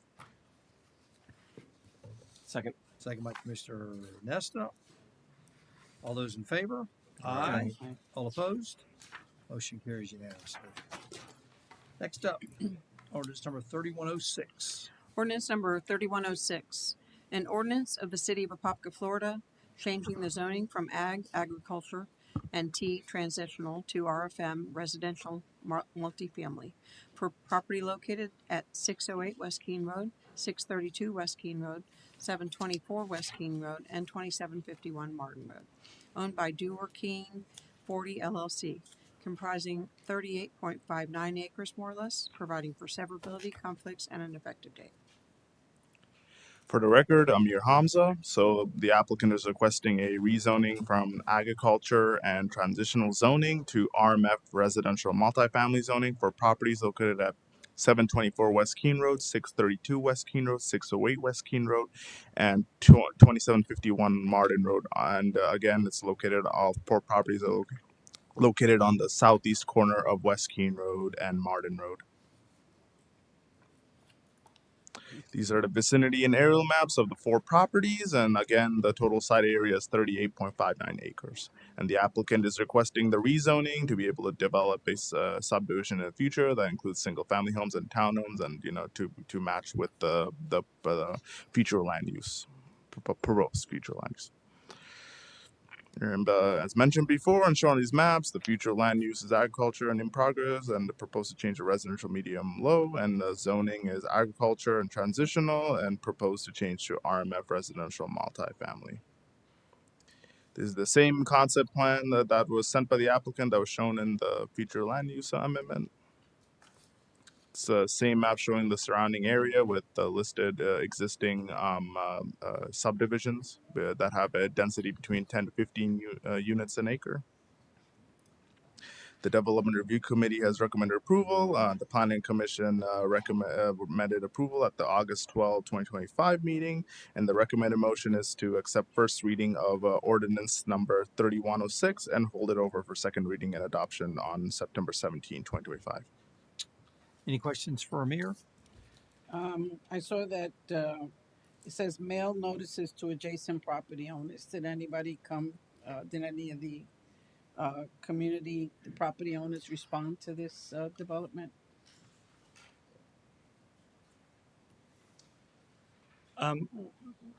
We had healthy participation in the community meeting based on the notices sent. In Planning Commission, one one individual did join, and Commissioner, truth be told, I can't remember the specifics of what she noted. I think it was a comment kind of generally about development in the area. But yes, they were properly noticed, and to answer your question directly, yes, one did participate So and you several did, in the community meeting. you did have a community meeting. Yes, ma'am. Do you remember what date that was? The date was, I want to say May, but I can get you the exact date. Yeah. And So when you have these community meetings and you have this input from residents, where do those notes come to? Do they come back to our do they come back to our staff here? yes, we are required to provide a summary and notes of those meetings, and I did provide that to staff. It's helpful because, as you pointed out, one of some of the specific comments we got, the more we flesh that out, we're able to address and things like the buffering and the connections. Those were addressed in our summary notes as well. So I'm looking at what our staff provided us, but I don't see any comments regarding the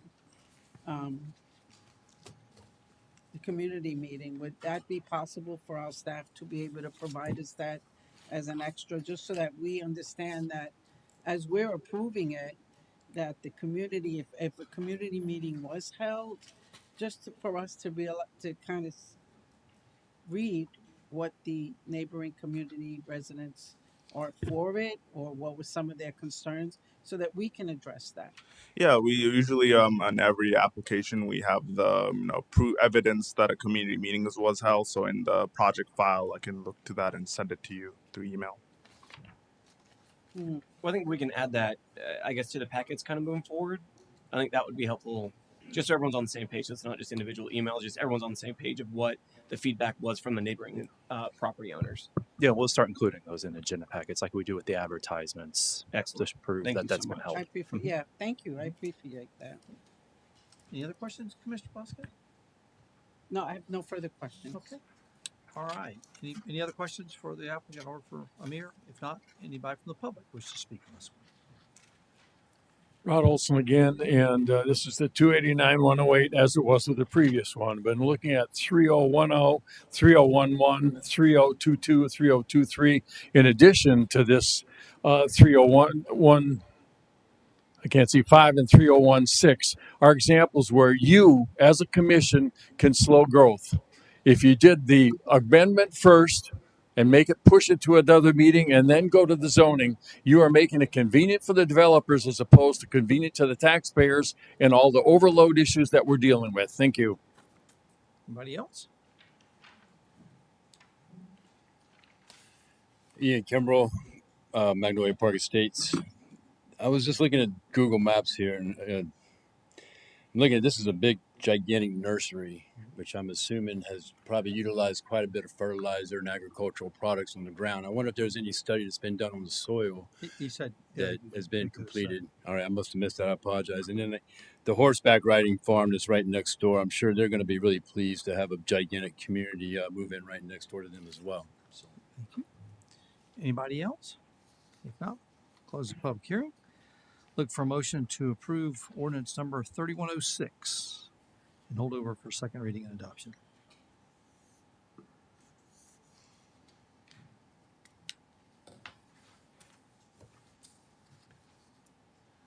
So moved. Got a motion by Commissioner Velasquez. Second. Second by Commissioner Nesta. All those in favor? Aye. All opposed? Motion carries unanimously. At the second reading, Amir, can you give me the feedback from the community? Thank you. Okay, ordinance number 3108. Ordinance number 3108. An ordinance of the City of Apopka, Florida, amending the future land use element of the Apopka Comprehensive Plan of the City of Apopka.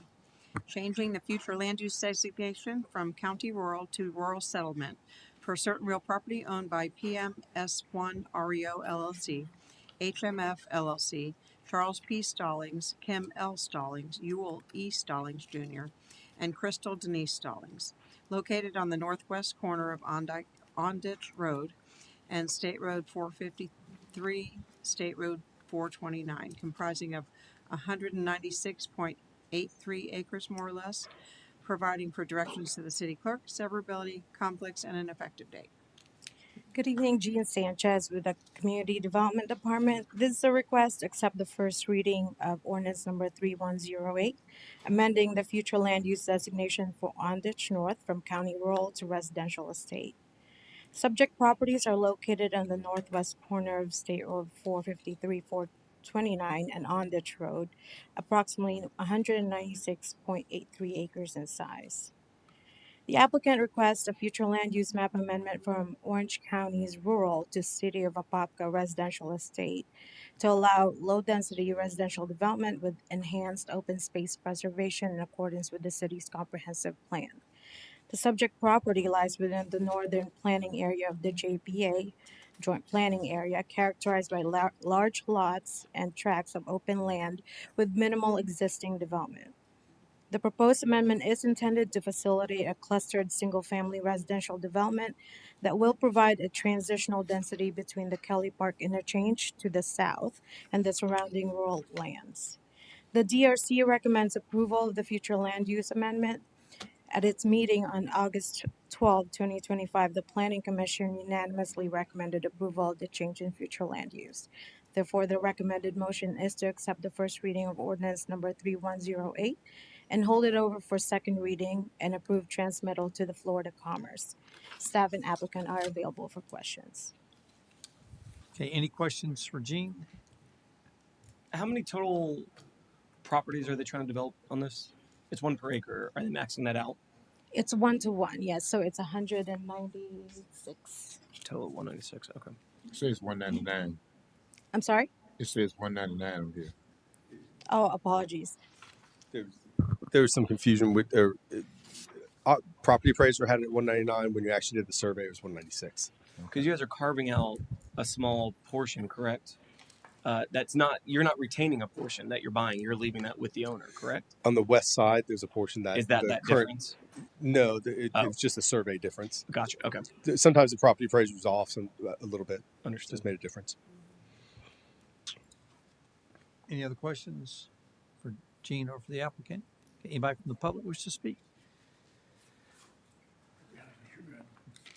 Rod Olson, again, this is 196 units, another 80 students. Anybody else? Okay. We'll close the public hearing. Look for a motion to approve ordinance number 3108 at first reading and hold over for second reading and adoption. And a couple final questions, very quick.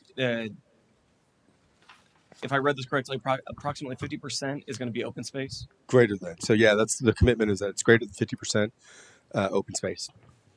Okay. And so we worked with staff extensively, and we met with all you commissioners individual times, kind of met and presented the previous plan, and then the revised plan that kind of has meandering roads to kind of do tree preservation as much as possible. The intent is to really provide a transition between the KPI, which is Ondich Road to the south, and the rural areas. Okay. There. Thank you. No problem. I don't think I asked the wildlife. Any protected wildlife in that area? We're doing the studies. There's some, excuse me, a little under the weather. There are some tortoises on site, but there's no eagles or anything else that is of concern. Can you repeat that? There are some tortoises. There's no other eagles or sand skinks or anything else that any animals of concern. No. Okay, so the tortoises. They'll be relocated. You have to apply for that permit within 90 days of the actual construction. They'll be relocated as required by Florida Fish and Has someone already Wildlife. gone out there and They locate them, but you can't get a permit to actually relocate them until you're 90 days from starting construction. So you locate them, and then you'll do the permitting with Florida Fish and Wildlife at a later date. How many tortoises were found? I don't have that on me right now, but I can provide that later on. would you? Yeah, can you? They're going to be relocated. You already Correct. So They you have to already be. determined this gopher tortoises, Yes, ma'am. but you don't have their number. That I can get that environmental report. I can discuss it at the next hearing. yeah. Okay. Aaron Struckmeyer, Pulte Homes. Yeah, we did surveys like Luke mentioned. they'll have to be updated because, as we all know, golf courses don't stay in the same spot forever. So they'll want to make sure that they do an updated survey prior to the relocation. For the areas that are undeveloped open space areas, we will silt fence around those, and if it's deemed that we can keep those in place, then they'll be left in their existing location for the areas that are not being developed. How far outside of development do they have to be? Makes it so they have to be relocated. I think I don't have our environmental consultant with me. I believe there's a 25-foot radius around the borough. That's Yeah, it depends on the option for buffering. If it's adjacent to a landscape buffer, then you can do it in less distance. I think it's 50 feet. If it's next to a lot or a commercial, then it's 100 feet. But there's different options when you apply for the Florida Fish and Wildlife permit. That you what kind of whether or not they have to be relocated and what kind of buffering is required. Right, and then and relocation sites are difficult right now with the state too because they're defined and very specific, and there's not more of them, so it's very limited. As Aaron indicated, because we're doing greater than 50% open space retention on this, it gives us the ability with these meandering roads to kind of once we redo that tortoise survey, we can kind of move stuff around depending on where they're located, and where once we get the tree survey, we might find some trees that we really love. So we're trying to work with the environment on this one and really try and preserve as many trees and work with the environmental concerns on site. Any last questions? Okay. That's it. All right. Looking for a motion to approve ordinance number 3108 at first reading and hold over for a second reading and adoption. So moved. Got a motion by Commissioner Smith. Okay.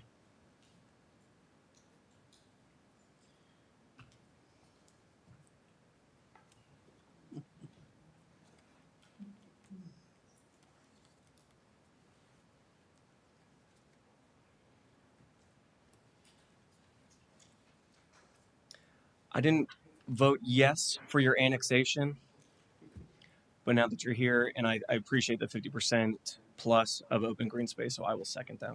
A motion by Commissioner Smith, second by Commissioner Nesta. All those in favor? Aye. All opposed? Motion carries unanimously.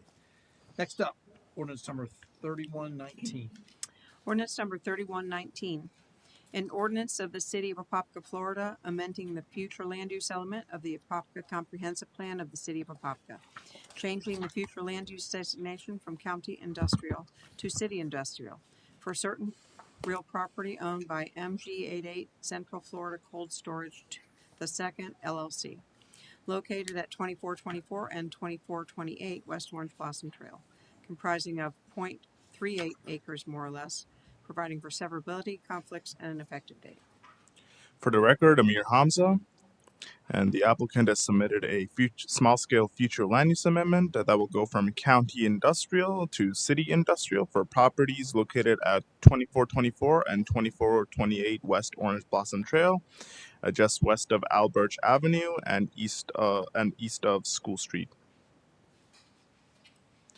These are the vicinity and area maps of both properties, and that, as you can see, they're adjacent to each other, and the total site area for both properties combined is 0.38 acres. The applicant is requesting the future land use amendment so that they'll be able to expand the existing cold link logistics facility that is surrounding both of the properties. As mentioned before and shown on these maps, the future land use is county industrial and is proposed to change to city industrial. Zoning is currently transitional and proposed to change to light industrial. Development Review Committee has recommended approval at the August 12, 2025 meeting. The Planning Commission has recommended approval, and the recommended motion is to accept first reading of ordinance number 3119 and hold it over for second reading and adoption. Any questions for Amir? The goal of this is they're going to be doing a pretty big project on on this site in the future, correct?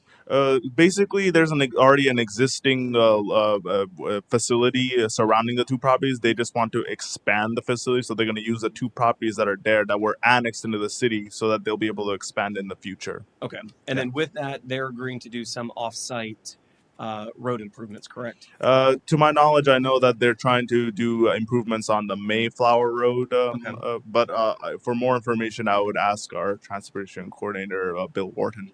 Okay. Yeah. And the applicants are right if they. Yeah. Jackson Gerhovac. We're here representing Cold Link Logistics for this project. As a part of the project, we are improving Mayflower. As a part of our due diligence, we have been reaching out to a few members already, about what off-site improvements are required. Because by our traffic analysis, just the left turn from Orange Blossom onto Lakeview is what is required based off our added traffic flows. But just knowing that there's already issues, we are, again, reaching out and kind of seeing what we can do to help improve the situation. Okay. Yeah, I mean, my goal is for them to help us with Lakeview. We gotta solve Lakeview and 441, but we sure would like to have some help from the county because it's a county road, but it's obviously And that's another part of it that we Yep. have to figure out. Yep. Is it's county, so yeah. And then it's the state intersection. Is that accurate? State light as well. Correct. So that's there's a lot into that for sure. Correct. But so for sure, the two that you absolutely are going to be doing is Mayflower and then the additional turn. Well, it's longer lengthening turn. that turn lane, a left turn from Orange Blossom onto Lakeview. Understood. Okay. Thank you. Yeah, didn't we try with Mayflower? Wasn't someone else supposed to That do was that? that was going to be the 'Cause it's Florida still- Core. Yeah, right. And They're buying that that's property. what you're buying, that Yep. property, and you're going to improve that. We are that not road? buying the property. It's an existing Oh, property. okay. Right now, we're just trying to do the future land use and annexation of the two properties that Cold Link's property surrounds, which they currently own those two properties. We just need them rezoned, and then we can do an expansion of the existing facility on their existing property. Yeah, I apologize. There's a Circle K, which Yeah. we had an opportunity to have improvements here, but we appreciate. So Mayflower, will you be using Mayflower to travel to the extension that you're having for this property? Yes, it's currently used as an entrance. And so is there any plan to improve that? Yes. Oh, there is. We are planning on improving Mayflower, and then again that left turn lane from Orange Blossom onto Lakeview. And then we have been reaching out actively, doing our due diligence to figure out what else we could do. Okay. Okay. Any other questions for Amir or the applicant? Anybody from the public wish to speak on this one? Okay, if not, close the public hearing. Look for a motion to approve. Let's see, ordinance number 3119. 3119, first reading, hold over for second reading and adoption. So moved. Got a motion by Commissioner Smith, Second. second by Commissioner Velasquez. All those in favor? Aye. All opposed, motion carries unanimously. Next up, ordinance number 3120. Ordinance number 3120. An ordinance of the City of Apopka, Florida, changing the zoning from T transitional to IL light industrial for property located at 2424 and 2428 West Orange Blossom Trail, owned by MG88 Central Florida Cold Storage II LLC, comprising of 0.38 acres more or less, providing for severability, conflicts, and an effective date. For the record, Amir Hamza. So this is for the same properties, but it's a change of zoning, and the applicant is requesting a rezoning from transitional to light industrial for properties located at 2424 and 2428 West Orange Blossom Trail, again just west of Albert Avenue and east of School Street. These are the vicinity and aerial maps of the two properties, and combined both have a combined site area of 0.38 acres. And again, the applicant is requesting the rezoning to be able to expand the existing Cold Link logistics facility surrounding the both properties and also match the future land use, which is going to be industrial. So as shown on these maps, the future land use is county industrial, proposed to change to city industrial. Zoning is transitional, proposed to change to light industrial. Development Review Committee has recommended approval at the August 12th, 2025 meeting. The Planning Commission recommended approval, and the recommended motion is to accept first reading of ordinance number 3120 and hold it over for second reading and adoption. Any questions for Amir? Anybody from the public wish to speak on this one? If not, we'll close the public hearing. Look for motion to approve ordinance number 3120 at first reading and hold over for second reading and adoption. So moved. Got a motion by Commissioner Nesta, second by Commissioner Smith. All those in favor? Aye. All opposed? Motion carries unanimously. Next up, ordinance number 3122. Ordinance number 3122. An ordinance of the City of Apopka, Florida, amending the future land use element of the Apopka Comprehensive Plan of the City of Apopka, changing the future land use designation from county rural and county low density to city residential low suburban for property located at 1920 Schiller Avenue, owned by Marvin Wayne Reed and Susan Thomas Reed, comprising of 40.16 acres more or less, providing for severability, conflicts, and an effective date. Good evening. This is Junson Planner at the Community Development Department. The applicant has requested a small-scale future land use amendment for the property located at 1920 Schiller Avenue. The total size of the property is about 40 acres and they are currently vacant and residential. The current future land use is county rural and county low density, and the applicant has requested a change to residential low suburban, which allows up to 3.5 dwelling unit per acre. The properties are surrounded by future land use of residential low and residential high. The DRC has recommended approval and Planning Commission has unanimously recommended approval of amending the future land use from county rural and low density to residential low suburban for 1920 Schiller Avenue. The recommended motion is to accept the first reading of ordinance number 3122 and hold it over for the second reading and adoption on September 17, 2025. Staff and applicant are available to answer any questions. Any questions for June? No, well, I do have a couple. Thank you for that. Just more of a historical context to just make sure everyone kind of knows how we got here.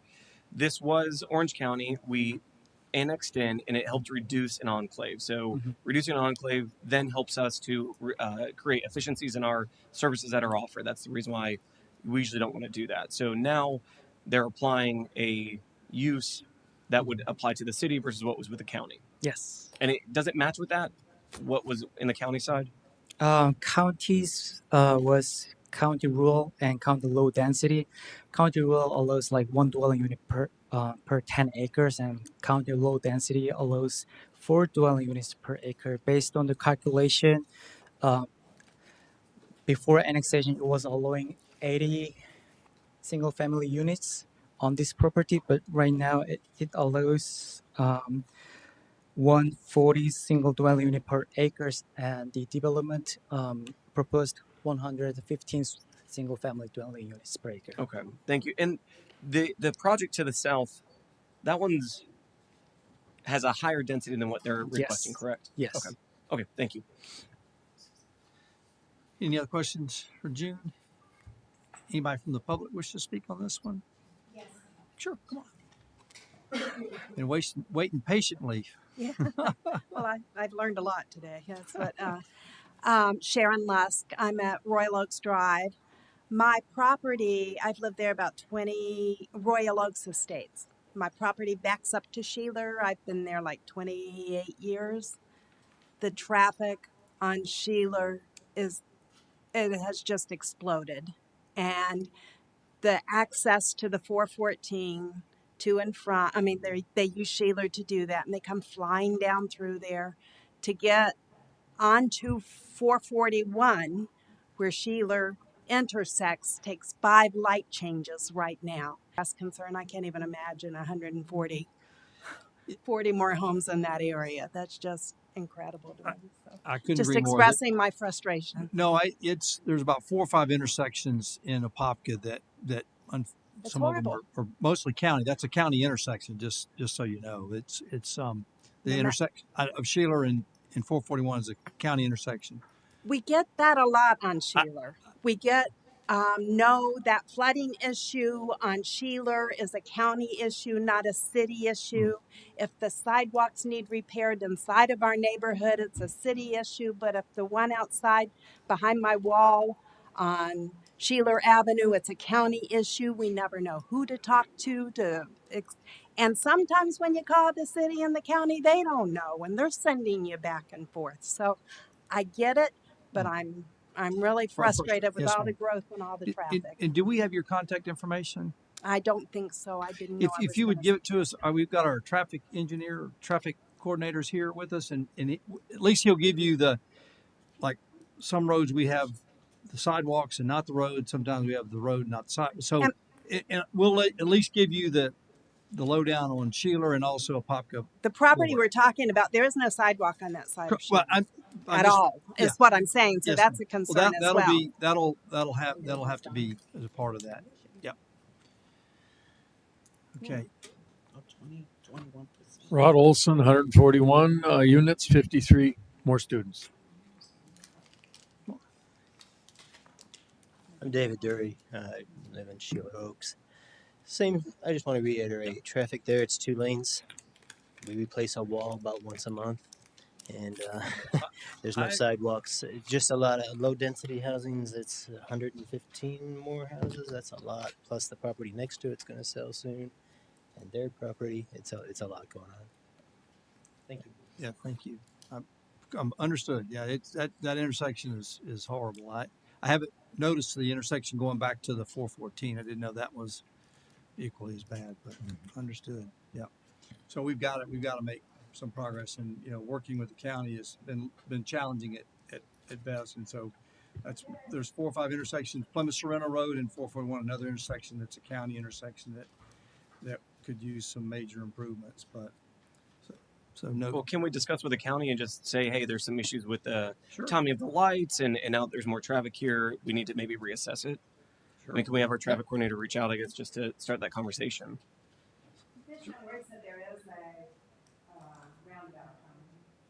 Which makes no sense. Okay. It helps slow because they see and nobody monitors it. Okay. You can verify with Commissioner Moore, which, if I remember correctly, at Cleveland and Schiller, there's supposed to be a stop sign going in there. Four-way stop.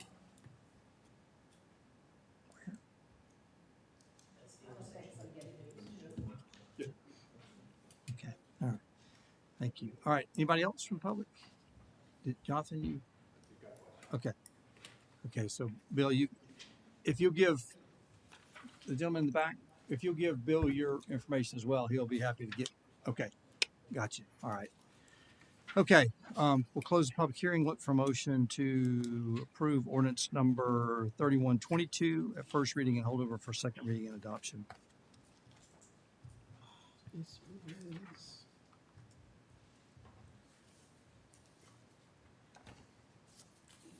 So moved. Got a motion by Commissioner Smith. Second. Second by Commissioner Nesta. All those in favor? Aye. All opposed? Motion carries unanimously. Next up, ordinance number 3123. Ordinance number 3123. An ordinance of the City of Apopka, Florida, changing the zoning from T transitional to RTF residential 2-family district for certain real properties generally located at 1920 Schiller Avenue, owned by Marvin Wayne Reed and Susan Thomas Reed, comprising of 40.16 acres more or less, providing for severability, conflicts, and an effective date.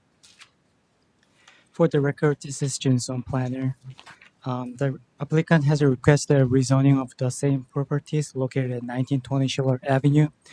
The current zoning is T transition, and the requested zoning is RTF residential 2-family. Surrounding properties are zoned for residential uses. The DRC has recommended approval, and the Planning Commission has unanimously recommended approval of rezoning from T transition to RTF residential 2-family for the 1920 Schiller Avenue. The recommended motion is to accept the first reading of ordinance number 3123 and hold it over for the second reading and adoption on September 17, 2025. Staff and applicant are available to answer any questions. Any questions for June? Anybody from the public wants to speak on this one? Same number. It's the second thing. It's 141 and 53. Thank you. Anybody else? Not, we'll close the public hearing. Look for motion to approve ordinance number 3123 first reading and hold over for second reading and adoption. all right. So moved. Got a motion by Commissioner Velasquez. Second. Second by Commissioner Nesta. All those in favor? Aye. All opposed? Motion carries unanimously. Next up, ordinance number 3125. Ordinance number 3125.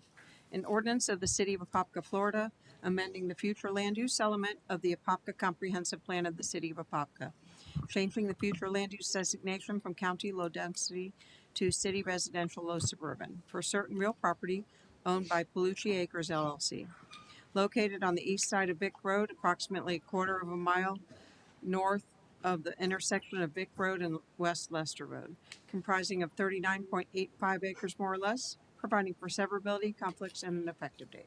I'd like to have him do the presentation. I think it'll go Yeah, over we let him better. do For the record, Bobby Howell, Planning Manager. This is a future land use amendment for a piece of property located on the east side of Vic Road from county low density to city residential low suburban. County low density allows a density of 4 units an acre.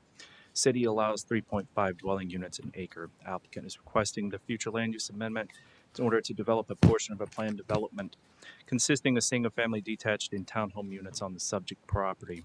The City Council unanimously voted to annex the subject properties into the city via Ordinance 3113. Total site is 39.85 acres and is located on the east side of Vic Road, approximately a quarter mile of the north of the intersection of Vic and Lester Road. The applicant is requesting it to allow for development of non-residential, I talked about that point. Orange County Public Schools indicated that all units are vested, qualifying the capacity as de minimis, meaning that it's minimal and not worthy of a review. Development Review Committee recommends approval. Planning Commission unanimously recommends approval, and the recommended motion this evening is to accept first reading of ordinance number 3125 and hold it over second reading and adoption. Myself and the applicant are available for questions. Any questions for Bobby or the applicant? This was the property that we annexed back in August, early Yes, ma'am. August, That's correct. Mm-hmm. So this is the one that they're, okay.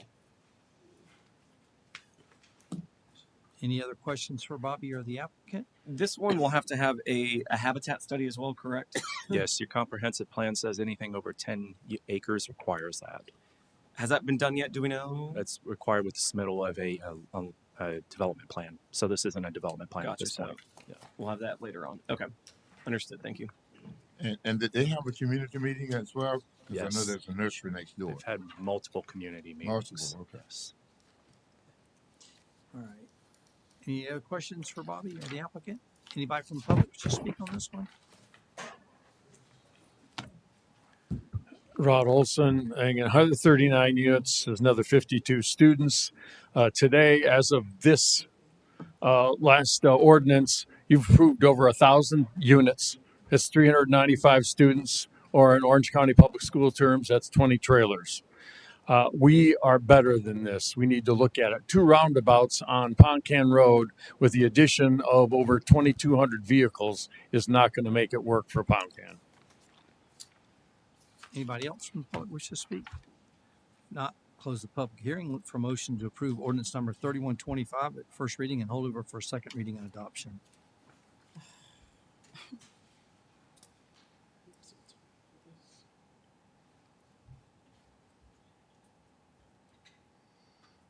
This was, I just didn't. I mean, we annexed it already, so I'm gonna Yes. say so moved. Got a motion by Commissioner Velasquez, Second. second by Commissioner Anderson. All those in favor? Aye. All opposed? Motion carries unanimously. Next up, ordinance number 3126. Ordinance number 3126. An ordinance of the City of Apopka, Florida, amending the future land use element of the Apopka Comprehensive Plan of the City of Apopka, changing the future land use designation from residential low suburban to commercial for certain real property owned by Palucci Acres LLC, located on the south side of west of Poncan Road, west of the intersection of Jason Dwelly Parkway and Poncan Road, comprising 5.789 acres more or less, providing for severability, conflicts, and an effective date. For the record, Bobby Howe, Planning Manager. This is a small-scale future land use amendment from residential low suburban to commercial for 5.789 acres located on the south side of Poncan Road, west of Jason Dwelly Parkway across from Wolf Lake Elementary and Middle Schools. This is the vicinity map that shows the location of the property, and this is the aerial photograph of the property. I do apologize, the wrong maps were put in the staff report agenda packet, so I do apologize for that oversight. The applicant is requesting the future land use to commercial to allow the property to be developed as a non-residential portion of a PD that is currently under review. The Development Review Committee recommends approval. Planning Commission unanimously recommends approval. The recommended motion is to accept first reading of ordinance number 3126 and hold it over for second reading and adoption. Any questions for Bobby? Yes. So that's the piece that you're carving out from the rest of the Palucci property. Is that correct? I'm not carving it out. The developer would be. The applicant. Yeah. Yeah. That's the piece that, well, let me have the applicant. Yeah, then. perfect. Yeah. Good evening, Elisa Sowell, 300 South Orange Avenue, Orlando, Florida, 32801. We are providing for 2 commercial parcels. The existing entitlements right now allow along north of Ponkin over 6.2 million square feet of commercial, light industrial, apartments, etc., in addition to 2 dwelling units per acre for residential. So we're essentially decreasing by over 97% of the commercial use for the overall 618 acres. And so we're going to have commercial just at the intersection of Jason Dwelly and Pumpkin. We're going to have 2 5-unit acre parcels. So one will be on the north and one will be on the south. So we're really just moving that intensity directly south, and it's going to be 2% of what's currently permitted. So, and we think that the location, of course, is conducive with respect to the ball fields and the amphitheater. And these uses, if I elaborate just a little bit, are going to be neighborhood friendly commercial uses. It's not going to be just carte blanche anything. So ice cream shop, sandwich shop, restaurant, daycare, things that make sense taking into consideration the surrounding uses. So what are we doing with the rest of the Palucci? Because that piece of property that you're trying is the one right off Jason Dwelly. This one here. Correct. Where it dead ends. So the presentation. If you ran straight How can off the end of Jason Dwelly, it's on the It's on the south side of Ponkin. Yeah, but it's Okay. the piece entering Jason Dwelly, coming off Yes. Ponkin into Jason Dwelly.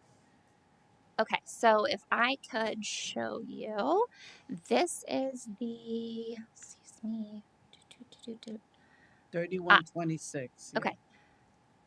So this is the overall view of the entire project with this dashed line showing the entire project. The only parcel that we're talking about right now is this future land use. Everything else has appropriate future land use for the project. So we're just talking right now about this tiny 5-acre parcel right here at the intersection of Jason Dwelly and Pumpkin. I know we had discussed, and I remember when I met with you, that's the piece that the Palucci's want to develop. Yes, they're going to retain that parcel, and they're also going to retain the other commercial parcel on the north. So these are going to be future commercial development parcels that we see being developed at some point in the future, but within all of the restrictions of the PD. That's where I had the issue, because I don't feel that road and so close to the school, because literally the school is right across from Jason, to have a commercial property in that area. And I understand, I mean, you did specify that the entire Palucci property, that the Palucci family just wanted that piece to develop a commercial. Yes. Yes, that is part of the contractual obligations, is for them to have the 2 commercial parcels to comprise approximately 10 acres total of 618 acres. So there's a 10-acre parcel on that northeast corner. It's That's a 5-acre cut in half, parcel. basically. They're going to be both 5 acres, 2 5 acres. So currently it's a 10-acre parcel, though, is what I'm saying. So right now, this is, I don't know how many acres all of the yellow can be developed in commercial right now. I understand. Okay. There's how the property appraiser has it. It's portioned off, and it's a 10-acre parcel along Jason Dwelly and Ponkin, just right there. I understand they're all zoned the same, but I guess my question is, are you just cutting that in half, or is it's not staying to the lines of the current parcels? Correct. Okay. We're disregarding whatever the property appraiser is showing. Okay, thank you. And then, so do you have a set list of what uses will, I know you're saying neighborhood friendly. Is there a set list of what those are? Yes, we are working with city staff. That's going to be coming along with the rezoning that's going to be before you later this year. We are working very hard with staff, going back and forth on resubmittals. You will absolutely have a list of the specific permitted uses. Staff has requested that.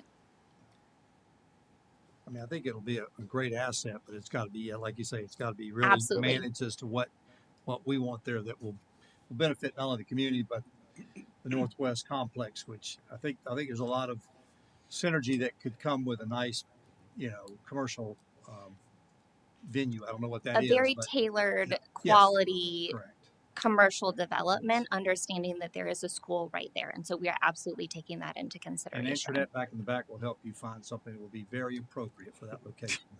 Because because that's my concern. And Jason Dwelly is one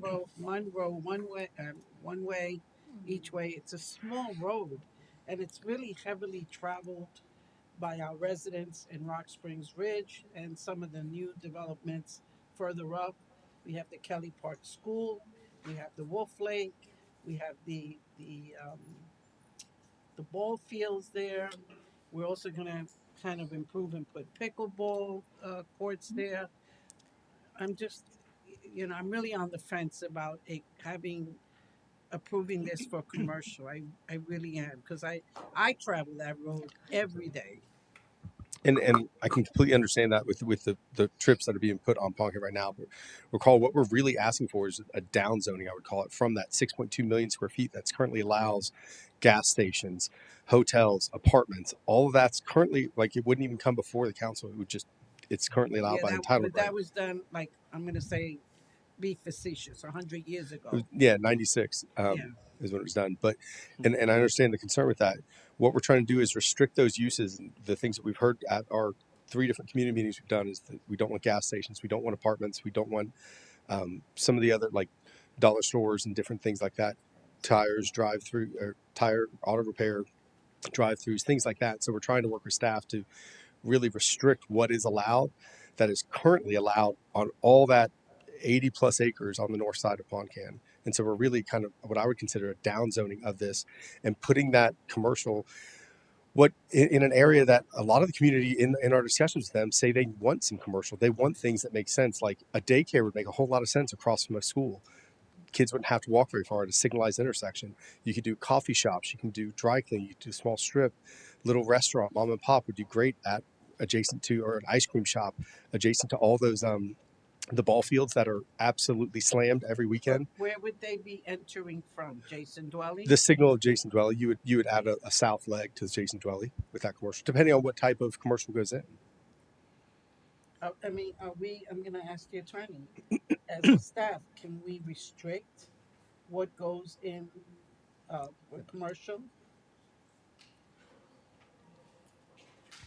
At this point, I mean, it's a future land use amendment. You can add on to, if the applicant agrees to, you can add on a restriction to a future land use amendment. It's not typically done.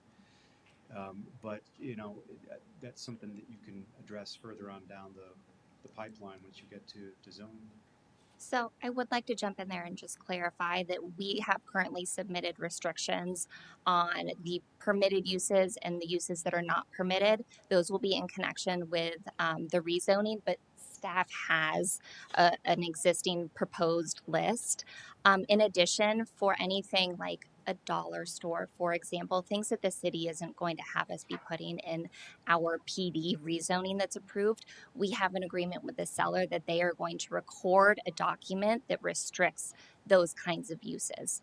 So we're going above and beyond to ensure that the uses that are being provided here are going to be consistent with not only the surrounding uses, but from all of the commentary that we've been hearing from you all and from our 3 community meetings. The other thing I did want to point out also, this commercial that is going to be developed by Palucci in the future is directly adjacent to the 145-acre parcel that we're currently proposing to be dedicated to the city as a passive park with a trail system around those lakes. And this would be directly adjacent to that. And the synergy of being able to have some light neighborhood commercial adjacent to this trail system where you can go for a walk, maybe it's dog treats, maybe it's ice cream, Italian ice, whatever, just a coffee shop, whatever that may be. Where were you doing the turning lane on this road? The turn lanes would be on Pond Can within the right of way dedication that's going to be committed to with the rezoning. So with future land use, we don't dedicate to right of way dedication at all the community meetings, and in our coordination with Orange County, we've committed to a minimum of 30 feet. There's actually some areas where we're doing additional to 30 feet, but a minimum of 30 feet along the entire frontage of Pond Can on both sides. So it takes it from a current 60-foot right of way to 120 feet. So that's a commitment we've held from the beginning with Orange County. Again, it's 30-foot minimum. In some places, it's greater than that, up to about 140 feet for a proposed roundabout. But that's kind of the next step. This is just pushing all the intensity of the commercial that's currently allowed and moving it and saying, hey, we want to reduce it by roughly 97% and restrict the uses that are currently allowed to only have these what we call neighborhood type commercial uses. And that can be defined different ways, but we're working with staff on defining that with the actual uses right there at the intersection, which would make sense because it's a signalized intersection between the active park, the passive park being proposed, and the schools. So when they had the community meeting, obviously it's not in here. I remember some comments. What were some of the concerns? Most of the concerns were, the biggest one we heard was no apartments. So we from the beginning said, okay, we're taking away, because the property to the north, the plus or minus the yellow shaded areas, right, that you see, it's roughly 80-something acres, currently has entitlement rights for apartments. In addition, they said no gas stations. There was a couple people who fought back and said, I would actually prefer a gas station close by, but the majority of people said no gas stations. No drive-throughs was one of the big things. The current zoning encourages large box retail. That was something that people did not want because of the trips generated on the road. And so we're trying to restrict those uses and, again, push for more neighborhood type small commercial uses that would really play in well between that active park that the city's done so well at and what we're proposing as a passive park, 145 acre park on the south side. So we're kind of speaking in a little more abstract, and I get the vision here, and I can see the synergistic value of what's going on here. Are you able to, you provided lists to the city, to staff is kind of scrubbed that a little bit and said, or it's good, they're happy with that list? No, we have not received comments back yet. We're still we're in our second round of submittals, answering a lot of the staff's comments. So we plan to, once they have a chance to review everything, to sit down, to meet with them, and to continue to have a discussion with them and with you all to ensure that we're tailoring that list very specifically. Okay. What I would find comfort in is if we can see that list in conjunction with this, although I know they come at different steps, but if that would help with this lack of abstract talk and would be able to be specific, okay, for sure we know what a neighborhood-centric process or idea is. Could you add the condition of just neighborhood commercial to be defined at the PD level? Would that be, I mean, it's less than what's currently allowed in the entitlements, which, again. Well, Luke, why don't we just do this? If we approve on first reading, on second reading, obviously we could stop it if we don't like what we see. Just bring back some of your ideas and along with staff's recommendations, bring it back to second reading, and we can. Here's what we're looking at for. And we'll have it in the record. With that. And we'd like to get voted on tonight, but I understand. No. I'm saying is we would vote it. Vote first reading and second reading, come back with the list of our list. And also, we'd like to hear back from commission. Is there any specific uses that commission doesn't want there? Like we've tried to address everything. I think we've taken into account everything throughout the 3 community meetings we've done, and multiple people have reached out, different forms of communication, email, phone calls. Do me a favor, either or both of you, if you'll send an email to all the commissioners, including me, what would you like or what would you not like? If you'll send them an email, and then by the time we get back, well, obviously you blind copy everybody. So but that would be that would be helpful. Okay, does that answer everybody's concerns? Yeah. Well, and send us the list you already have as well. Yeah, that's what I want to see is your list. So we don't want to duplicate. Yeah, because I don't want to go through all the items. I think let us see your list, and then we can say hate this or loved it. Good. Okay, and add this. Yeah, correct. Exactly. Yeah. So it feels more like a list of what not to do right now. Of this is what the surrounding residents, what we've heard of, they don't want more than they do want. Does that make sense? What would go in the PD? So the list of no's or the list of yeses? it would be the list of no's plus the neighborhood commercial is what we had proposed, plus a few additional items such as a daycare. Daycare is not actually permitted expressly in neighborhood commercial. Yes, neighborhood commercial. So, but I can put together a very specific list of the items within the neighborhood commercial zoning district of this city and provide that to you all along with the list of the prohibited uses as well. So I'm very valuable. Awesome. Thank happy you. to do that. Yep. Okay. All right. Anybody from the public wish to speak on this one? Not. We'll close the public We got hearing. Mr. Hall's. Oh, I'm sorry. Yep. Come on. Come on. Oh, okay.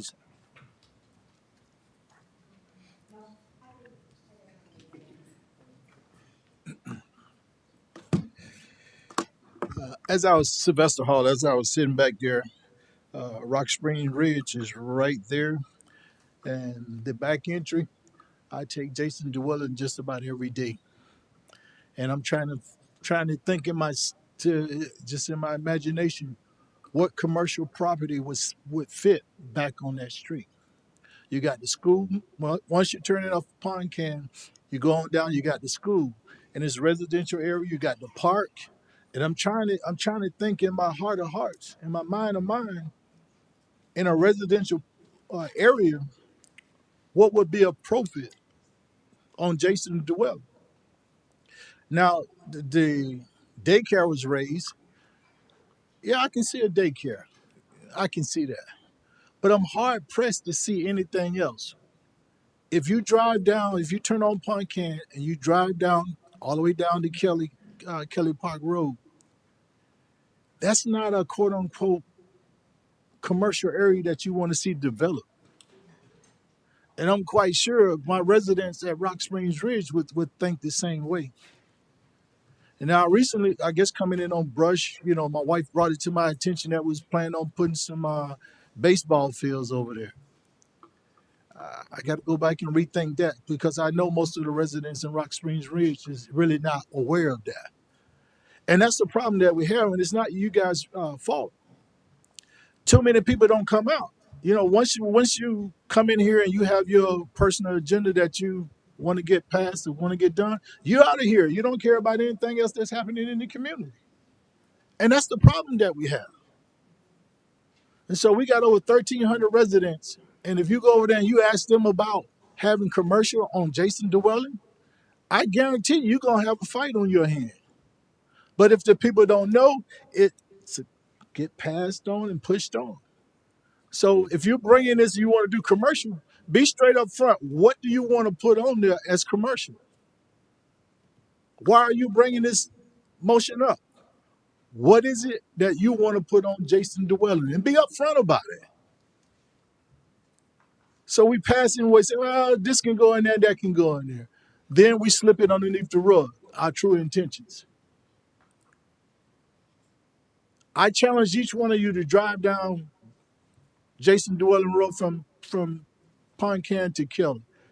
And in your hearts of heart, in that area, if I'm wrong about the address, I'm sorry. The word is coming from, if I'm not mistaken, it's Pond Can all the way down to Kelly Park Road.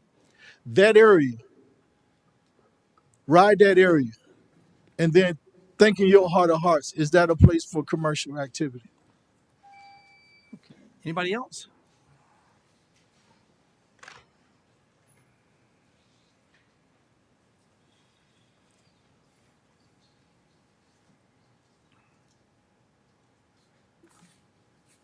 Rod Olson, 3156 Rolling Hills Lane. Not much to add to that, but the concern is we have 1,320 homes in Rock Springs Ridge. Half of those homes, it's 2 cars per home, is 2,600 cars.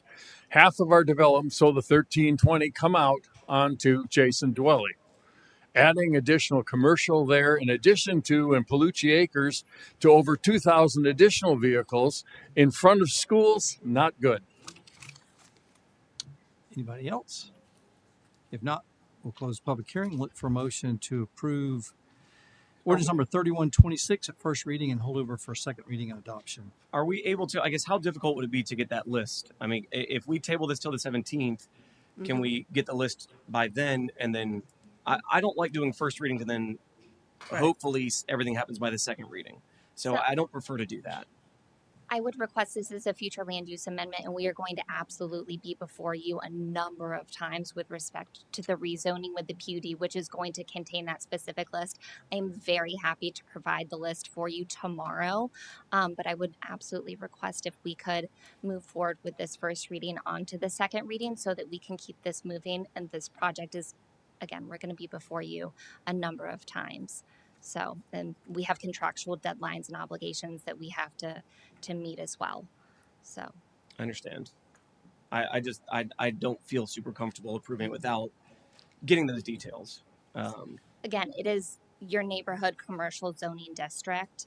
So I've added a pet parlor, commercial, like it's very, it's intended to be consistent with the fact that a school is across the street, and you also have your ball fields and your amphitheater. So you have a lot of those patrons. So an ice cream shop, sandwich shop. I definitely understand the vision there, but Okay. too, also, it's not you guys. Your group is not the ones developing it either. So even No, more but so, I need to know what those limitations look like. those restrictions are absolutely going to be, regardless of who's developing it, those are going to be on the property. So not only are you going to have the PD that will hopefully be approved with those restrictions, we're also going to have a separate recorded instrument that's going to run with the land that anyone who owns that has to abide by those restrictions as well. Understand. So, you know that when we sat down and we talked about the whole pollution, I really wasn't in favor of this piece being commercial. I admittedly that piece coming right into Jason was just a spot that I didn't feel comfortable with because of its location. The road itself, the fact that there's a school directly opposite it, I just didn't feel a commercial zoning fit that property. We understand under the way it's currently shaped, we are looking at the roadway improvements. We're working with Orange County. That's something we'll present at a later date when we do the PD rezoning. Right. But in addition, what we're currently proposing with that park, the 145 acre park, there'd be parking right there on the south side of Poncan too. And so the connectivity of the park, the passive parking with some neighborhood commercial uses, we think makes a lot of sense right at the signalized intersection. So, and just for clarification, we wouldn't be changing anything on Jason Dwelly. This is actually south of Poncan at the intersection with Jason Dwelly. So it's technically on Poncan Road. I mean, I know Radley will appreciate this. Is, we got Jersey Mike's, which is at the Publix, there at Plymouth Sorrento and Kelly Park, and that place on days where we've got tournaments he tells us how busy they are. So the same kids that are playing at Jason Dwelly are now having to go to Jersey Mike's, great location, but they're having to get on the road, either Poncan, go down, or go back to Jason Dwelly to Kelly Park to get to Jersey Mike's. By having a sandwich shop there, we're going to reduce the trips for the kids that are playing ball or in tournaments right there at Jason Dwelly. So I think when we talk about extra traffic, I think I just see it just the opposite. If you got the right commercial there, that for the people that will be using that facility, which is what they'd want anyway, because they want them to be successful. So I think that if we tailor our requirements around what will benefit the people that are at the park, so they don't have to go off campus. I mean, my good friend, Ed Conlon would not be happy, but because now he's got a great restaurant, and hopefully maybe he'll be one of your tenants there. But my point is, you've got to go from that field somewhere to go get something. It's ice cream, or it's a sandwich, or it's a meal at a little sports pub. So you got to go somewhere to get something to eat, or whatever. And by having that that small commercial there that fits, tailors to what we need to supplement, to support that Northwest complex, I think it will reduce traffic counts. I think it will help. I mean, I don't think you're going to be driving from north of Apopka or south of Apopka to go to that neighborhood commercial. It's the Rock Springs Ridge, it's the Belushi folks, it's the people that will be participating at Northwest. So, I'd like to see us, approve it on first reading and come back to second reading. If you guys don't like it, then turn it down. That's And Mayor, I'd like And I to. also want to add is to your concern in regards to it being across from the school. I went to Apopka at the time, Apopka Middle School, and Maters and Taters. I ran track and I played basketball. I played a lot of sports, Yeah. and that was like the hangout spot. So after it was for years, and it actually gave us something to do other than hanging out in front of the school. We would wait on our parents there, and it was just like the hangout spot. So I think it'd be actually a benefit to the middle school to actually have that. They can actually just walk across the street, and facilitate their friends, ice cream, and so I think it's actually a plus, a positive. On a personal level, I'll tell you, my Mhm. daughter practices her soccer club team Mhm. twice a week here, Mhm. and I would love to be able to drop her off instead of walking throughout the park that doesn't have many trees. Mhm. Go down here, get some And iced coffee, and walk my dog around the Passive Park would be amazing to me. So that's what we envision. That's what we're looking for. And I don't think that the debate's not, hey, will this add or take away? I want to see what the uses are. That's my only question. I just want all the information out there that we can make the educated decision then. What is the current use right now? It allows for Currently, it's residential. park. All the commercials on the north side of Pond Can. What we're saying is we're reducing the overall with the PD, not with the future land use. We unfortunately can't do that. But with the PD, that'll be coming before you. The next step after the future land use, we would restrict the current commercial allowances or entitlements for 97% down to where we only allow the commercial right at the intersection, basically right at Jason Dwelly and Pond Can, as opposed to right now everything you see in yellow, that whole section on the north side of Pond Can Road, all of that's allowed to do. I know that's gas stations, retail, light industrial, apartments, the things that they don't. Literally, if I had to pick the list of what the residents at the community meeting said we don't want, those are the things that the code states is allowed. That's the point. So we're trying to really restrict it, and I call it a down zoning, and or changing the comp plan for this. Okay, so what's the pleasure of the board? All right, so I would like to motion to table this until the 17th so that we can get the list and make the decision from there. I don't think that's right. Table it. Second. Okay. Dies without a second. Looking for a motion to approve ordinance number 3126, first reading, hold over for second reading adoption with the caveat that you'll have the list. So got a motion by Commissioner gonna- Anderson. Yeah, I'll do that now. Go with this, but you have to bring that list. Got a motion by Commissioner Anderson, second by Commissioner Velasquez. All those in favor? Aye. All opposed? No. I Motion just need the carries. Motion carries 4-1 with Commissioner Nesta in opposition. All right, what do you, ladies and gentlemen, you want to take another 5-minute break? What do you want to do? Yes. Only Okay. 5 minutes though. Or you know what I would like to do? Can we just go ahead? We got for some of the people here for the sanitation. Why don't we? Can we just jump on the sanitation, Mr. Anderson? Yeah. Well, is that okay? Let's jump to the sanitation because I know some people that are interested in the rates. So can we jump forward, Radley, to that? To the sanitation. Yeah. Which is resolution 2025-37. Okay. So Susan, if you can.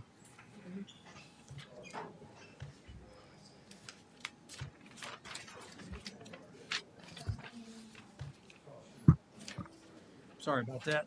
I've just thought we got staff that We do. won't We be here have for the rest people of it, here. Yeah. So, resolution 2025-37, a resolution of the City Council of the City of Apopka, Florida, establishing rate schedules pertaining to City of Apopka municipal refuse collection services and providing for an effective date. Thank you, Mayor, Commissioners. Blanche Sherman, Finance Director. As mentioned, resolution number 2025-37. We're requesting an increase in the rates for FY26 at 15%. We have Sean Ocasio and Henry Thomas with Ralph Tillis to give you the results and recommendation of the study.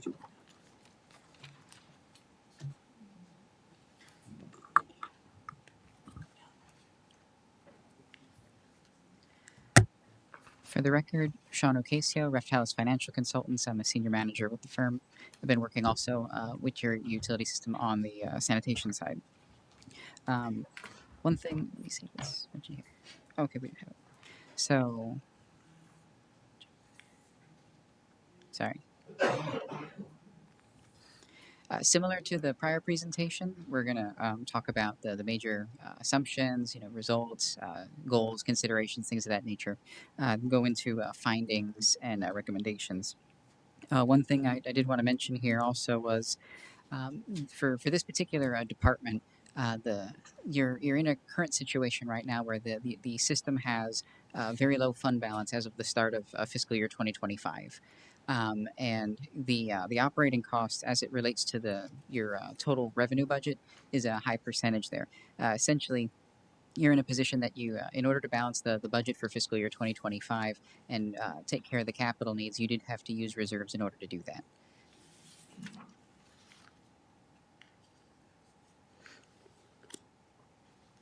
In terms of system growth and revenues, the department provides service to about 21,000 customers as of the close of fiscal year 2024.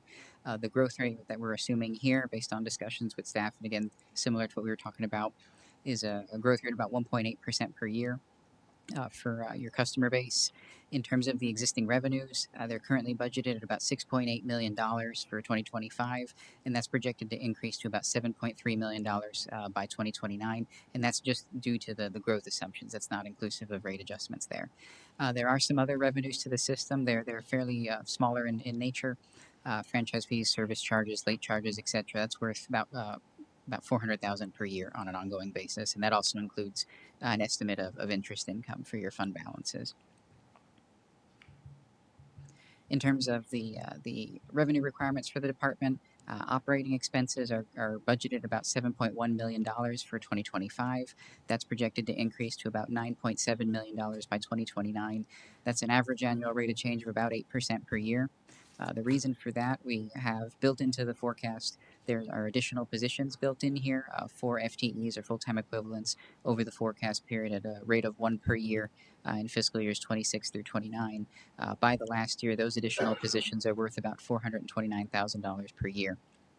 In terms of cost escalation factors, again, consistent with our prior presentation, labor rate of about 5% per year, health insurance 12% per year. In this case, excuse me, fuel is projected at 7% for 2026 and then 5% per year thereafter. In terms of repairs, consistent with prior presentation, about 3.5% per year as well. The big ticket item in this one, the big takeaway here is the change in the tipping fees. That's charged to you by the county to actually drop off the waste. That increase is projected at 12% per year through 2028 and then 5% in 2029. You've already received one of those increases right now, and it's projected to continue.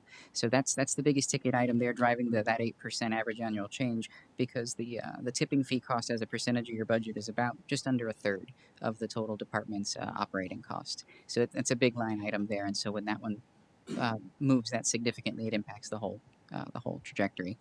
In terms of the capital plan or fleet replacement and improvements, it's about $6.8 million for 2025 through 2029. I believe that about 9 or 10 replacements and new fleet vehicles as a part of that program there. And that's a mix of replacing and also for growth. So jumping right in, this particular chart's a lot simpler than the previous one. It's just your operating costs and your capital, and the capital being those vehicles, the new vehicles for expansion, as well as the replacement of the existing fleet. And what you can see here is kind of what I was alluding to at the beginning. For 2025, if we look at the revenues, which is represented by the dotted orange line, as it compares to that bar chart, essentially just your operating cost pretty much occupy all of those revenues, and so the excess cash flow that's coming from your reserve balances. The issue here is the reserve balance as of the start of 2025 was pretty low, and essentially is projected to essentially wipe it out by the close of this fiscal year. So there's some need here on the front end, and as you can see on a forward-looking basis, as the operating costs are projected to increase and you have additional fleet replacements, the revenues don't appear to be sufficient. So again, the big issues here, we have additional personnel costs for those 4 FTEs coming online. That again was worth about $430,000 by the end. The overall standard inflationary increases, the big one, the tipping fees being charged to the city by the county, and then also the increased costs in fleet replacement. Those vehicles cost a lot of money, and just like when we talked last month on the police and fire side, the vehicle acquisition costs are higher than what they were, 5 years ago materially. Same thing as taking place on the sanitation side. So in terms of the rate adjustments, and I apologize for the typo on this slide on the effective dates, that should read October 1, 2027 and October 2028. There's a typo there, so apologize for that. The goal here, we're trying to not only fund your operations and your fleet replacement and your fleet expansions, but also here we're trying to really build up that reserve since it's essentially, depleted, projected to be depleted as of the close of this fiscal year. And so that's why you see it's a bit more front end loaded here, just like before. In terms of the increases that are proposed for the residential class, 15% for fiscal year 2026, followed by 6.5% per year through 2029. For the commercial class, we have a little asterisk here. This is an overall revenue target, 25% increase from the commercial class revenues, followed by 6.5% per year. The reason we differentiated that there is because one of the things we looked at, which I'll show on the next slide here, was in order to effectuate that 25% increase in overall revenues from the commercial class, the adjustments are a little more tailored by container size. The reason for that is one of the things we tried to look at was dampening the impact to your residential customers to the extent we could. So we took a market-based approach at looking at the commercial rates and seeing how these different container sizes compare to other municipalities that are comparable, and trying to adjust the rates here in order to be essentially in line with the market average. And so what you'll see for standard commercial carts, 10%, and then 6.5% per year thereafter. The 2-yard dumpster, 15% the first year, 4-yard, 43%, 6-yard, 19%, 8-yard, 25%. And then in subsequent years, they're all at 6.5% per year thereafter. If I can jump in here real quick, just for a question. Sure. So that 4-yard is getting a 43% increase. Does that get it to like a market average? Or I guess the concern too is will consumers then go start shopping and maybe use Waste Management or a private company to do this same thing? And we may lose some customer base. So the intention here is to bring it to a market average. But I think you can... They can't, by ordinance. Only the city can provide garbage service. Garbage service to them. Okay, understood. Thank you. But we are trying to keep it comparable. Thank you. This chart here is just with the revenues at the proposed rates, represented by the dotted blue line. As you can see, it's sufficient to cover the operating costs as well as the capital needs, and those gaps, again, are representative of the additional cash flows in order to buttress your operating reserves and build that over time, which you'll see here on the next slide. Again, projecting for 2025 to effectively be, depleted, and then on a forward-looking basis, trying to slowly build that up so that by 2029, you have about 90 days of revenue in the fund to account for contingency events and cleanups, things like that. In terms of overall comparability, here's a survey we did. This is just for residential. Current rate, $23.13 per month. That'd be increasing to $26.60 per month. One thing I'll note here, just like we talked about on the water side, other communities are also experiencing the same rate adjustments, so it's likely that the position would be relatively maintained as everyone else is raising their rates too. So these rates are their current rates, not their correct. Okay, thank you. So one other item that we were asked to look at was an alternative scenario with a reduced service level. For this one, the alternative would be going from a twice-a-week pickup for your standard garbage pickup, going to once a week, and then eliminating recycling service and making that a part of the normal waste collection. In terms of that, what we evaluated based on discussions with the solid waste department, there would be some cost benefits there in terms of cost reductions. You'd have a reduction in projected tipping fees paid due to the reclassification of recycling waste. There'd be a reduction in personnel costs in the short term and a potentially slower hiring curve over time. And there'd also be a potentially slower replacement schedule for vehicles that are in service, so some reduced fleet replacement costs. Under that scenario, the rate adjustment modifications, the front end, unfortunately, would still be the same. It'd still be the 15 and the 25 that we just talked about. But in the latter years, 2027 through 2029, it would go from 6.5% per year to 2% per year. Again, the reason for the front loading is that cash balance situation that we're trying to build up a reserve for the fund since it's to be depleted. That being said, aside from the financial element to it, there's also some quality of life type issues. One of the considerations that is if recycling service is removed and transitioned, it can be expensive and time consuming to bring that back to the city. So that could be an issue there. Also, your customers are going to have to store a larger quantity of waste for a longer period of time. So that can have some quality of life issues in terms of smells as well as nuisance animals, from small ones to large ones, especially in more rural areas. Another consideration, and all of these Josh can speak to more elaborately, but reduced pickup days could potentially lead to longer shifts for your staff, which can lead to potential safety and also morale concerns. So there is a financial benefit on the tail end of the forecast in terms of the decrease in the rate adjustments, but there's also these other items to continue as well. So in terms of overall observations and recommendations, the existing rates are projected to be insufficient through 2029. Again, this is due to increased operating costs, increased personnel, fleet replacement costs, and expansions all through the forecast period. And then the rate adjustments, again, are 15% for the residential class in 2026, followed by 6.5% per year thereafter. Commercial class, uniquely designed based on market comparability, but to achieve an overall increase in revenues from the commercial class of about 25% for 2026, followed by 6.5% per year across the board thereafter. So it's our recommendation that you adopt the proposed rate adjustment plan, and in doing so, that'll accomplish positive cash flow by the end of the forecast period, as well as build up your reserve levels to appropriate target for financial health. Okay, any questions for either Sean or, Josh is here, obviously, he's got the battle scars for going to single once a week. And so I just, if he wants to kind of at least kind of talk about this, once a week. Yeah, so You need to pull that mic. when You're good, that's good. excuse me, Mayor, if we could we have the city clerk read the resolution? Oh, I'm title, sorry. please? I'm sorry.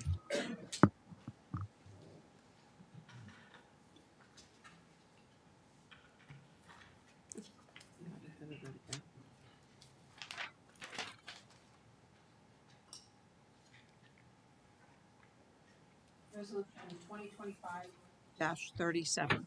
A resolution of the City Council of the City of Apopka, Florida, establishing rate schedules pertaining to City of Apopka municipal refuse collection services and providing for an effective date. Okay, so any questions for either Josh or Sean? Yeah, I think it'd be valuable to go through pros and cons of doing 1 day versus 2 days a week. I think that's a big one I've heard from residents. They're willing to forego that twice a week service, but walk me through that process. So once a week, we're still hauling 30,000 tons of residential trash to the dump every year, whether we pick it up once a week or twice. You do gain some incremental efficiency by making one pass through instead of going through twice, but you don't cut your rate in half or your cost in half. And just looking at the rates around the area, so I did the 2026 rates for our local Central Florida market: Orlando, Winter Garden, Ocala, Apopka, Ocoee, and Orange County. Ocala's an outlier there, but so they are Orlando's weekly at $24.32 for 26. Winter Garden's bi-weekly for $23.45. Ocala's weekly for $26.18. Apopka's bi-weekly for $26.20. Ocoee's bi-weekly for $28.70, and Orange County's weekly for $33.30. So it's all over the board.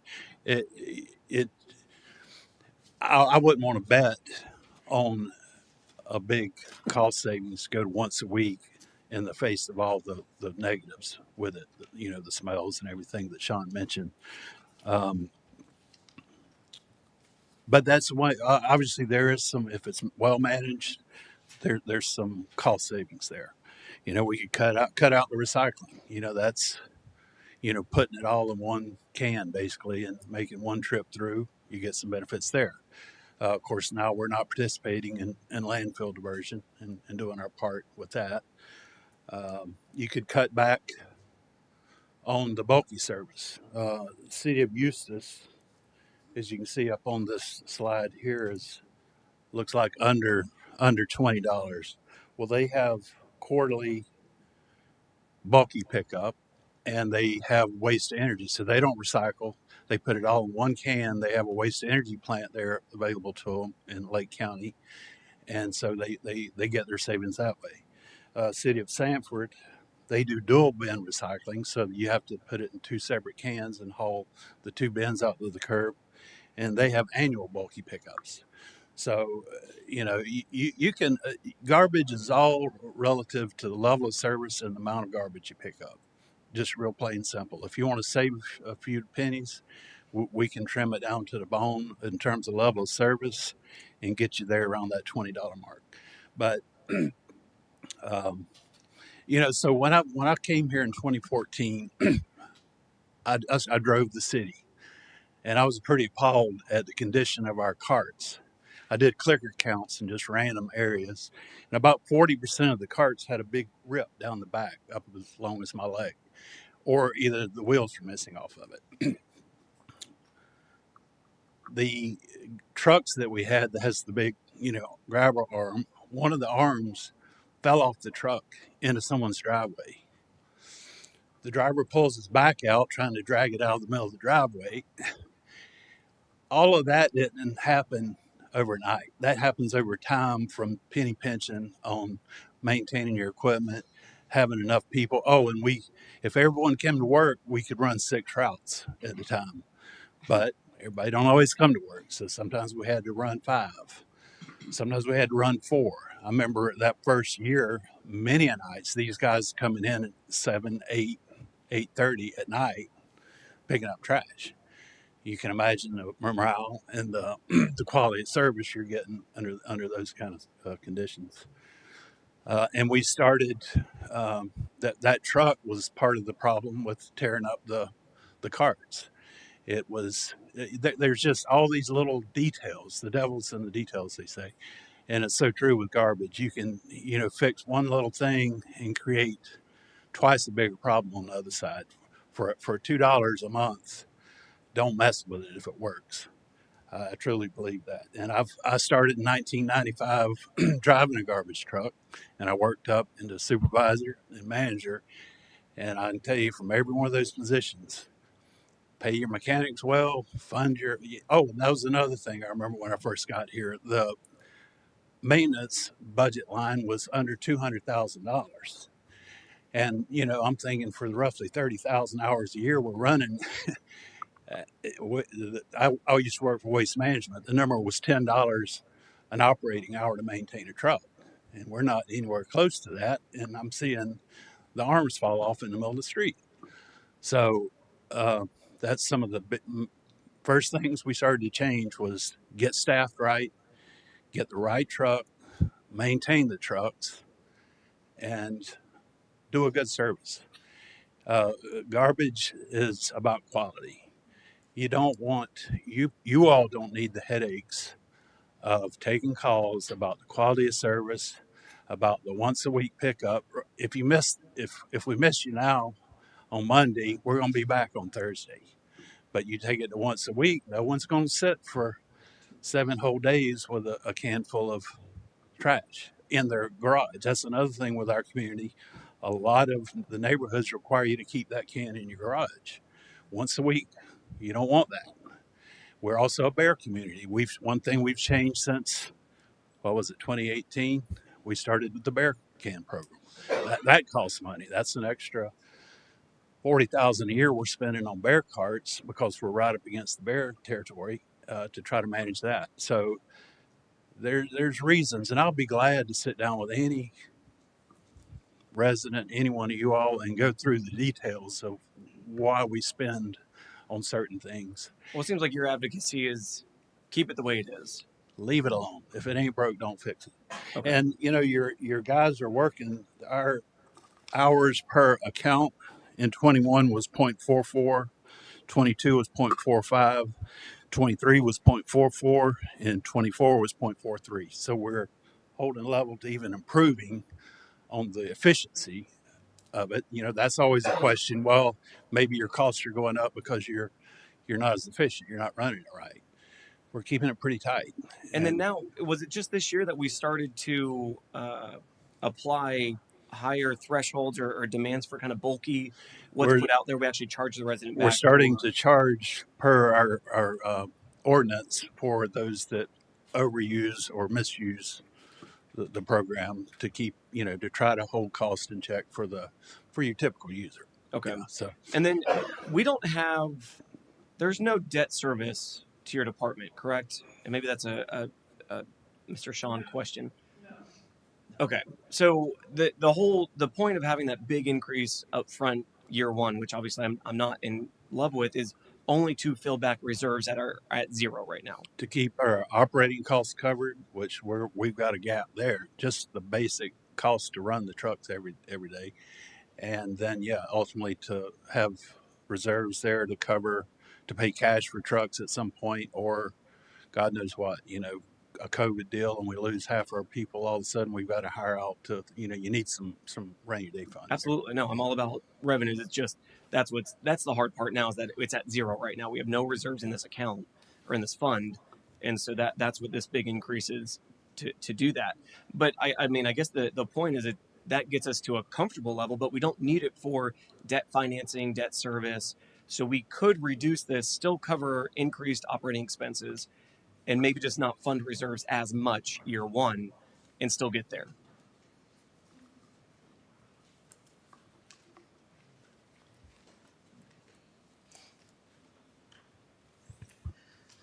Blanche Sherman, Finance Director. Let me first explain the difference between a cash reserve and an actual accrual reserve. This is an enterprise fund. So, and it is accounted for on an accrual basis. And as I explained before, and these are words I do not like, we are in basically a negative position in regards to reserves, and that is primarily due to things that we are obligated to pay for but not paid for. Some of that include pension obligations. And that's on the accrual side. That's on the that's that accrual side. non-cash. Yeah. So when that. Sean talks about a little bit of cash, we do have that little bit of cash. So we do need to build those reserves, cash or otherwise, so that we can have a standard reserve, just like we have with the general fund, like a 25% reserve. I think with sanitation, we're trying to go to 90 days. Am I correct? That is prudent that we do that. I don't disagree. We absolutely need a reserve, a healthy reserve fund for rainy day, for truck issues, for any issues. Pick your Right. thing. Things happen. What do we have? A squirrel or rat chewed wiring and it burned one of our trucks, caught on fire. So, and the one next to it. So I understand. And if we're going to continue to replace the vehicles on time, like he's suggesting, and continue operating and covering that operating cost, those tipping fees and that additional staffing, this is what is recommended. So if we were to go to similar to what I was advocating for, like a 9.5% increase versus that 15%, and then maybe average all that out, because do 9.5 every single year there. How much? I mean, it's still, we're going to be able to add to reserves, correct, and keep up with operating expenses. Well, I guess the question is, what amount of that 15% is going to fund reserves, and what amount is going to increased operating expenses? I'd have to calculate that to give you proper percentages. But one thing I would note here. So we are trying to build that reserve, but one thing I'll point out is it's being done very slowly. So we're not hitting that 90 days until the last year of the forecast window, and even midway through, it's actually dipping a bit just because of some truck purchases that are built into the plan. So if we try to massage it to be a little more streamlined, what will happen is probably 26, 27, maybe a bit of 28 might go negative just to pop back up on the tail end. So I'd have to run that particular scenario to see, but essentially what would happen is it would just be lower throughout and you wouldn't be building that until the end. Okay. Understood. Yeah, I mean, it's just tough. It's tough doing double-digit increases for our residents. That I just don't take lightly, obviously. So I understand that we need reserves. I'm all about that, being fiscally responsible. It's just, it's a tough position, and I want to do. We need to just figure out where we can sharpen our pencils where we can. That's all I got right now. Thank you. Any other questions for Sean? All right, Josh. Anybody? Okay. All right. Well, let me say, ask. If we stop doing the recycling, but still did twice a week pickup, would that make an impact? I would have to probably employ Sean to do the real version, but I did a thumbnail sketch of it. It actually works the other way. If we just get rid of the recycling without getting rid of the twice a week, because now we've got those 8 loads a week of recycling that I'm adding to Monday, Tuesday, Thursday, Friday. I'd actually have to buy an extra truck so I can run an extra route on Monday, Tuesday, Thursday, Friday and park them all on Wednesday. Right now, at least we're running them on Wednesday to pick up those 8 loads. So we'd almost have to go to once a week to get rid of the recycling to make the money be any better at all. No. Anybody? Any other questions? All right. I guess let's open up the public. Anybody want to speak?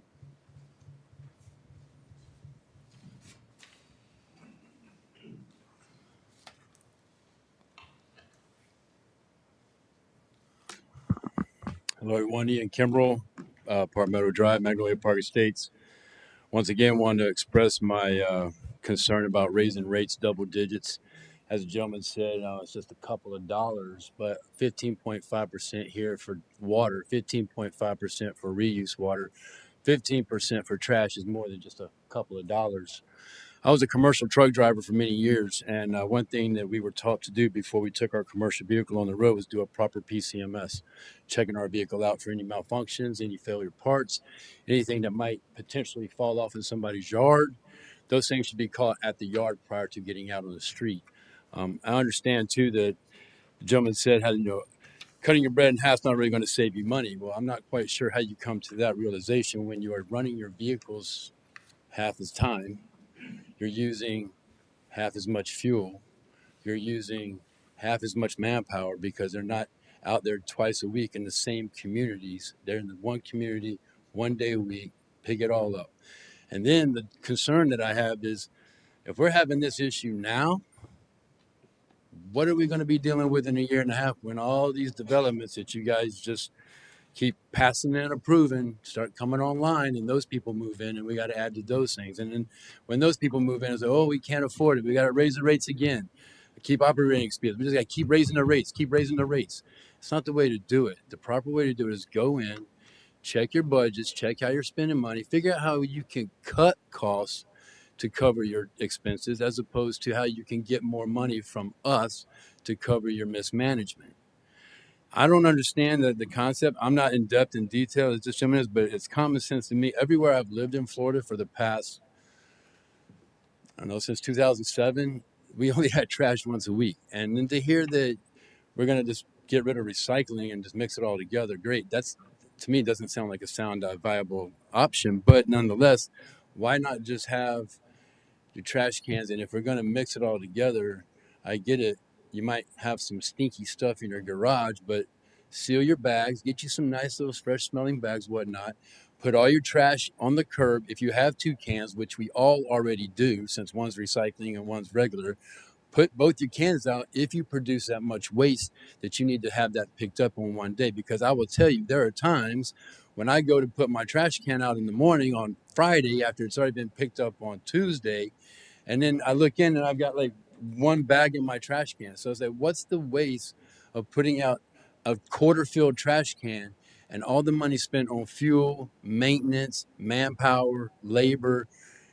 There should be other ways that you guys can cut the cost instead of pushing a double-digit rate increase across the board. It's not just waste. Again, it's waste, it's water, it's reuse, and it adds up. It adds up.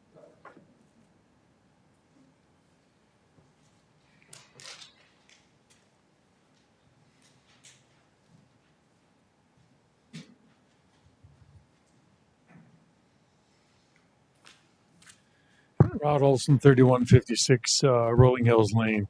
The double-digit increase is not, I don't believe, a reflection of the staff and the employees. The double-digit inflation for all this stuff is a matter of improper budgeting. I've talked to you about it before. I'm not going to beat that part up. If you budget property, we'd have had maybe a 2-3% increase each year as things move forward, because we all know the cost of living is going up. The reason we have the jumps that we have is because as a team, this city, you guys have not accommodated, have not budgeted properly, and we got what we got. This group of, and I know the drivers. I'm retired. I'm sorry. I've got Delia and I've got Marcus and I've got Ken that pick up my trash. I know their names. I'm retired. I go out and say hello to them. These guys of all the cities I'm with, Josh, super group of people, if they knock a can over when they're going, every other city I've lived in, that cat just laid on the ground. These guys actually get out of the, guys and gals, excuse me, get out of the truck, reset it. It's unbelievable. They're doing a tremendous job. We should do something with regard to the percentage. 15% is too much. I agree with everyone on that. But the problem is what we've not done in the past, and we've got to stop doing it. We got to start doing it right.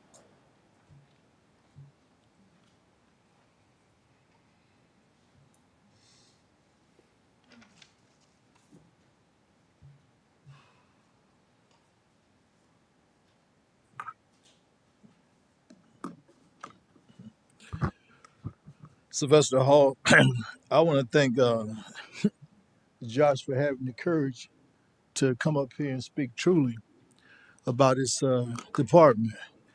Because I remember there a time when we was doing the budget, Mr. Olson asked him, do you have, he asked each department head, each division head, do you have what you need in the budget to do your job effectively? And most of them said, yeah. But later on, when you hear a department head says, yes, I have everything to do my job effectively, and then later on in different meetings, you hear them saying, we just react to what's going on. We don't have the time to do pre-planning. We don't have time to do pre-maintenance. As you were saying, I come from a maintenance background also. And that sort of thing shouldn't happen when you're out there in the public, your gear falling off because you should check it. But when you don't have the proper staff, and this is what we don't address in the budget and everything else, when you don't have the proper staff to do your job, you do it the best way you can. And it's a sad situation that we put our leaders in a position where they can't do their job effectively to maintain the safety of this city.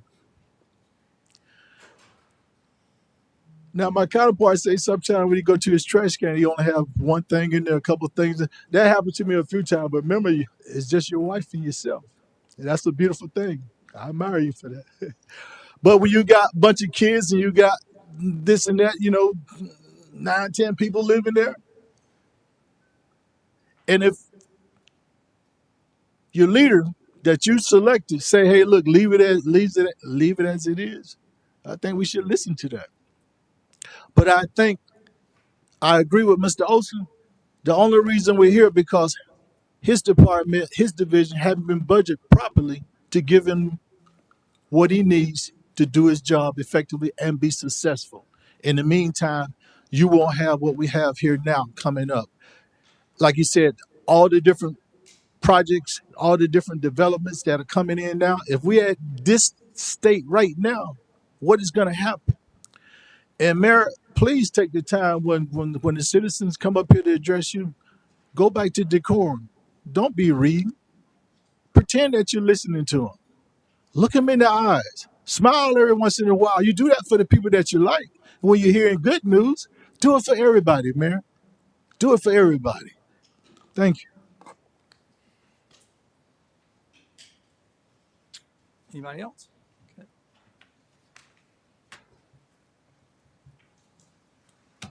Okay. It's a pleasure. Listen, I think Radley and I, in the Public Works, Public Services team have got some things we can do with water. The sanitation, it's running as lean and mean as it can run. I don't know how we can reduce the rate if you want to reduce it, but we talk about reserve. We talk about what we need to be sure that we're successful long term, and the team there at Sanitation is doing a great job. And I don't understand. Listen, I'd love to keep rates low too. I mean, that's what we all want to do. But I think that when I had him look at all the different ways to save dollars, we just couldn't come up with anything that I can tell you for everybody who's okay with once a week. There's 5 people out there that hadn't said anything that are against once a week. I can assure you that that's not a winning issue. I mean, we can do what we want to do. If you wanted to get rid of bulky, charge everybody for bulky, we could do that. I mean, that's still pennies on the dollar. I mean, so this one, I feel a little more confident that we're doing the right thing. The 15% is what we got to do to keep Josh's team moving in the right direction to get us towards solvency over the next 3 to 5 years. So, but it's obviously it's a council decision. Well, I think that's the point too, is that a lot of the conversations were happening behind the scenes, and this is not an attack on staff and of your team by any means. We're seeing increases everywhere, so that's not that at all. It's the conversations that are happening behind the scenes and then being brought to us. We don't know what those conversations are. We're just supposed to assume that's the best we can do, when maybe we could have massaged it, or maybe somebody else has a unique idea if they were part of that more intimate, intricate conversation of we're going to reduce this, but we have to increase this. We don't know what that looks like, so it's hard for us to be confident in that number other than just saying it's what we need, deal with it effectively. So that's where the questions come from of we just don't have enough data here that says this is why it is. And again, it's a double-digit increase, so there should be a lot of questions on this. Well, I'm going to say that, we didn't get to where we are overnight, and this administration is not totally responsible for it all. It happened over a period of time that we was always bragging about. We had the lowest millage rate of anybody, and everybody was happy. And so now that happy point is caught up with us, that we're not happy anymore. And not everybody, the majority of people I spoke to, they like the fact that we pick up trash twice a week, because if there's more than 2 people in the house, once a week's not going to work. And if you're in an HOA where they say you have to keep your trash in the garage, and because there's heat in the garage, a lot of things happen in that trash can. So they're excited about the twice a week.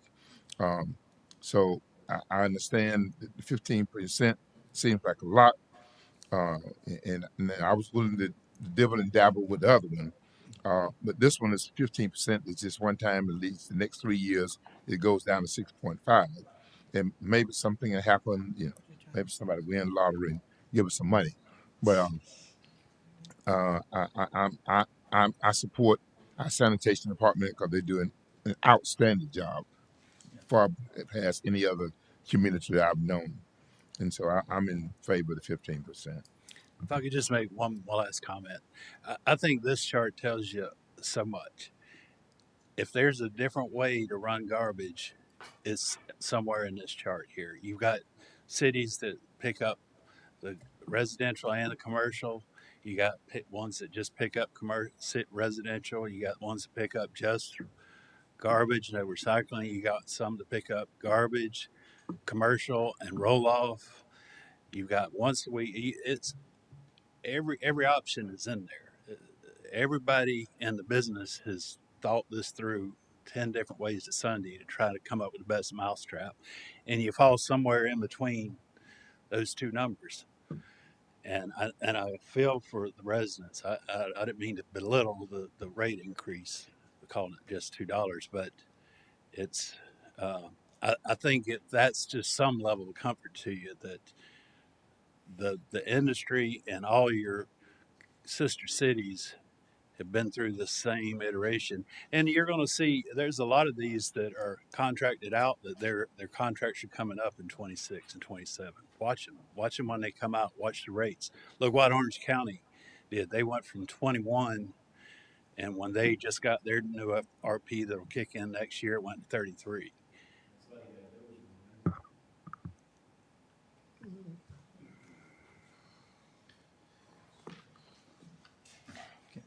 The only thing I'll say is the residents of everything that they're happy with, they love their garbage being picked up twice a week and the recyclables. Not one neighbor has ever, I mean, in 21 years, I haven't had one neighbor come up to me and say, why are we picking up twice a week? We don't need it. Right. Now, if you go around a lot of the communities, their garbage cans are out there. That's good. All right. Looking for a motion. So moved. Got a motion by Commissioner Smith, Second. second by Commissioner Velasquez. All those in favor? Aye. Aye. Aye. All opposed? Nay. Motion Okay. carries 4-1 with Commissioner Anderson in opposition. Hey, All right, we'll take a Mayor. quick break. Be right back. Mayor.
Okay, next up, Resolution 2025-33. Resolution 2025-23. A resolution of the City Council of the City of Apopka amending the minutes policy for official meeting minutes, providing for directions to the city clerk and providing an effective date.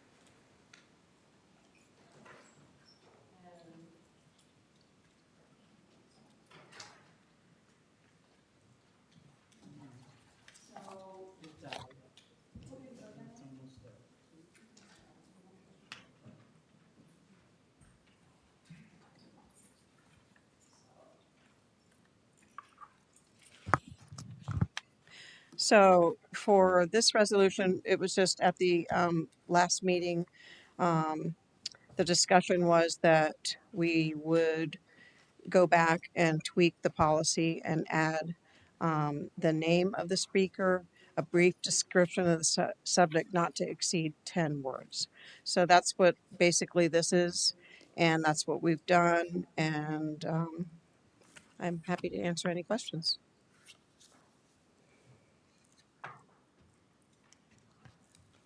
Any questions for Susan? Not. Anybody from public wish to speak on this one? Not, we'll close the public hearing. Look for Mr. motion. Olson's coming. Okay.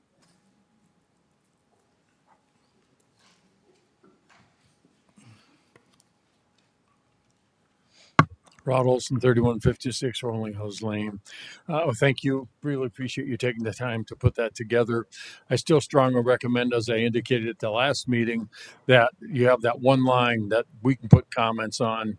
And as long as it's legal, moral, and ethical, maybe put that as the summary and work from there, as opposed to having anyone, and I trust Susan to the end of the earth, but anyone do it and say, well, no, I didn't hear that. Let it be what they put. Thank you. Anybody else? Not close the public hearing. Look for motion to approve Resolution 2025-33. Got a motion by Commissioner Smith. Second by Commissioner Anderson. All those in favor? Aye. All opposed? Motion No. carries. Motion carries 4-1 with Commissioner Nesta in opposition. Resolution 2025-34.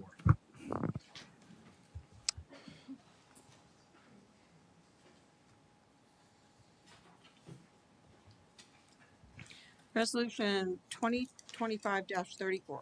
A resolution of the City Council of the City of Apopka, Florida, establishing a policy for the use of discretionary funds by the City Commission, providing for a scope and purpose, eligible and ineligible uses, and procedural requirements, providing for an effective date.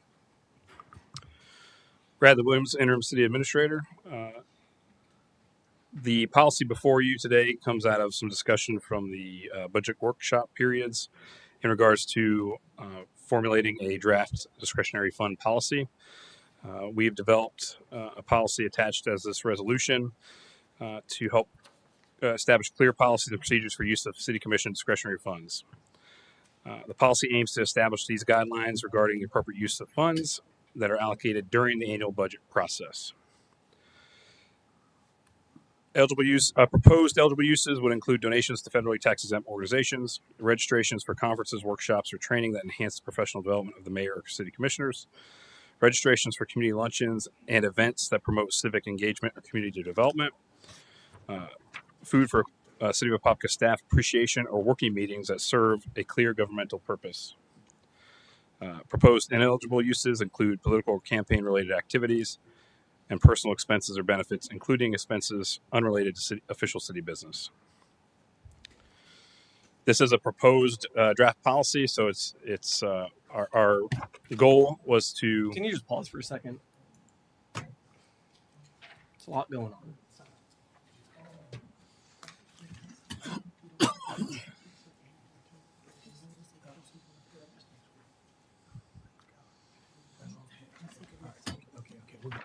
All right, go ahead. I'm sorry, Bradley.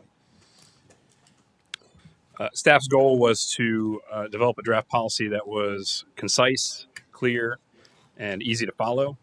But it is up to the discretion of the council to decide if there's anything they'd like to add, remove, or adjust out this policy. Um, I have a problem with the donations to federally tax exempt organizations only. I think we should add nonprofits to that as well. All nonprofits are not federally tax exempt organizations. Oh, yeah. And also schools and like organizations, clubs, because I know a lot of times we. Yeah, we have to Yeah. send it to the school, to OCPS, Yes. and then specify which Club or organization. organization within OCPS. So on that number, I'm hearing to include nonprofits, schools, organizations, and clubs. In trade associations, like which there are a lot of more nonprofits. Like West Arlen, Mm. that's part of OCPS. Yeah, you know what? Don't worry about it, because a lot of them are nonprofits. Don't. Okay, we good? And so we're Well, so yeah, the other ones though is so, and this has come up, and I've ran into these issues a lot and got a lot of pushback from staff of that. If I would like to beautify or add to a park or a city-owned property, whether it's plants, things of that nature, it's been stated I can't do that with discretionary funds. I wanted to do a communication board that helps with those with different needs of the ability to communicate. Kids that can communicate in different ways, or maybe that are nonverbal, they can point to the board while they're at the park and maybe talk to their friends, say they're happy, they want to go on the slide, whatever it may be. And I've lined up a opportunity for that with a maker of that board, and it was said that I can't do that because it's not a nonprofit or it doesn't fall within a certain, there's no policy in place. So I'm not sure why it was actually denied, but it adds to our park. So I think there's stuff that if we're adding to exclusive benefit of the residents, there needs to be something in there that allows us to do that if we find the need and the residents bring it to our attention, that we can do that for them. Yeah, so if you'd like to add an item that includes a specific city beautification project, or I don't know how you'd want to phrase that, but Yeah, I mean, it could be. I don't want it to have to like be approved though, that it's not what we want, or it's not, if the residents want it, then we need to make it happen. Or if something has been neglected, like what I did on Martin Street in Grossenbacher, of the memorial sites there that needed new landscaping, that needed it, but I got a lot of pushback on that too. So I want to be able to do stuff that, again, is to the exclusive benefit of the residents, and maybe we'd specify that it needs to be on city property. Yeah, so we can. I don't think there'd be an issue with that. Do you believe, Attorney? No. The big test is does the money that's being used serve a public purpose? So essentially, yes, that's not a problem. Okay. And the renting of the facilities is that in here as well? The renting of facilities is not in here. Typically, how we handle those, and Commissioner Velasquez has done that multiple times. The donation is made to the nonprofit group or the school board, and then they are the renter of the facility. So our staff If I would want to work do a with them. community outreach event and speak to the residents, then I don't think we should have to come on our pockets. Even though I don't mind, I just don't think we should have to come on our pockets to rent city facilities to meet with our residents. I totally agree with that. That, and I've been charged for police here when I've done events and things of that nature in the course of our business, a business of working official capacity, official city business. So, yeah, I don't think, again, if we're doing workshops for the residents, if we're doing town halls, if we're just meeting with the residents, why would we pay that to do official city business and to meet with the residents?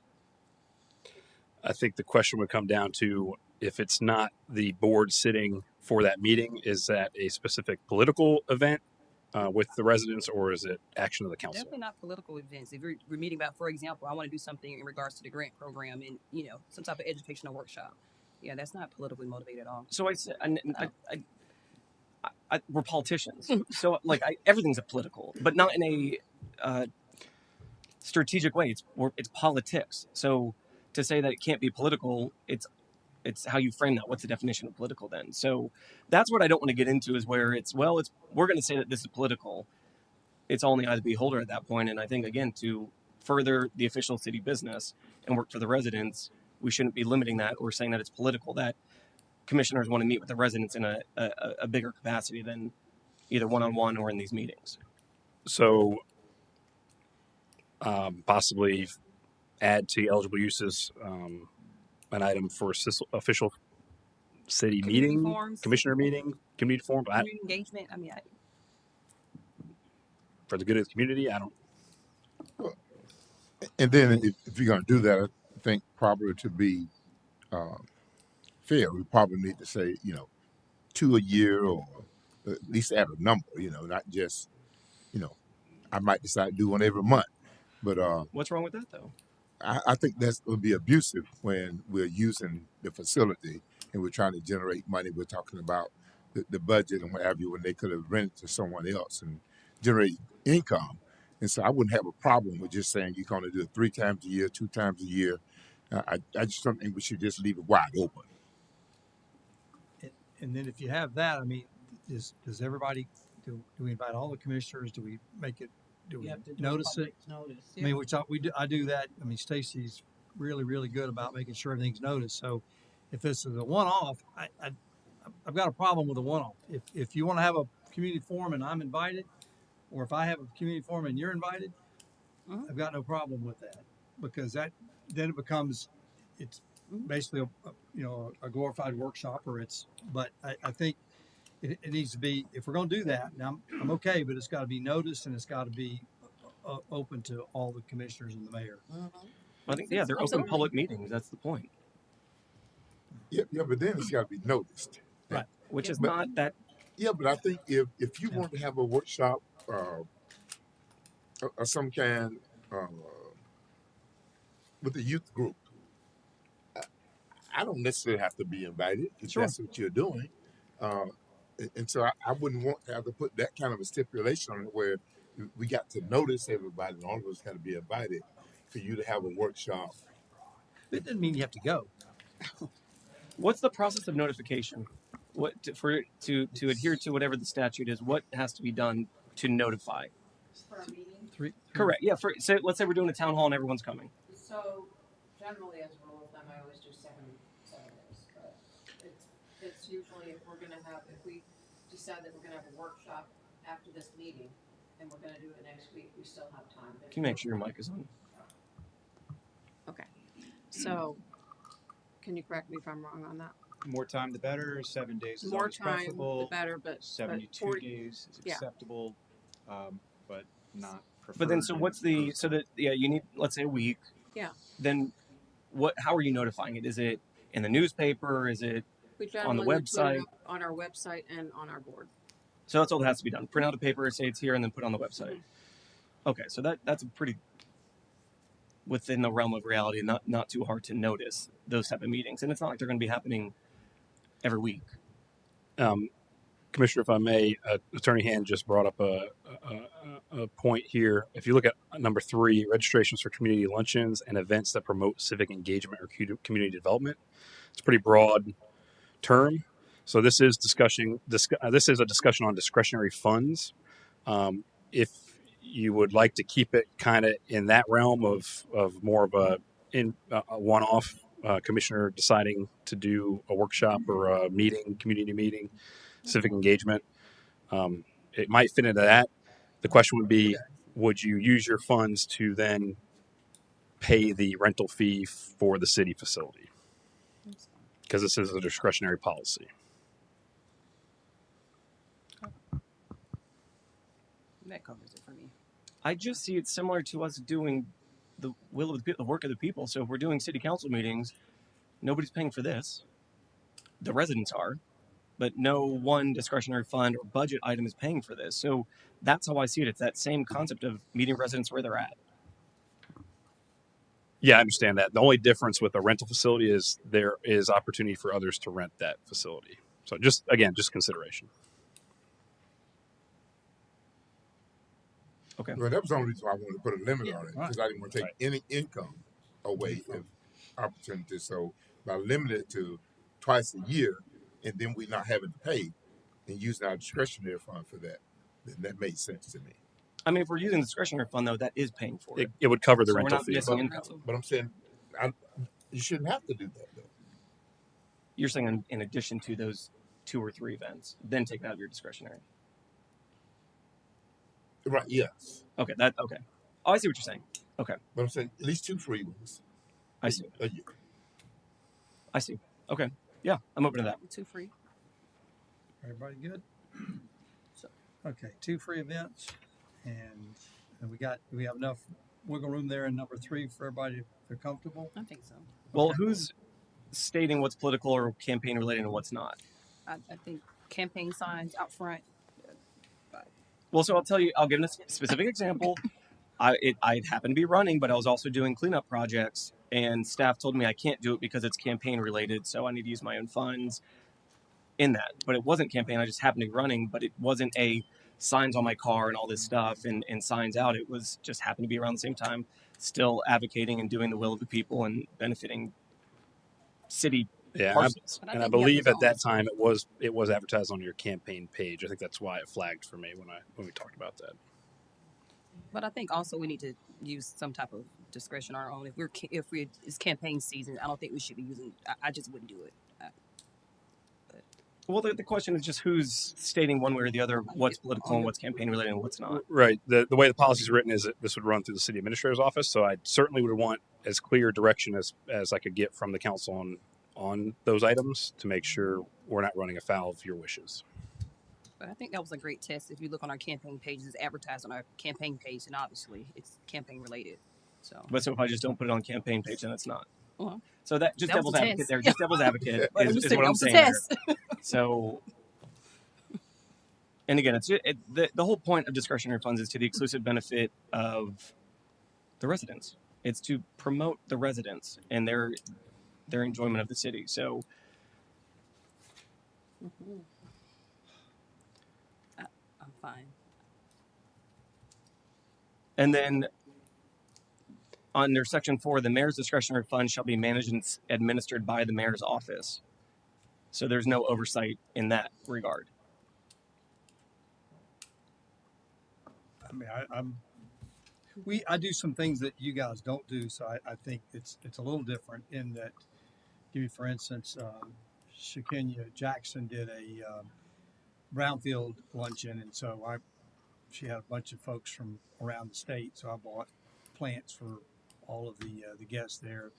So I'll do employee appreciations luncheons, or for staff members. So community events, like we get somebody needs something for I guess maybe like I've got flower. I got a flower. I guess that's now under HR. I used to have flowers, but so anyway, just things that I would do that as the CEO, and not as an elected official. But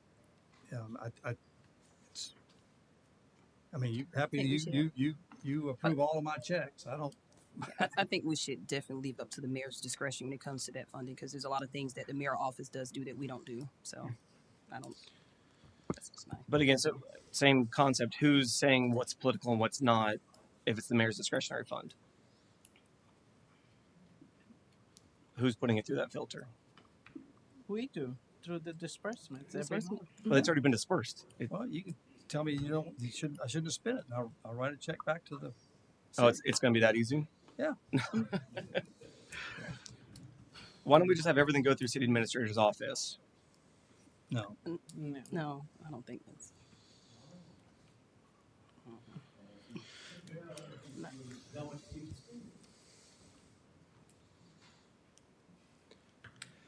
Those are my issues with this.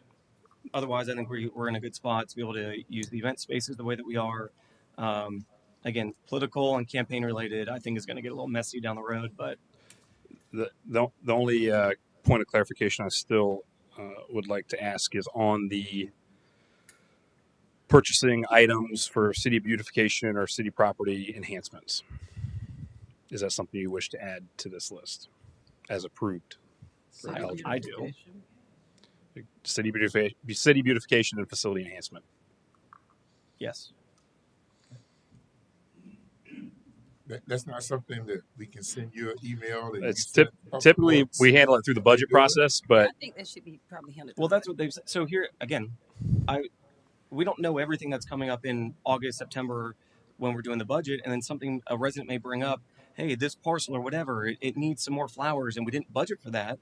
But now, January, February, March, we can use discretionary funds to just knock it out, not go through and have staff do it, but we can have volunteers do it, or we do it ourselves, just to make sure, again, it takes it off the staff and just to get it taken care of, instead of making it go through the process of staff now having to do it. And then again, is there charter issues there to where we're then directing staff to do something for us? That's why I said go through the city administrator, Go through the and then he city can go to city public administrator. works, and maybe just have them deliver the flowers, and you can still have your volunteers do the job.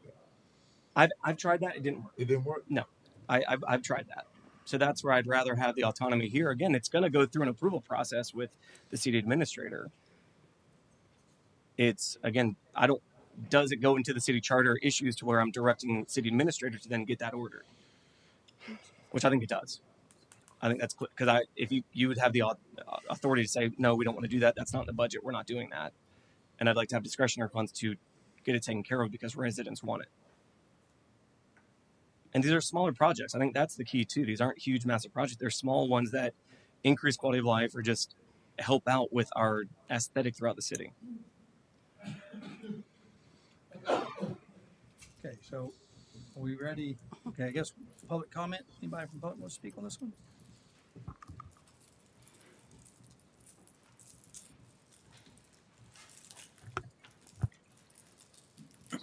Ian Kimbrell, Park Meadow Drive, Magnolia Park Estates.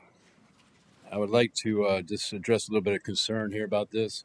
I don't know too many details, but it's very discouraging to sit up here and watch my leaders discuss how they're going to spend the mayor's discretionary funds and watch council members make faces and smirks and this and that to what other people are saying. Know that we're all looking at you while you're up here, number one. The one problem I have is I think one of the commissioners wanted to add nonprofits under here. I like how schools was also slid in there, but I personally have a problem with anybody being able to donate taxpayer money to nonprofits and fairly tax-exempt organizations, because I know that in some circles it's very easy for people to set up nonprofits and then for some other people to give money to that nonprofit, and then they pay themselves to that nonprofit as a salary or whatnot. So my concern would be is who's going to decide what nonprofits, either it's federally exempt or the nonprofits are going to get the money? Because what if, as a taxpayer, I don't agree with the group of people that you're giving my money to as a discretionary fund or a donation, more or less? I would call that a donation it does say donation there. But I think that would almost be aligned with political or campaign-related activities. Because who gets to decide who's the nonprofit that gets the money? Who gets to understand how that money gets spent or used? To say that we should let the city administrator do that, I would think it would be a great idea, because that alleviates you guys from any kind of bias, especially when the mayor snapped back so quickly about doesn't want anybody to know how the money's being spent. That's alarming to me as well. I think federally tax exempt organizations and nonprofits should be removed from this. I don't think it should be something that you guys can just give money away to if you want to without any discussion to any of us, since it is our money, right? And maybe I'm wrong, maybe I'm misunderstanding this whole thing, but that's the way I see it, because I know in business, rich stay rich by having nonprofits. I know that's a fact because I know a lot of wealthy people. Thank you. Anybody else?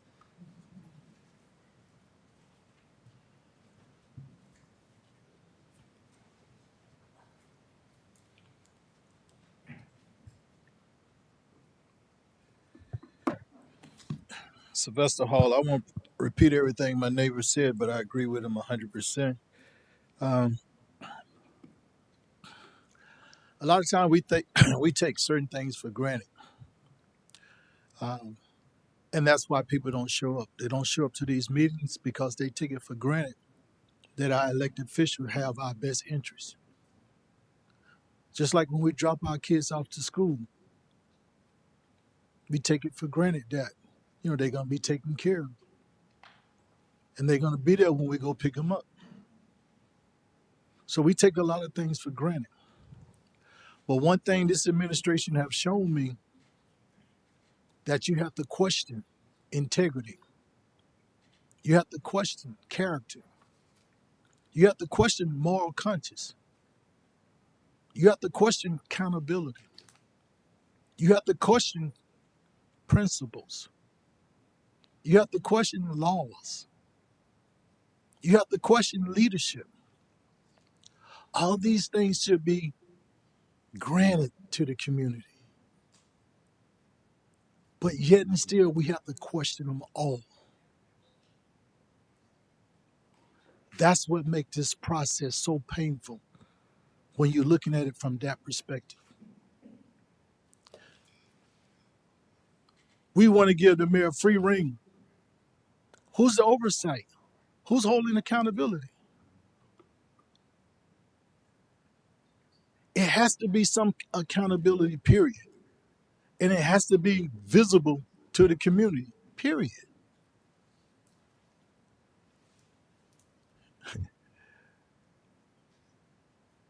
I'm glad too many people don't view in and take a look at this, because if they did with any insight, it would be shameful for the city of Apopka to be represented like this. So out of 61,000 people, when you look at how many people view the city council meeting, it jumps here and there depending on how the media is going to come. But it's sad that most of the time you get less than 1,000 views. And we got 61,000 registered voters. The reason that being because people take it for granted that you have their best interests. So please take that into account of everything you do moving forward. Thank you.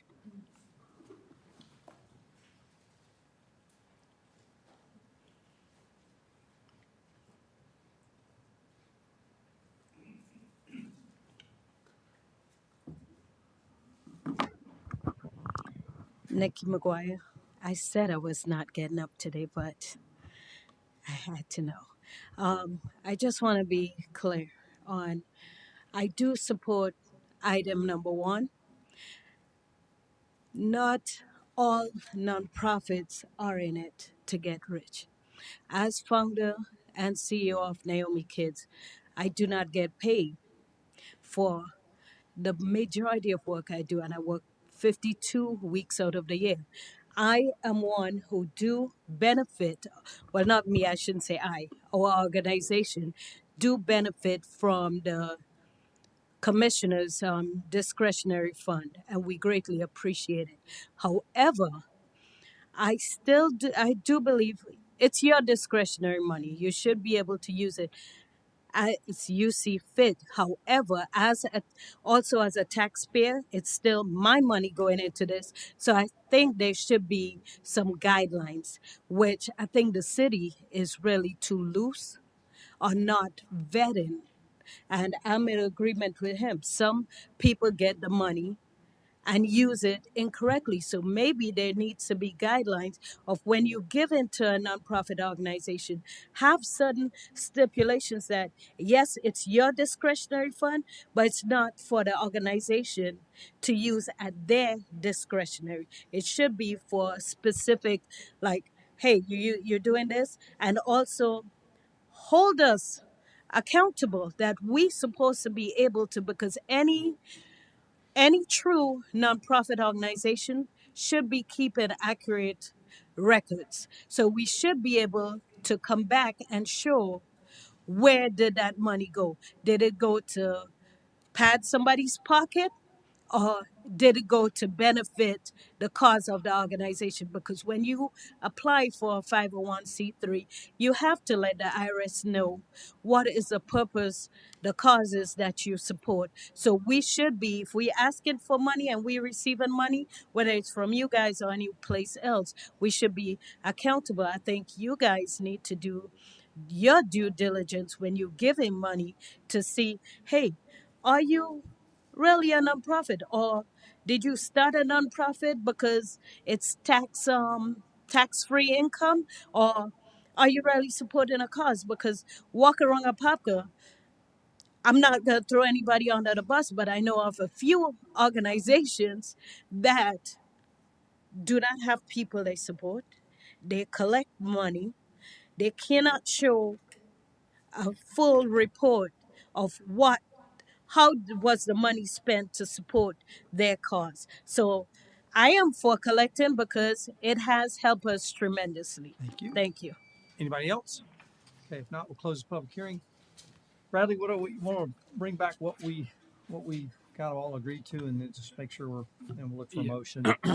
Would you? I know we were talking about adding just tax exempt, federally tax exempt, but other tax exempt. Yeah. Is that right? And nonprofit. Nonprofits. So the notes, the And notes I had for eligible uses was to add to item 1, donations to federally tax exempt organizations, nonprofits, schools, organizations, and clubs. Okay. So notes I had, and then registrations for community luncheons and events to promote civic engagement and community development to include 2 free events at city facilities.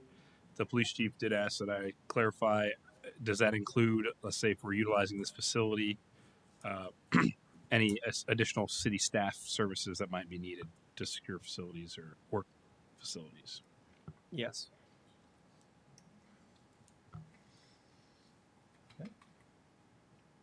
Okay.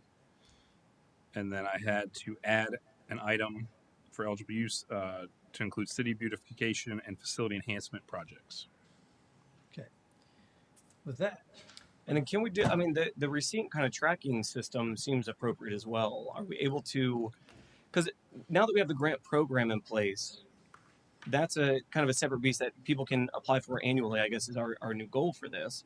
So if they want kind of an annual budgetary item, they apply to that. But if they're coming to us, maybe we stipulate that it's for specific events or specific use, like they have to describe what specific use they're going to use it for, and then provide receipts that that's what it was used on.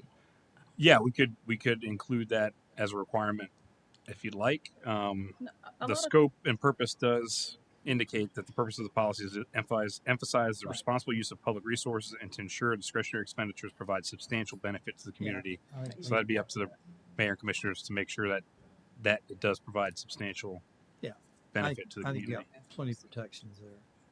But all right, for a motion to approve the discretionary fund policy with the changes made by Bradley. First, I want to say thank you. I've been asking for this for a very long time. It's the foundation, and as we go along, we can always, kind of add or take away, but just having a policy in place it will kind of guide us and dictate. And I will have to say that your assistant does a really good job, because I send her all the emails for donations when people are asking me, and I work with a lot of the organizations, so I trust those organizations, because not only do they ask me, I also volunteer in those organizations, so I see where they are spending it in the community. So I just want to say, Ms. Tammy has done a really good job, and when an organization doesn't have the 501c3 or C4, she has gotten back to me and say, because they have to fill out a vendor form so that you can have that on file. And if they don't fill it out, I always say to her, it's up to them. They asked. I've worked with that organization. If they don't send it in, then, don't process the check. But she knows not to do that. So Yeah, Tammy does a great job, and I'll pass along your she does, remarks. and she actually sends me, every a couple of months, she'll let me know what organization I've given to and how much is left in it.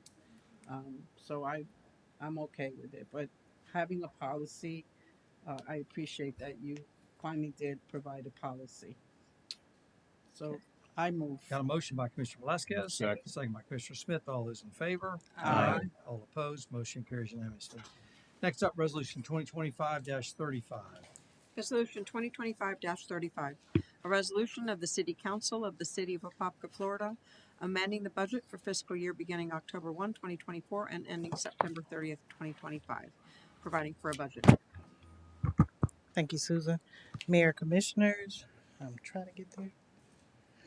Before you is resolution number 2025-35 related to including, this amendment includes changes in revenue and appropriations for the general fund related to the fire and police retirement plans to be in compliance with provisions of Chapter 175, 185, in which we received the 2024 state premium tax monies for our fire and police plans in fiscal year 2025. So this budget amendment basically incorporates that funding. We have to bring in the funds and then remit them to the state in the amount of $1,540,866. Okay, any questions for Blanche? To confirm, this doesn't have anything. This is not in relation to the pension discussion we had earlier with the presentation. These are two separate. No. The pension shortfalls and things that are going on. This doesn't have anything to do with Pension that. doesn't have a shortfall, but no, it doesn't have anything to do with it. Well, I meant a shortfall in what maybe somebody got paid versus overpay, things like that. No, these are just the state contributions that he mentioned when he said it was funded 3 ways. Okay, thank you. Okay, anybody from the public wish to speak on this one? Not, we'll call for a motion to approve resolution 2025-35.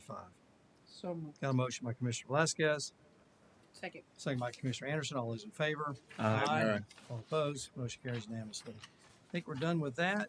I guess Commissioner reports. Commissioner Smith, why don't you get us started? All right. I don't think I have anything this week. Yes. Okay. Great. Commissioner Nesta. Absolutely. I just want to thank the residents that were here and have stayed here for these meetings. It's very important, and I appreciate that you guys are here and voicing your concerns. They are definitely heard. In addition to that, I do offer a constant reminder of office hours that I have every Thursday from 11 a.m. to 1 p.m. here at City Hall. Try to do it in 30-minute increments. You don't have to make an appointment, but you can. And if anybody wants to meet outside of the City Hall, I completely understand. If they don't feel comfortable being here, then I can make certain arrangements to meet you elsewhere. So please reach out if you don't feel comfortable meeting here. But other than that, that's it. Commissioner Anderson. Okay. So a few things. I want to actually address, and I actually received several calls, several emails from different residents in regards to an organization that we currently have a agreement with Main Street. Mm-hmm. So, and they asked me to read this, so I will read a portion of the email. It is your responsibility as city leaders to carefully review the actions of this organization. While my concerns as a resident include rising water bills, I'll just kind of skip that part. The consequences for those directly impacted by Main Street Apopka are more immediate and significant. Artists not being paid, artists promised opportunities that were not delivered, businesses affected by poor representation of downtown area by the Main Street, and rescue organizations relying on proper management of funds that were never made it to their intended and advertised targets. Could all justifiably feel frustrated or misled by the current leadership of Main Street Apopka. I urge you to take clear stance on this matter. Residents are paying attention to how you vote and manage these issues. Transparency, accountability from city leadership is necessary from individual council members level to maintain public trust. So this is, there is a lot of questions that I actually had for the attorney in regard to the agreement. I've also spoke with an artist. I spoke with a lot of different people. Right now, because of everything that's going on, all the allegations, I think it's in the city's best interest for us to currently suspend any further payment to this organization until we're able to define a clearer policy and that we don't continue to put the city at risk of any type of lawsuits. So, Andrew, or is that Cliff? I don't know what. I had a chance to look at the agreement for a few minutes earlier today. I mean, it outlines quarterly payments and so forth, and there's a termination type of event. Of course, anything that is paid is dependent upon appropriation. So if it's, when's the next payment coming up?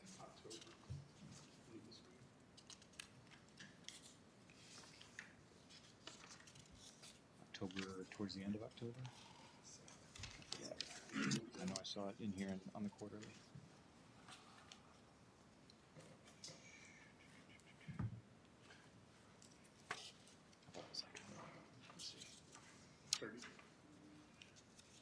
No, it's like a schedule. And pardon me, I only had a few minutes to look at it in advance.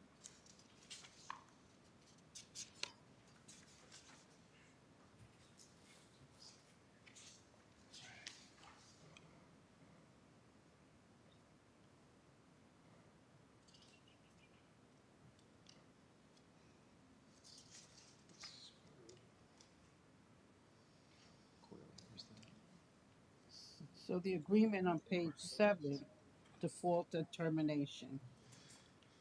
This one's the first one that should be from 30. Yes, I mean, I think if it's the will of the council, one of the things that you can do, and I don't know how ready you are to move on termination, or if that's what is even being considered, but there is a default and termination provision under 16.1 where you have a notice and opportunity to cure, where you provide notice that there is a default, and that's all preliminary prior to termination. But again, any type of payment is dependent upon appropriation, and that's the case with all types of city grants. But there is a provision in here where it's implicitly implied under Section 10 in the event funds anticipated for continued fulfillment of the agreement are at any time not forthcoming or insufficient through the failure of the city to appropriate funds for continuation of the agreement, then MSA shall have the right to terminate this agreement without penalty. So one of the things that you may just want to do at this point, and there's some time given it's the beginning of September, is just to go ahead and provide notice of default. If that's the direction you wish to go, gather more information, and then make the ultimate decision once you have a little bit more information. But completely up to you. And there, I mean, I know we've already given them a check for 12,500. So is in the agreement, is there a way to claw that back, or how does that? Yes, there is. So in that same provision that I was talking about with the default and termination, termination for cause, once you provide the notice and that opportunity to cure period, given what has occurred, it sounds to me like there may not be an opportunity for a cure. Period runs, and if there's a termination for cause, the city has no further obligation to disperse more funds. MSA shall return, go to your question, Mayor, shall return any unexpended or improperly used funds if the funds were in fact used improperly and that is cited as the reason for default. So But listening to you, we have to first give them a notice of default Correct. and allow them opportunity to cure. Is that correct? Per the terms of the agreement, yes. Okay. So the next course of action would be we get with our city attorney and draft a notice of default if that's the will of the council. Well, I've written several emails to our chief administrator, and I have the same emails from the same residents. Obviously, there's a lot of unanswered, questions regarding Main Street, the mural, the artists. There's everything I've written. I'm like, I keep asking the same questions, and the last response I actually got was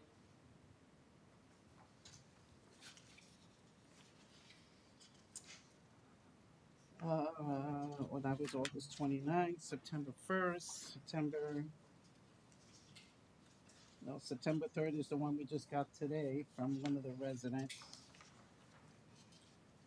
Is that the questions that I have posed asking our city administrator to try and get some responses, was the response I got back from Main Street was basically telling me that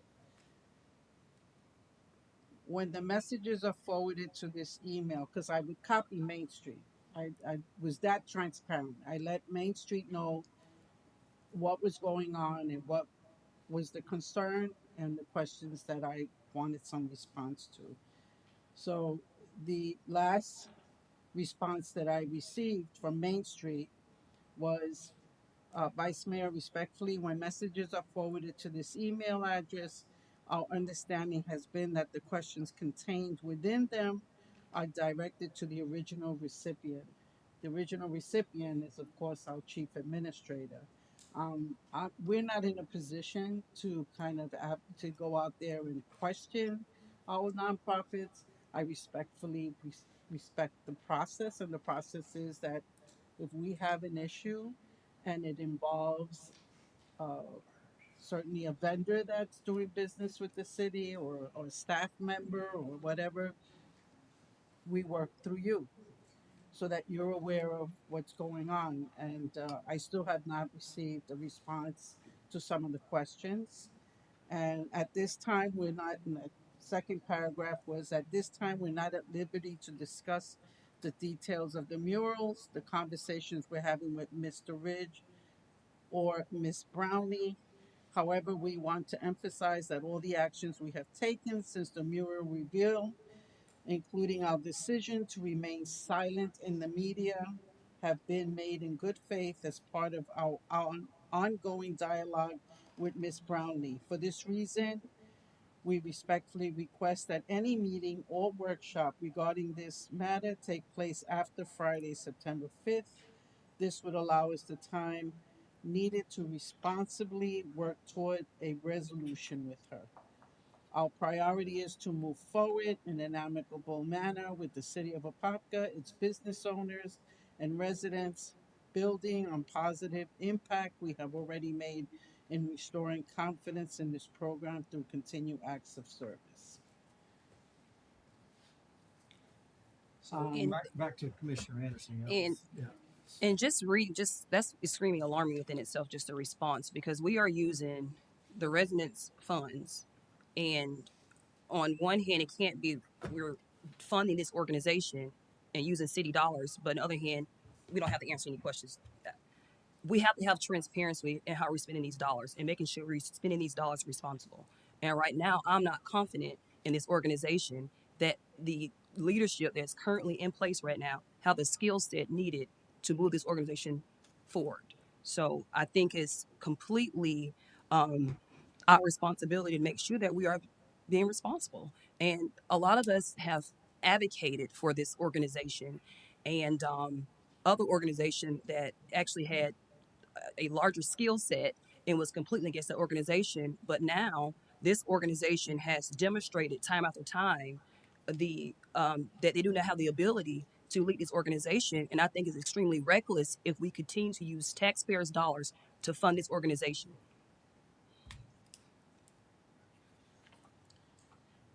I had suggested that we suspend this for now, but to have a workshop or to have a meeting really to assess this whole Main Street, because I still believe in Main Street. It's the Main Street America.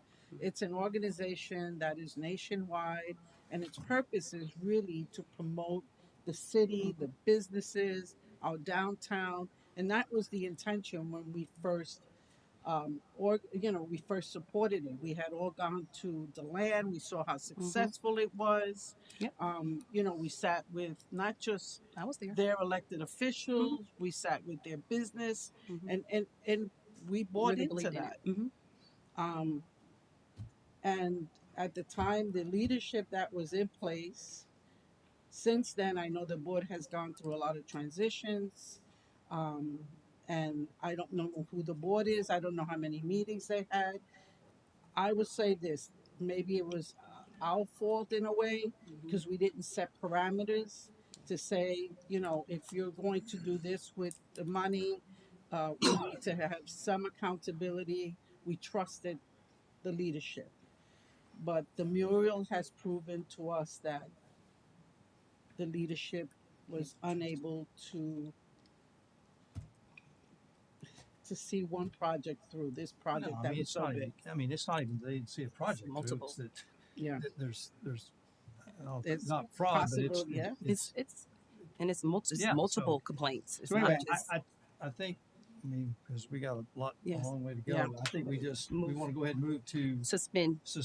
Right. And then I guess my question for you, Andrew, do we suspend our relationship as well as I know we're going to suspend payment, but right now I don't right now how many times have we been connected to the mural and what's gone the fiasco there, and yet it has nothing to do with the city. All we've done is funded Main Street, and yet we're the one half the articles in the paper and half the articles on TV or it was the city of Apopka because it's a partnership, so right. it's the And liability falls on the city. And it's just like any other nonprofit. Is the nonprofit you know, regardless, whichever one you pick, if they do something that's really stupid or criminal, that's on them, even though we funded them. But so I think we need to not only suspend the, our relationship. I mean, we need to suspend the relationship so that until we resolve this issue. Just Right? resolved. I think we should just suspend, Suspend it. Right. right, until we can Able to resolve all of this resolve and all this. decide. Mhm. Again, I am in support of Main the Street. organization, Main Street. I think it will, Absolutely. it's a function. Maybe we need new leadership for it, but I think that at this time, in response to what our, you know, I'm a big Facebook person. I see the social media. It's just nothing in that social. I mean, people are just sharing it, and sharing it, and all the backlash that we're getting. We're the ones that are getting bashed. Okay. I don't even. Do we even need a vote? I think is everybody. Well, I mean, I just want to make sure that we follow the contract. I don't Correct. want us to Well, get Attorney, what is your caught up advice? in something and we're supposed to follow steps No, we have in the reference to contract. sending the So I have the the Notice of default contract. and give them that whatever that one is, the cure, and then move to the this next is step. I just want to make sure we're doing this so correctly. legally can we suspend? From my understanding right now, there's no obligation on the city to do anything for some time. We want to make sure that that's the case given when the payments occurred, but according to the four corners of the contract, the payments are intended to be paid in quarterly installments, and there's a separate provision in here that says that quarterly installments are paid no later than 30 days after the start of each quarter. So we're looking out some period of time. As I said, there is that default type of provision, and so it's there's a list here of what constitutes a default, and the best way to go is at this point in time, to follow that procedure that's articulated within the contract while nothing is due, and try to work things out, because there is a good faith clause in here if there is a notice of default to try to work through it. And so it gives you that period of time without an obligation on the city to provide any further funding to go through that process, decide if there was a real problem, and then terminate the contract if need be, and request the funds back that were expended if it's determined by the city that they were So, expended improperly. can you tell me where you're at? Because I have the contract here. Yes, it's on page 7 of the contract. We're looking at default and termination under number 16. Okay. And what it says is a party shall be considered in default under this agreement if it materially fails to fulfill its obligations as set forth herein, including, but not limited to is important, failure by either party to perform or observe any material term or condition of this agreement, misuse or misappropriations of funds by MSA, or failure to provide documentation or reporting as required, failure by MSA to maintain nonprofit status or required insurance. It doesn't sound like that's an issue. Willful misconduct, gross negligence, or violation of applicable laws by either party that materially affects performance under the agreement. So there's some wiggle room in there with misuse and so forth to craft a notice and essentially work out, hey, are we in a situation where misuse occurred? So during it that says the city shall have no further obligation to disperse funds not already committed or approved. Main Street America shall return any unexpended or improperly used funds. What I jumping would like ahead to in- give the opportunity to Main Street, the current leadership, is to respond to some of the questions Yes. that I had put forth with the chief administrator, because I was using him as the point person to really try and get some answers, which have not been answered. And that could be another reason for a default and not following through with some of the obligations in here. If there were some reporting requirements and so forth that were met, that may go into a letter of default. And we jumped forward a little bit. What you were reading, Commissioner, essentially those are part of the termination for cause and what happens if we get to Right. that point. There just is that window of time where the organizations are supposed to communicate and try to come to the conclusion, do we really have a problem here, or was something defensible? So Andrew, give us an emotion that we can. I think it would be fine for you all to make a motion to direct staff to review the contract with the city attorney to create a letter of default for your review as Okay. city commissioner. All right. So I move to direct staff to review the contract with the city attorney and provide a recommendation for a letter of default. Yes. And if that's seconded, we'll need to have public comment, of course, Yep. before a decision is made on that. Okay. Got a motion by Commissioner Anderson, A second. second by Mr. Smith. All those in favor? Aye. Oh, I'm sorry. Gotta wait. All right. Yeah, we Public had a comment? Public comment.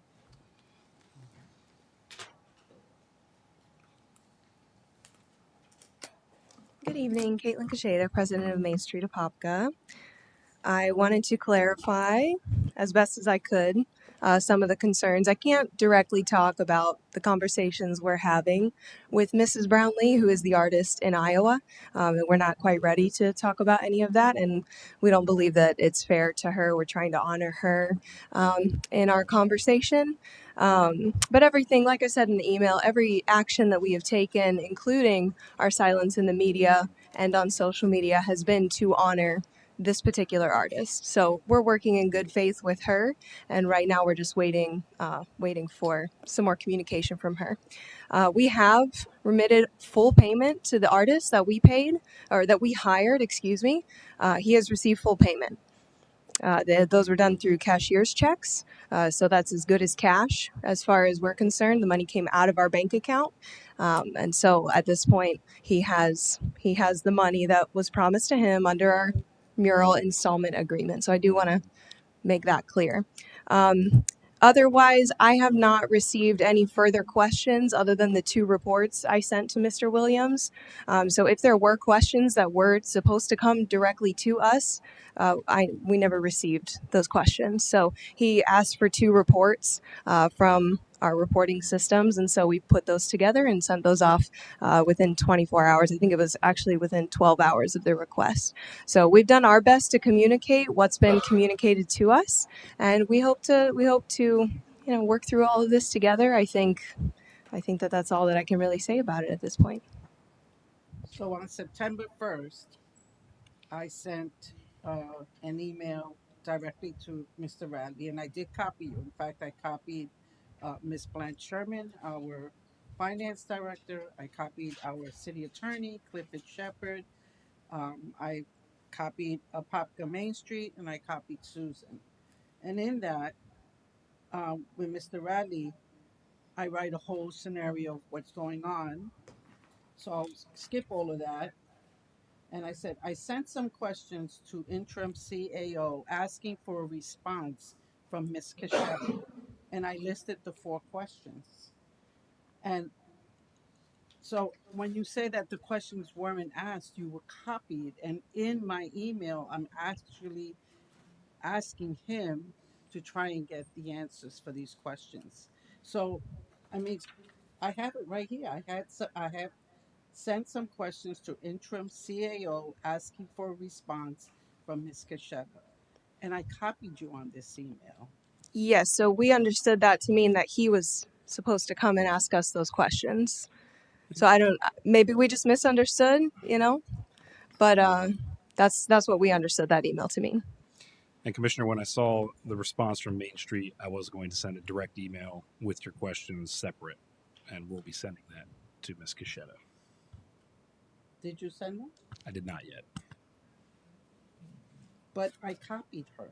So it wasn't like she didn't know I was asking those questions. Correct. So if that was a miscommunication, I thought she had seen the questions through the email. When I did see the response back from her, I believe it was yesterday when I was in office, I was going to work a response back to directly ask her those questions and any other questions. I copied Main Street in every email I wrote to you. So it wasn't like Ms. Kasheta was unaware of what the inquiries were. She could have answered those questions and responded back to you. We're playing with semantics right now. Whether you sent them again to her, But in this email, I'm actually saying that these are the questions I would like Ms. Cachetta to respond to. If it's appropriate for me to just directly respond to you, then absolutely we will. We just And didn't whenever you believe that that was respond to me, you appropriate. did copy everyone else. Um, I mean, I just feel that at this time, and you know, we supported Main Street. We waited until you got your 501c3. We trusted it. There were a lot of unanswered questions surrounding the mural at this point. And in fairness to you, I will say that this is an opportunity um, that maybe we as can have a sit down and have a workshop and figure out, you know, we may need a new leadership for Main Street. I hate to have terminate our relationship with a Main Street organization. We bought the woman, I forget her name, Kathy, who is in charge of Main Street. I mean, I believe in the program of Main Street. Unfortunately, this has given us a black eye. The mural, the artist, the plagiarism, and it's playing out on social media. But they're not. The residents aren't upset. They're upset with you, but they're actually putting the burden on us, and so we have to respond because $12,500 and is a lot of money. So I'm just going to recommend that we suspend it for now until we can resolve some of the issues. No, and we totally understand the city's position. That's what I explained to Mr. Williams when he called me and gave me the courtesy of the press release that was going to go out. So we are totally understanding of the city's position. I will say that the point is to have a Main Street program. That's the point, right? And that's the point for the city. That's the point for downtown. And that has been our point from day one, is to have this laser focus on revitalizing such an important part of our downtown. So if there's ways that we can work through that, that's creative, and ways that we can figure out how we move this program forward, we'll do what it takes, because that's the point. Yeah, and that is the point. Mm-hmm. I'm not going to take away from some of the things that you have done that have brought the community out. I know that you have sent us a list, and you have always invited us, and they have been some successes.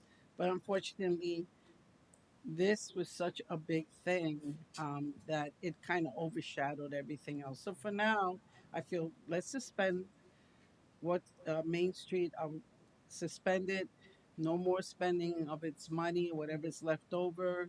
I mean, we've got to go through a process, and then we'll have to have a workshop and try and figure out how do we move forward from it.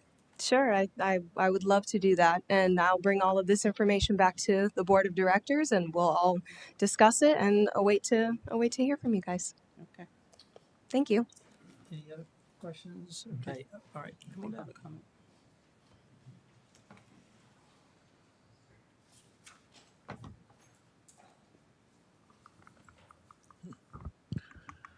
Sylvester Hall, here we go once again. When my neighbor asked about us vetting the nonprofit,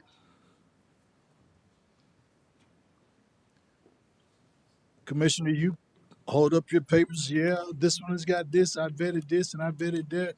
And now we're going through this process.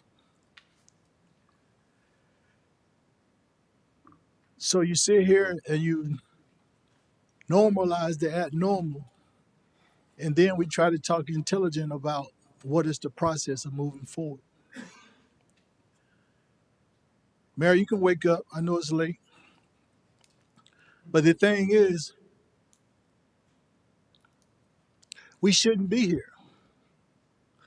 These are simple steps and procedures to follow, where we wouldn't even be in this situation. We wouldn't be on the news. We wouldn't. It's simple steps. Basic steps to follow, basic communication, basic paying your bills. If you can't meet the bill, then make arrangements so we don't get publicized over and over and over on the news, over and over on social media. And then we sit here on a simple process and a simple decision making. And if it wasn't for Commissioner Anderson bringing it up, I wonder would anybody else brought it up. You just got through singing the praise when my neighbor asked about nonprofit and why he was against nonprofits. So the reason why, if you don't understand why the community is upset at you guys, is because you're supposed to do exactly what he said. Vet the people. And this is not to personally come in and attack you, but morals, principles, accountability, these things matter when you're vetting people. It was a process that we went through here. Some thought it was favoritism, that we didn't have all our stuff in order when we came here. We gave time to do this and time to do this, which we don't do other organizations. And then this come up. So I don't say throw you up underneath the bus. Yeah, let's see how we can work forward. But another incident like this shouldn't happen, period. Shouldn't happen, period. And if it do, you cut all ties. It's just as simple as that.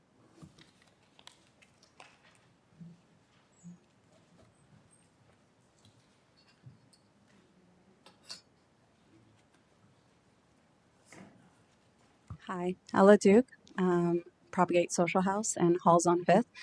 So, as a business owner directly affected by the actions of Main Street Apopka, and you all received my email, I know you did. Thank you, Diane, for replying to me. The only thing that I ask is that going forward, you all stop looking. And by the way, I'm here representing not just my businesses, but those CRA owners that are afraid to speak out. And let me tell you that there are several. And they are afraid to come here and speak out against this organization, but I'm not.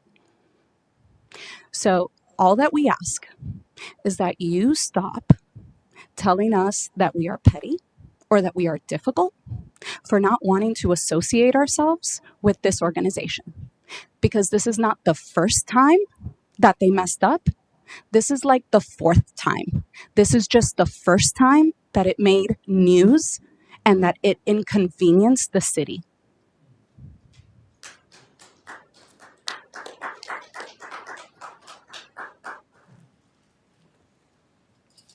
Ian Kimbrell, Park Meadow Drive, Magnolia Park Estates again. I'm going to just give validity to my concern that I spoke about just moments ago about discretionary spending in nonprofits and 501(c)(3)s and all that good stuff. It would be my thought process that if we're going to dole out $12,500, I think I heard, to a nonprofit to do a job, and especially to paint a mural on our buildings on Main Street, that we would at least reviewed what was being painted. I don't know if you guys got a mock-up or what was the idea or where we were going with it, or if you just guys said, here's some money, go paint some stuff. But this again brings back concern to mind that how our money is being spent. I have just sat here now for almost 8 hours discussing how taxpayer money is being spent. All these rate increases here, all the rate increases there, and then we're just doling out money here and there, and the mayor doesn't want anybody to check how his discretionary spending is being done, which is alarming. But this just proves my point. Anybody can have a 501(c)(3), anybody can have a nonprofit, anybody can set something up and come in here and request a grant or funds or money, and you guys don't even research what's being done with the money, how it's being spent, or what's being painted with it. To now you guys are eating yourselves up because you have gotten bashed all over social media. It's made news. It's not just a little hush-hush thing. And now you guys want to push the blame on Main Street America when it's your guys to allocate the responsibility of looking over what our money is being spent on and where it's going and whose nonprofits getting it to. I can't believe that we're literally just having this conversation after I just raised this concern in the last moments ago. And you guys just passed the last thing like it was nothing.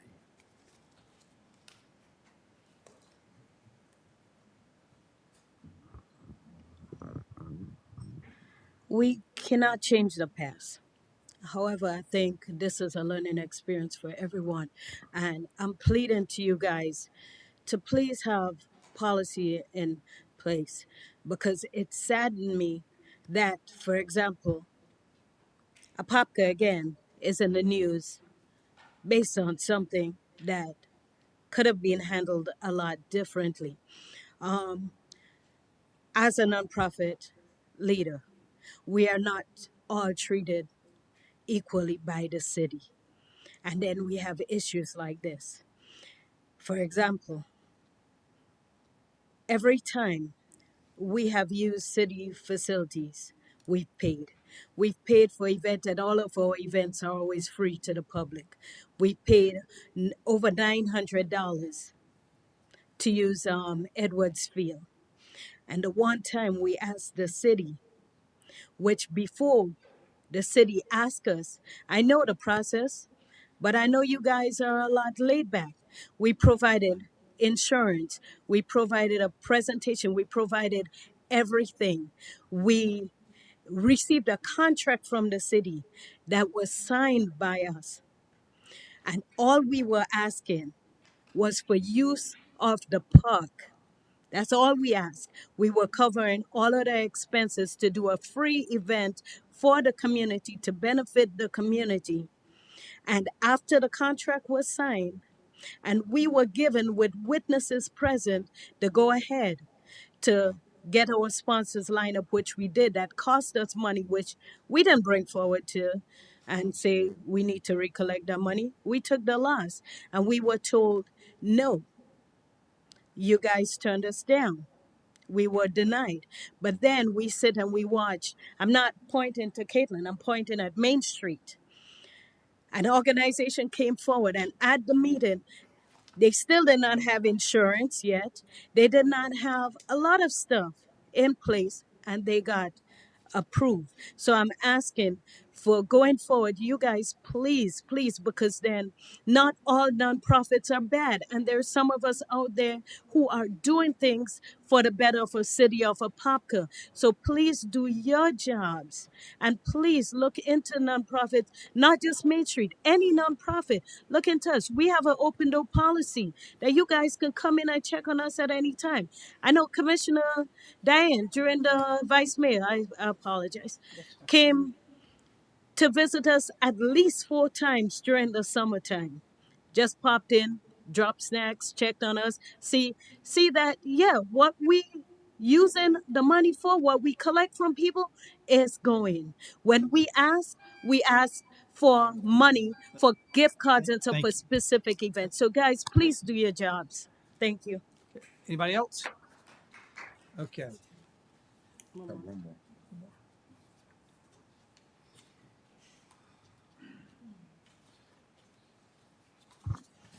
Hello, Jay Klein Richard, Propagate Social House in Halls on 5th, downtown Apopka. The only thing that I ask is, Commissioners, Mayor, when you are considering aligning yourselves with funding organizations, that instead of just looking at as city dollars that you're spending, pretend it's your money for a moment. If you are a private investor and you're about to spend $50,000, that's $10,000 for each of you, and you're about to invest in a company or some organization, think about not only their mission, but also their leadership. And that's the most important thing. If you look at other Main Street programs throughout the United States, especially in Orlando, we have a lot of Main Street programs that are very successful. You look at the leadership, and it's all people who have proven success in their own domains before they crossed over. So please, when you're considering where you're spending, it's not your money, it's the tax dollars' money. And I know that out of the 5 of you, there's only one sitting at that table that has said, no, this is not the right move. And just consider where you're spending our money into these programs and the people behind it. Because at the end of the day, it is on the city. When you watch the news reports, they're not talking about Main Street. They're talking about the city of Apopka. So it's eggs on your face when you're voting to where to spend that money. Thank you. Okay. Anybody else? All right. We had a motion by, was it Commissioner Velasquez and a second by Commissioner Anderson? No, motion by Motion by Commissioner Anderson, second by Commissioner Velasquez. All those in favor? Aye. All opposed? Motion carries unanimously. All right. Commissioner Velasquez, anything else on your? Actually, the way you had called all of us, this was my intention to bring that Oh. up, but somehow you went all around. So when I That was it. appreciate that Commissioner Anderson started it, but it was something that I had here. Why would I have the entire every email and the contract, because I had intentions of doing that. I just want to make to kind of reiterate that we have that residential facade assistance program. Our economic director and Ms. Forbes is, asking each of us to kind of promote it. Um, when I spoke to her yesterday, she's only got one application, and this program has $900,000. So let's try and encourage our residents, to apply for it. She's looking forward to get the applications. As far as the grant program is concerned, which I followed up on yesterday, we have something like 7 applications, and I understand that the grant committee will be meeting and it's open to the public. And I understand there's a meeting on September 10th at 5:30 right here in City Hall. So if anybody's interested to come see for the first time our grant program and how it's gonna, when they meet and what they're going to do to approve these uh, grant applications, I invite you to come and see that also. And we did get something regarding our signage. So I believe on that was another thing. I know we did get uh, from from the mayoral candidate Matthew Angst regarding immediate action required unconstitutional sign ordinance. Then again, social media is kind of saying we've repealed that ordinance, and we have not repealed that ordinance. That is something that I guess we're going to have to arrange to bring back to the council. Am I correct in saying that? Commissioner, and I was going to address this during my report. It's the only report I have tonight. Let's why don't we do that? Are you? If I'm anything else? done. Oh, Okay, that was okay. it. Then we'll move on to. Let's get Bradley. Anything? Yeah, I just have one item. Barry Dunn, our consultants for the strategic plan, are looking to move into the next phase of the strategic plan process, and they'd like to come on September 23rd, which is a Tuesday, and that would involve the mayor and council for vision planning, mission plans, and they're talking that's probably going to be about 5 hours. I won't be here. Which one is that? For The 23rd of September, strategic plan. Strategic planning. Let me ask you a question. I mean, I know they had the 13th, 14th, and the 15th. I came on the first day. We didn't have a big turnout of the public. Have they gone out into the community? Everything so far has been through the online social pinpoint page and the online survey. Is there another date? Because I actually be at a conference. I can look. I can make Yeah, I arrangements. won't be able to. I already have a. Yeah, I'll be at a conference. So the way this next phase will be, the first day will be with the city council to develop the high level strategic objectives, and then the second day will be with the leadership staff to go ahead and prepare some actual objectives to achieve the goals, and then that'll all come back to council. So that week of the 22nd of September. The whole entire week I'll be gone for 7 days. Okay, I'm sorry. Okay. Yeah. Following week, 29th, 30th October. Is there? Is there? Bradley, any? I'll have to get back with them Okay. to schedule. So Anybody? You The- know what? the initial Let dates we them talked about was- provide you some dates, and then And just kind of email you all us, separately. Give us like 3 Okay. dates. We know that week is not available. I'll be gone for 7 days. Yeah. Okay. tentatively that last week, possibly. That is a commission week, though. So It's a commission week. I'm fine. okay, I'll send separate emails to you all Sure. to check schedules. Okay. All right. Andrew. Thank you, Mayor. Yes, the only report I have this evening is that my office has been directed to review the sign ordinance, identify any issues with that, and bring back suggestions for revised changes. Anything that is content-based within the sign code would be problematic, so we'll be looking out for that specifically. That's all I have.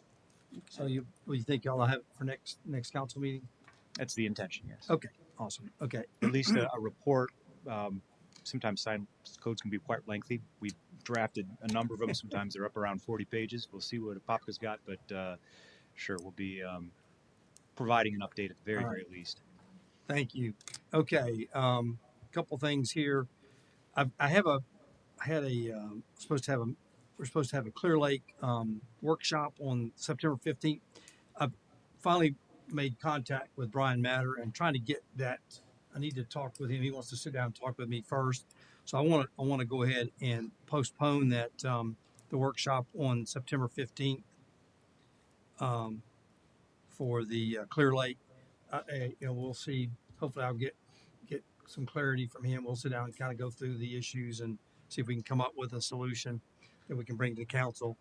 If so, I think we can even bring it back for the next council meeting. So that's what I'd like to go ahead and cancel that. And to Blanche's point about the water rates, this got to be advertised. So if we need to do that, we need some dates sooner. Like we need to be next week. Yes, what I was sharing with the mayor is that perhaps we can have a workshop next week, because if it's any changes in the fees that will be causing the increase, I have to go back through the notice process again. And it usually takes me almost a week to work with INCO to get those notices out. If you can recall, last year at the first budget hearing, we kind of recessed that hearing, and I had to advertise a continuation. But that would be a suggestion if you would like that. That will allow us time to have a workshop in between and then come back. And during that workshop, we can discuss the various scenarios. Settle on fees and Yep. Exactly. Yep. And bring up the fees as well, so I can get that notice out in time. So what is next week? So the week of the 8th. What? Can you give me the date? 8 through the 12th or 8 through the 11th. Monday through Thursday. It's called the 11th, yeah, to the 11th. The 8th through the 12th? Well, 11th, Friday would be Friday night. So 8 through To the 11th. 11th. Oh, 8 through the 11th. So just give me a day that works. I'd say a 6 o'clock. On what day was that, Mayor? Well, I'm thinking 6 o'clock to make sure we get plenty of community input. Tuesday. Tuesday, the 9th. Tuesday night. Okay, Tuesday the 9th. You good? Yeah. Okay. All right. 6 o'clock. Okay. This will be a water fee and rate discussion. Okay. Okay. Good. So I apologize. What was that date again? September 9th, 6 p.m. September 9th at 6 p.m.? Yep. Now let's go give us time to advertise it. Well, that's what I'm trying to coordinate, but we're trying to determine over here whether we have it as a special meeting or a just a workshop. But in any regard, you cannot vote on the actual rates until we go through the notice process or the increase in the fees. But you can vote on whether to proceed or something. Additional direction or proceed. I mean, special council meeting gives you a little bit more flexibility if you have to provide direct action. Exactly. Okay. So we're good. We'll call it a special meeting, but at 6 o'clock on the 9th? Yep. That's a Tuesday, correct? Yes, ma'am. Okay. Oh, planning and zoning that day? Oh, Lord. Make it. There's Y'all killing me. 5:30, 5:15. I'm out. Let's make it 6:30 then. 6:30? Yeah. We'll push them out. Oh, Okay, 6:30. 6:30. all right. Okay. 6:30 on the 9th. All right. Thank you, Mayor. That's right. 'cause But we that's still the got to go through this meeting to recess Yep, it now. correct, We do correct. have other items. Okay? Yes, ma'am. Okay. Next up, September 11th. Can't believe Commissioner Velasquez got her all confused and bring up September 11th. I But know. You yep. know, it was September 11th. Yep. I'll We be there. out front of City Hall will be 8:30 a.m. our 9/11 memorial. So we got police, fire. So invite the public to come out and be a part of the September 11th ceremony. Next up, September 20th is our Hispanic Heritage Celebration. Got a lot of vendors already signed up. Got 3 sponsors signed up, so it's looking good. That's September 20th, 4 p.m. At Kitland Nelson Park. And then the last thing for y'all to think about, don't need an answer tonight, but probably next meeting. Just got a call from a good friend of mine, Mark Ryan, who owns Ryan Lumber, and they're about ready to put their property on the market. Oh my God. So Isn't that a historical it landmark? is. It's the oldest business in Apopka. Oh. So if it's property that we would like to purchase, there's two pieces. There's the one on the south side of Fifth, and there's a little piece on the north side of Fifth. Anyway, it will all be for sale or rent, whatever. So if y'all just kind of think through it, next meeting. I mean, he's not in a big hurry, but he's going to be at some point pulling the trigger on that. So with that, Wow. all right, we got to take about a 5-minute break so that they can get us reloaded for the budget hearing. So we will be right back.